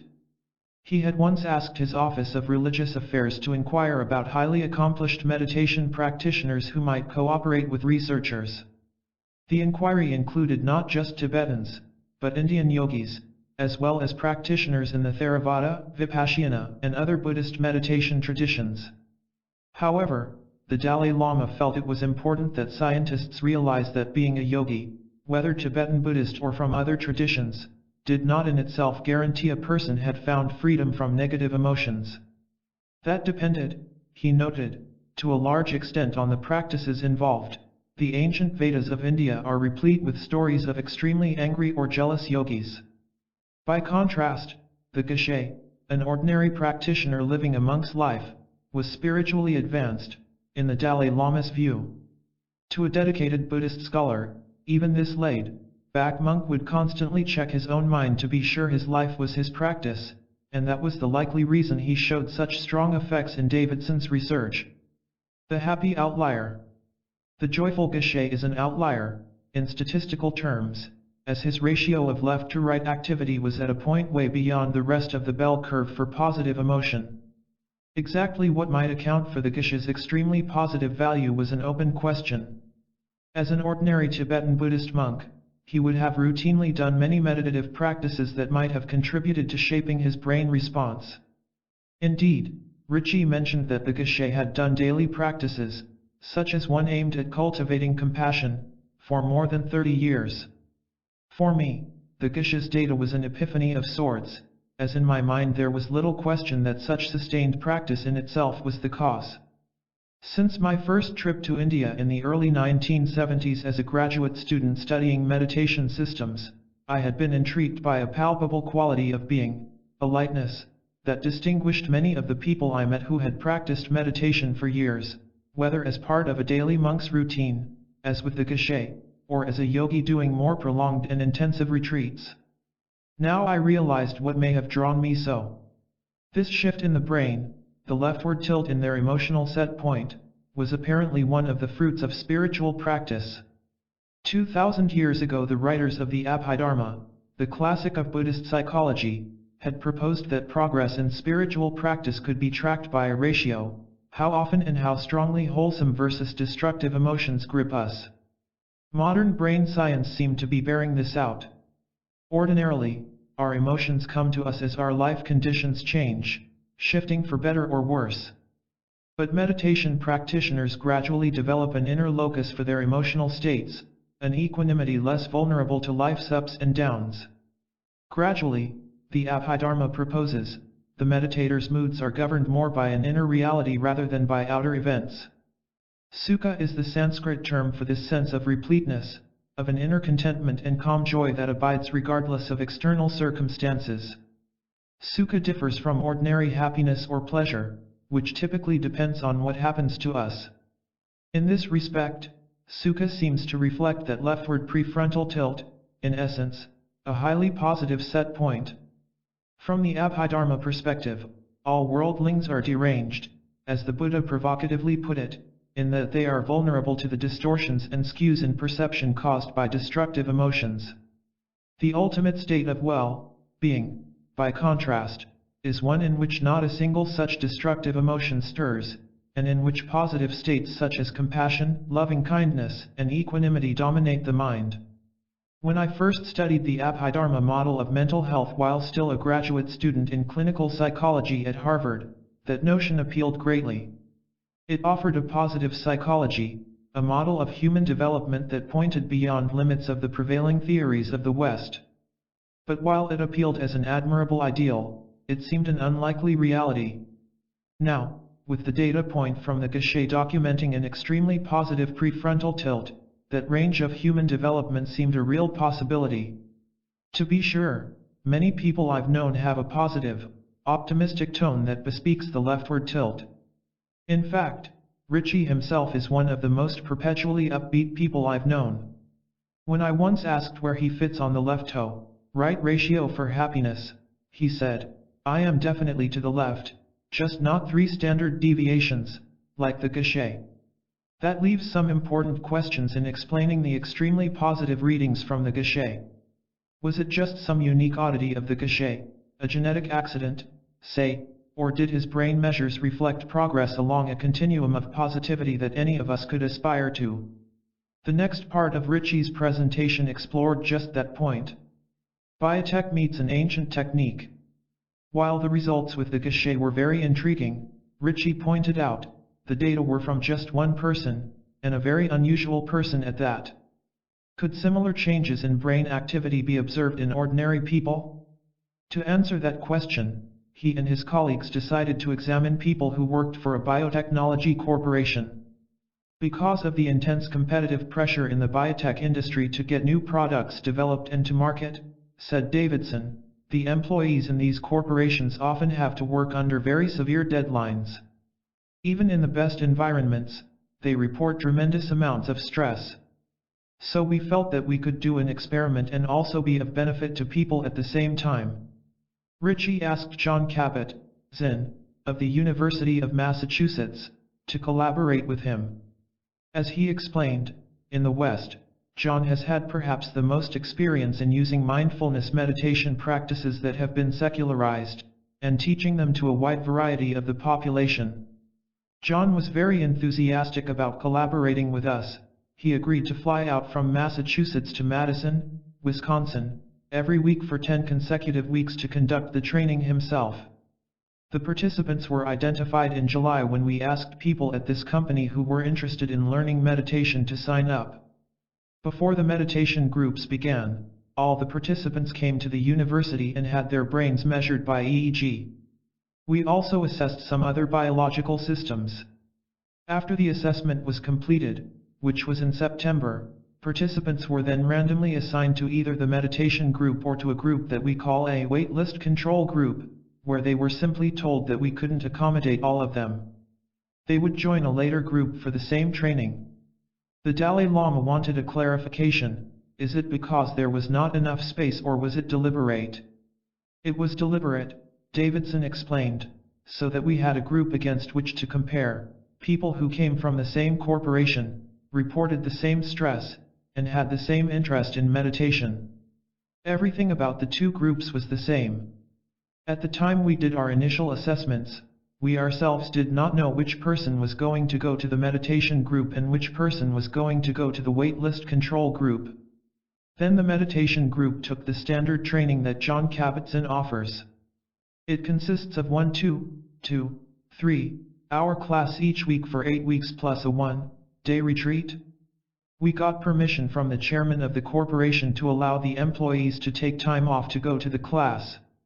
The Dalai Lama smiled broadly on hearing this, apparently a company policy he could endorse.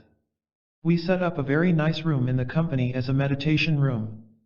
After the 6th week, there was a 1-day full retreat in silence. In addition, each participant was asked to practice for 45 minutes per day. At the end of each day, each of the participants filled out a little questionnaire reporting honestly how much they actually practiced. Those were not given to John Kabat-Zinn until the training was finished, they were held for later analysis.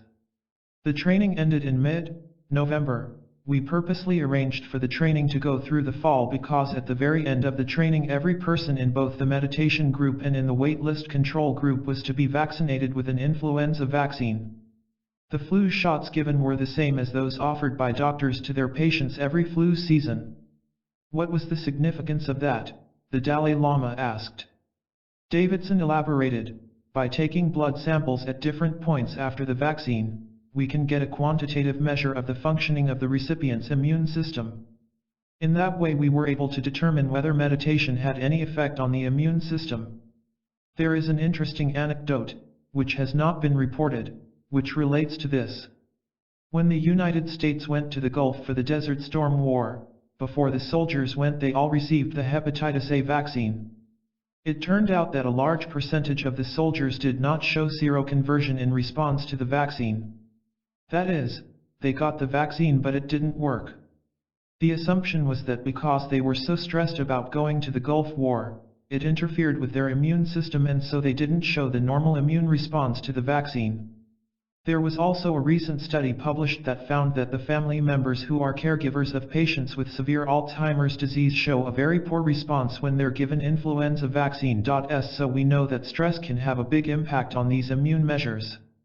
Davidson also knew from his own research that high activity in the left prefrontal area predicted that a person's immune system would respond better to the vaccine, converting it into more antibodies against the flu. But in this study he wanted to go the next step, to assess the effect of mindfulness training. The logic in this experiment was to see whether meditation, as an antidote to stress, can have a beneficial effect on the immune system. This had never before been asked in this context. At the end of the study the participants got the vaccine. They were also brought back to the laboratory and we put the EEG cap back on and assessed their brain activity. We did the same thing again 4 months later. The participants in the waitlist control group went through the identical assessments, the only difference was they had not yet had the meditation training. They only began their training after all the assessments ended. I would like to share with you 4 findings and 1 observation that came from this study. The first finding was, as you would expect, that the participants in the meditation group reported that their anxiety level went down. Their negative emotions went down and their positive emotions went up compared to the participants in the control group. We very much expected that to happen and other studies have shown that, so it was not a surprise. But we were particularly interested in whether the brain activity changed in the way that we had predicted. When all the participants were first tested from July to September, before we assigned them to their respective groups, there was no statistical difference in EEG measures of activation in the left frontal part of the brain associated with positive emotion. But at the third assessment, 4 months after the meditation training ended, the meditation group showed a significant increase in left-sided activation from before they began. The stronger the leftward tilt in prefrontal activity, the more positive emotions in their daily life people reported after the meditation training. But, Davidson added, the control group actually went in the other direction. They were getting worse. One interpretation is that we promised the control group that they were going to get the meditation and then had them go through very elaborate testing, and they were getting very angry at us, with reason. But we did give them the meditation at the end.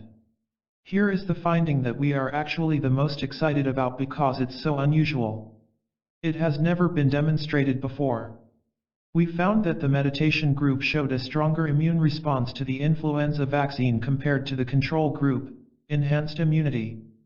This is the reverse of the effects of stress on the vaccine response, and it shows that meditation can markedly increase the effectiveness of the vaccine. Other research has shown that this actually correlates with the decreased likelihood of getting influenza if you were exposed to the virus. In earlier research, Ritchie had found that people who show the distinctive leftward prefrontal tilt in brain activity associated with the positive emotional qualities also have a more robust activity on some parameters of immune function. These earlier findings led Ritchie to the conjecture that the more positive a person's disposition, the bigger and better their immune system's ability to mount an antibody response to a flu vaccine. The mindfulness group displayed a larger response to the flu vaccine, and, most interesting, the larger the leftward tilt in a person's brain activity, the greater the beneficial response to the flu vaccine. The Dalai Lama was particularly interested in Ritchie's report of the immune measures. He felt that they corroborated his own view that emotions such as anger or stress are harmful to human life.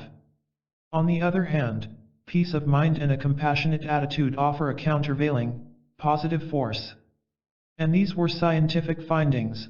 Without speaking of religion, God, or nirvana, there was a sound basis to say that the one set of emotions are harmful, the other beneficial. It was, as he had said before in these meetings, more ammunition for his secular ethics. A bit of a puzzle. Ritchie concluded that though he was excited about these findings, he felt cautious, too, viewing them as very preliminary because they were based on a small number of people. He said he hoped to repeat the study using MRI measures rather than the EEG measures in the first round. MRI would allow probing deep within the brain so that they could look directly at the amygdala.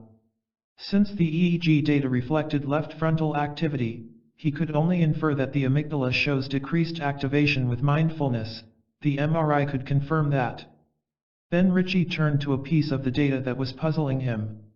At the end of each day, as I mentioned, we gave people a little questionnaire to tell us how much they practiced. We believe people were giving us honest reports, because some said they never practiced outside the class. We examined the extent to which both the immune changes and the changes in brain activity were correlated with the amount that people reported they actually practiced. We found that there was no correlation. 0. The Dalai Lama made a light comment, so maybe they were better off, they didn't do a lot of hard work. Ritchie went on, Your Holiness, one possibility we considered is that people who were in the meditation group were practicing spontaneously, during the day, just in their everyday life. When a stress was about to occur, they would begin to come back to their breath or begin to notice the sensations arising in their body, as they were taught in the meditation class. The Dalai Lama supported Ritchie's theory. If mindfulness was being taught, this is something that could become manifest even in your daily activities. There is yet another explanation for Davidson's data. Essentially, he found that for these beginners in meditation, just going to the 8 classes, which included 30 or 45 minutes of meditation, plus 8 hours of meditation during the day-long retreat was enough to produce the range of benefits in mood and in brain and immune function. The meditation in each weekly class plus that in the retreat meant everyone had a minimum of 14 hours of practice. The puzzle was that the additional daily meditation time put in by some of those in the classes did not seem to boost those benefits. In other words, there was not a linear dose-response relationship, where, for instance, the more medicine a patient takes, the better the recovery. Yet Ritchie's results are quite parallel to what has been found in studies of exercise and heart disease among sedentary people. For those who have never exercised, the greatest initial health benefit comes when they first go from being sedentary, getting 0 exercise, to doing 2 or 3 hours of exercise per week. It's a tipping point. There is relatively less added gain from an additional 3 hours per week of exercise. So another possibility is that 14 hours of meditation, the minimum amount for those in Kabat-Zinn's classes, was the tipping point for the benefits found in Davidson's research. Whatever the explanation, Ritchie concluded, to summarize, we are very encouraged by this, Your Holiness, and we are energized with vigor and zeal. A sly reference to the earlier discussion of the wholesome emotions in Buddhist psychology.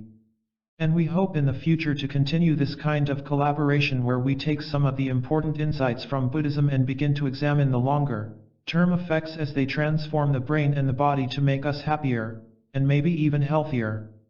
Wonderful, the Dalai Lama exclaimed. The quest to understand states of mind. By now, the meeting's final hour, the table in front of the presenters lay littered with the detritus of the week's work, books and notebooks, the disassembled plastic model of the brain, Palm Pilots and cameras, AV equipment, water bottles. I started our final discussion by asking the Dalai Lama, in terms of what has been presented to you, is there some kind of research that you would think particularly useful? After a long pause, the Dalai Lama began by tying Ritchie's earlier presentation on the neurology of destructive emotions to the data he had just presented. When Ritchie was making his presentation and examined what kind of antidotes could be applied to deal with negative emotions, I felt that antidote was already an evaluative, judgmental term. It may be possible to frame what we are interested in such a way that we simply examine what mental states oppose or counter others, similar to the terminology used to describe the relationship between the left prefrontal cortex and the amygdala. Let's take one example of a deflated or listless emotional state. You can't just say uniformly that a deflated state of emotion is a negative one or a destructive one, because it all depends on the particular circumstances. If one is feeling very haughty, with an inflated sense of self-esteem, then at that time it would be good to deflate one's mental state. On the other hand, if at times one feels very low self-esteem or maybe falls into depression, at that time a deflated state would be not helpful. So you can't say uniformly that it's one or the other, rather, you would have to see in context where it is useful. Likewise, you could look at different types of emotional states and try to evaluate them by context as well as in terms of what state is diametrically opposed to them. Comparing this to matter, it would be like identifying an acid or a base. Neither is positive or negative, but they are incompatible and will neutralize each other. Now the Dalai Lama turned to a very different topic. Another interesting point is that when one is dreaming, normally one's sensory faculties have gone dormant, so you don't hear or see. On the other hand, if a person is dreaming and you shout at them, then they do hear you. They wake up. This would seem to imply that the grosser level of sensory awareness is dormant, but there must be some subtle level of awareness that enables you to be aroused when somebody shouts at you. That would be an interesting area to study. Then he wondered, when you're experiencing dream imagery, exactly what part of the brain is being activated, and how does this relate to the earlier discussion of which part of the brain is activated in straight perceptual awareness as opposed to mental conceptual cognition? Ritchie replied, the areas in the brain that are responsible for visual perception are also the areas that are activated during dreaming. In addition, Alan Hobson and his colleagues at Harvard Medical School have carefully studied the emotional content of dreams, and it turns out that in ordinary people, about 2/3 of dreams have anxiety as their predominant emotional content. Very recent studies have indicated that during dreaming the amygdala, which has been associated with certain types of negative emotions, is particularly active and the frontal lobe is particularly underactive. So in these natural states there is a dynamic balance between these two areas. As amygdala activity goes up, the prefrontal activity goes down. In other words, the rampant amygdala, unrestrained by the prefrontal area, plays a role in spawning the emotional reality of the subconscious as revealed in our dream life. The Dalai Lama asked, if while dreaming one is experiencing loving kindness or compassion, or even cultivating them, would this correspond to an activation in the frontal cortex? That's very interesting, Ritchie responded. We have recently published a study where we found that people who have a lot of positive emotion in their waking life also show this pattern of left frontal activity during dreaming. They show this pattern of more positive emotion during dreaming, and they are the 1/3 that don't show the anxiety dreams. So, commented the Dalai Lama, having a wholesome mind not only has benefit in the daytime but also while you are sleeping. He was referring to classic Buddhist lore on the benefits of virtue, which holds that a wholesome state of mind just before falling asleep will carry over into one's dreams. Buddhist texts also name good dreams as one benefit of cultivating positive emotions like loving kindness and compassion. That's absolutely right, Ritchie agreed. There is a very strong correlation between the waking and the dreaming emotions. Owen offered a clarification. It would be wrong to leave the impression that 1/3 of people have positive dreams. The point is, about 2/3 of dreams across the board are negative. Some people tend toward more positive ones, but you rarely find a person that is consistently positive. Another interesting feature about dream effect is that the emotions in dreams tend to go downhill. You start with a neutral dream, they usually get worse and almost never get better. I remember I had a dream once that involved a potentially very nice episode with Marilyn Monroe. At this, the Dalai Lama asked his translators, "Who's she?" Owen continued, "I woke up from it and wanted to go back to sleep and have it go a certain way. It didn't happen." Matthew provided the opposing view. From accounts of past teachers and hermits, it seems that there are plenty of examples of practitioners who develop the faculty to be aware that they are dreaming and who can transform voluntarily the nature of their dreams. A dream that starts quite dramatically with evidence of negative influence and then all of a sudden, this cycle is dispelled and the dream flourishes in a very positive way.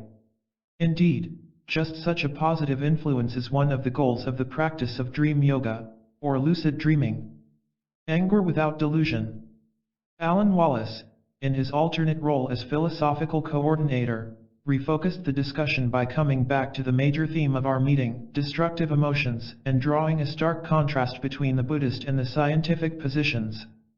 We started off by seeing quite an important and fundamental difference between the Buddhist perspective and the notion from the scientific perspective that all of our emotions have a role.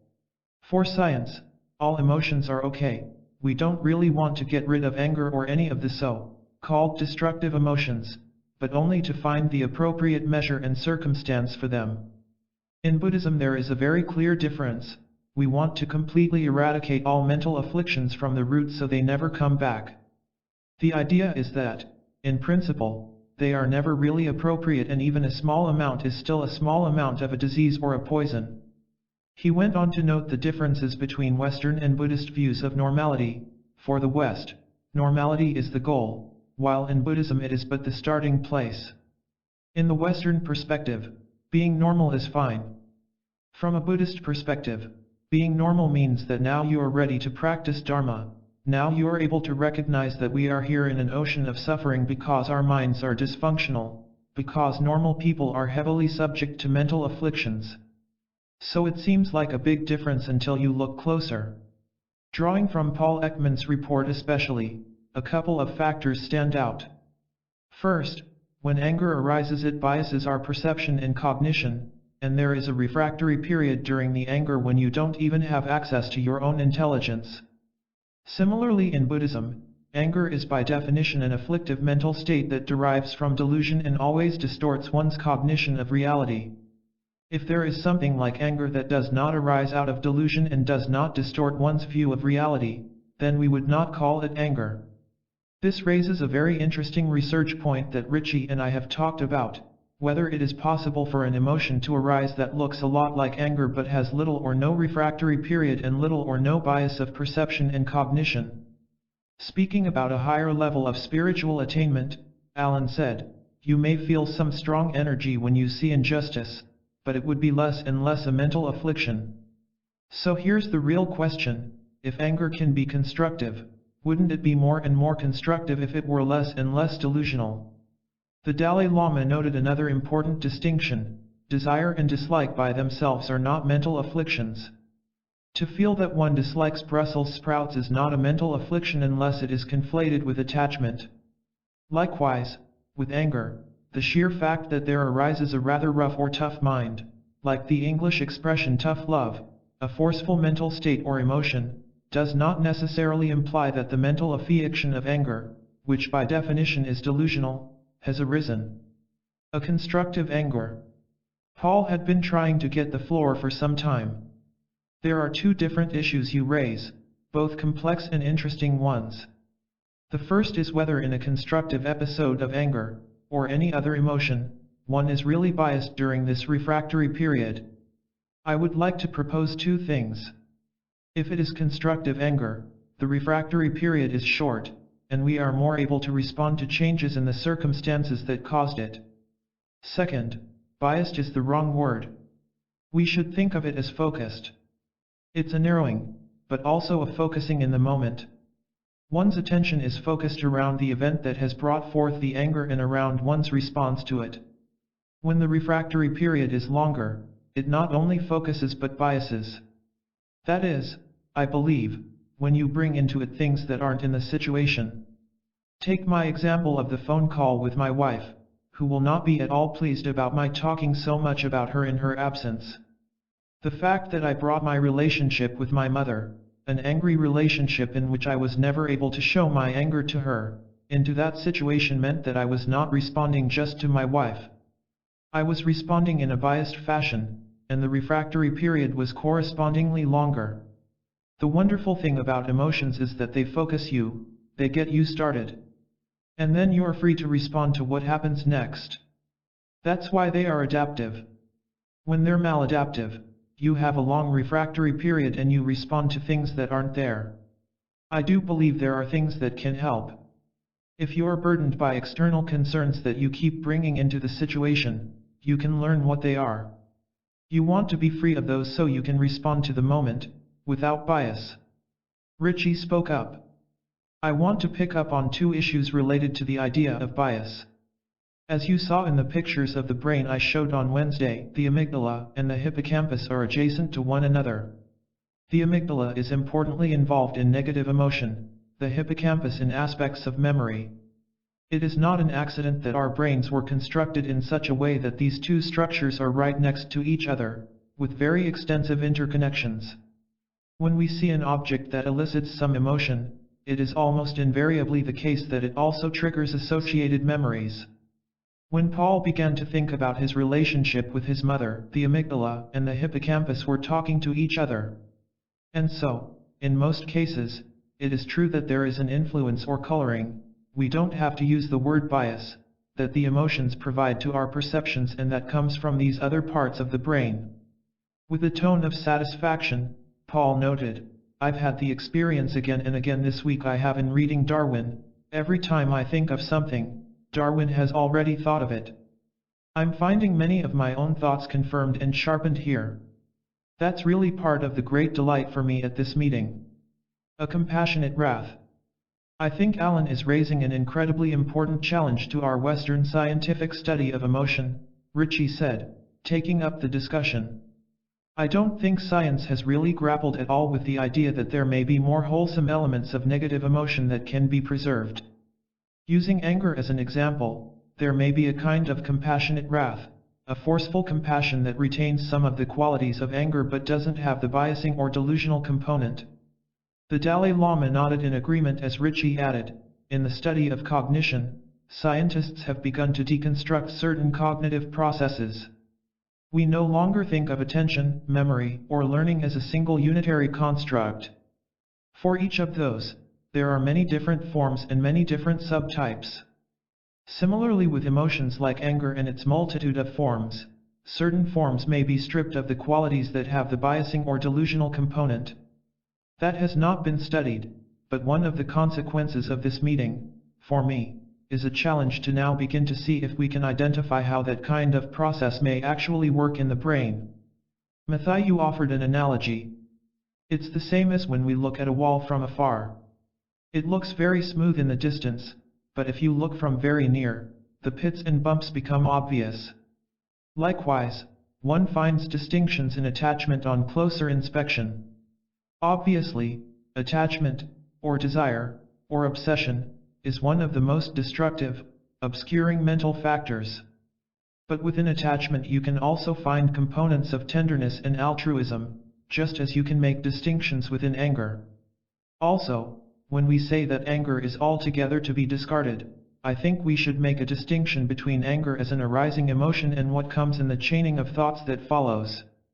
That is very important because it's precisely what makes the difference between someone who is trained and someone who is not trained.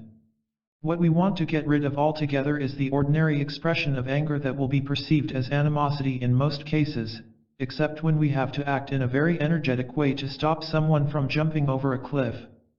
Usually what we call anger is an expression of animosity toward someone. We say that in the first stage of training of a meditator, anger will arise in the same way, but it's what happens just after that that makes a difference, whether we are enslaved by the anger or can let it go in the second or third moment without consequences. Of course, ultimately, in the state of Buddhahood, the anger has no more reason to arise. That is the third step. And we mentioned briefly that the moment anger arises in itself, in its own nature, it's not always fundamentally, intrinsically negative.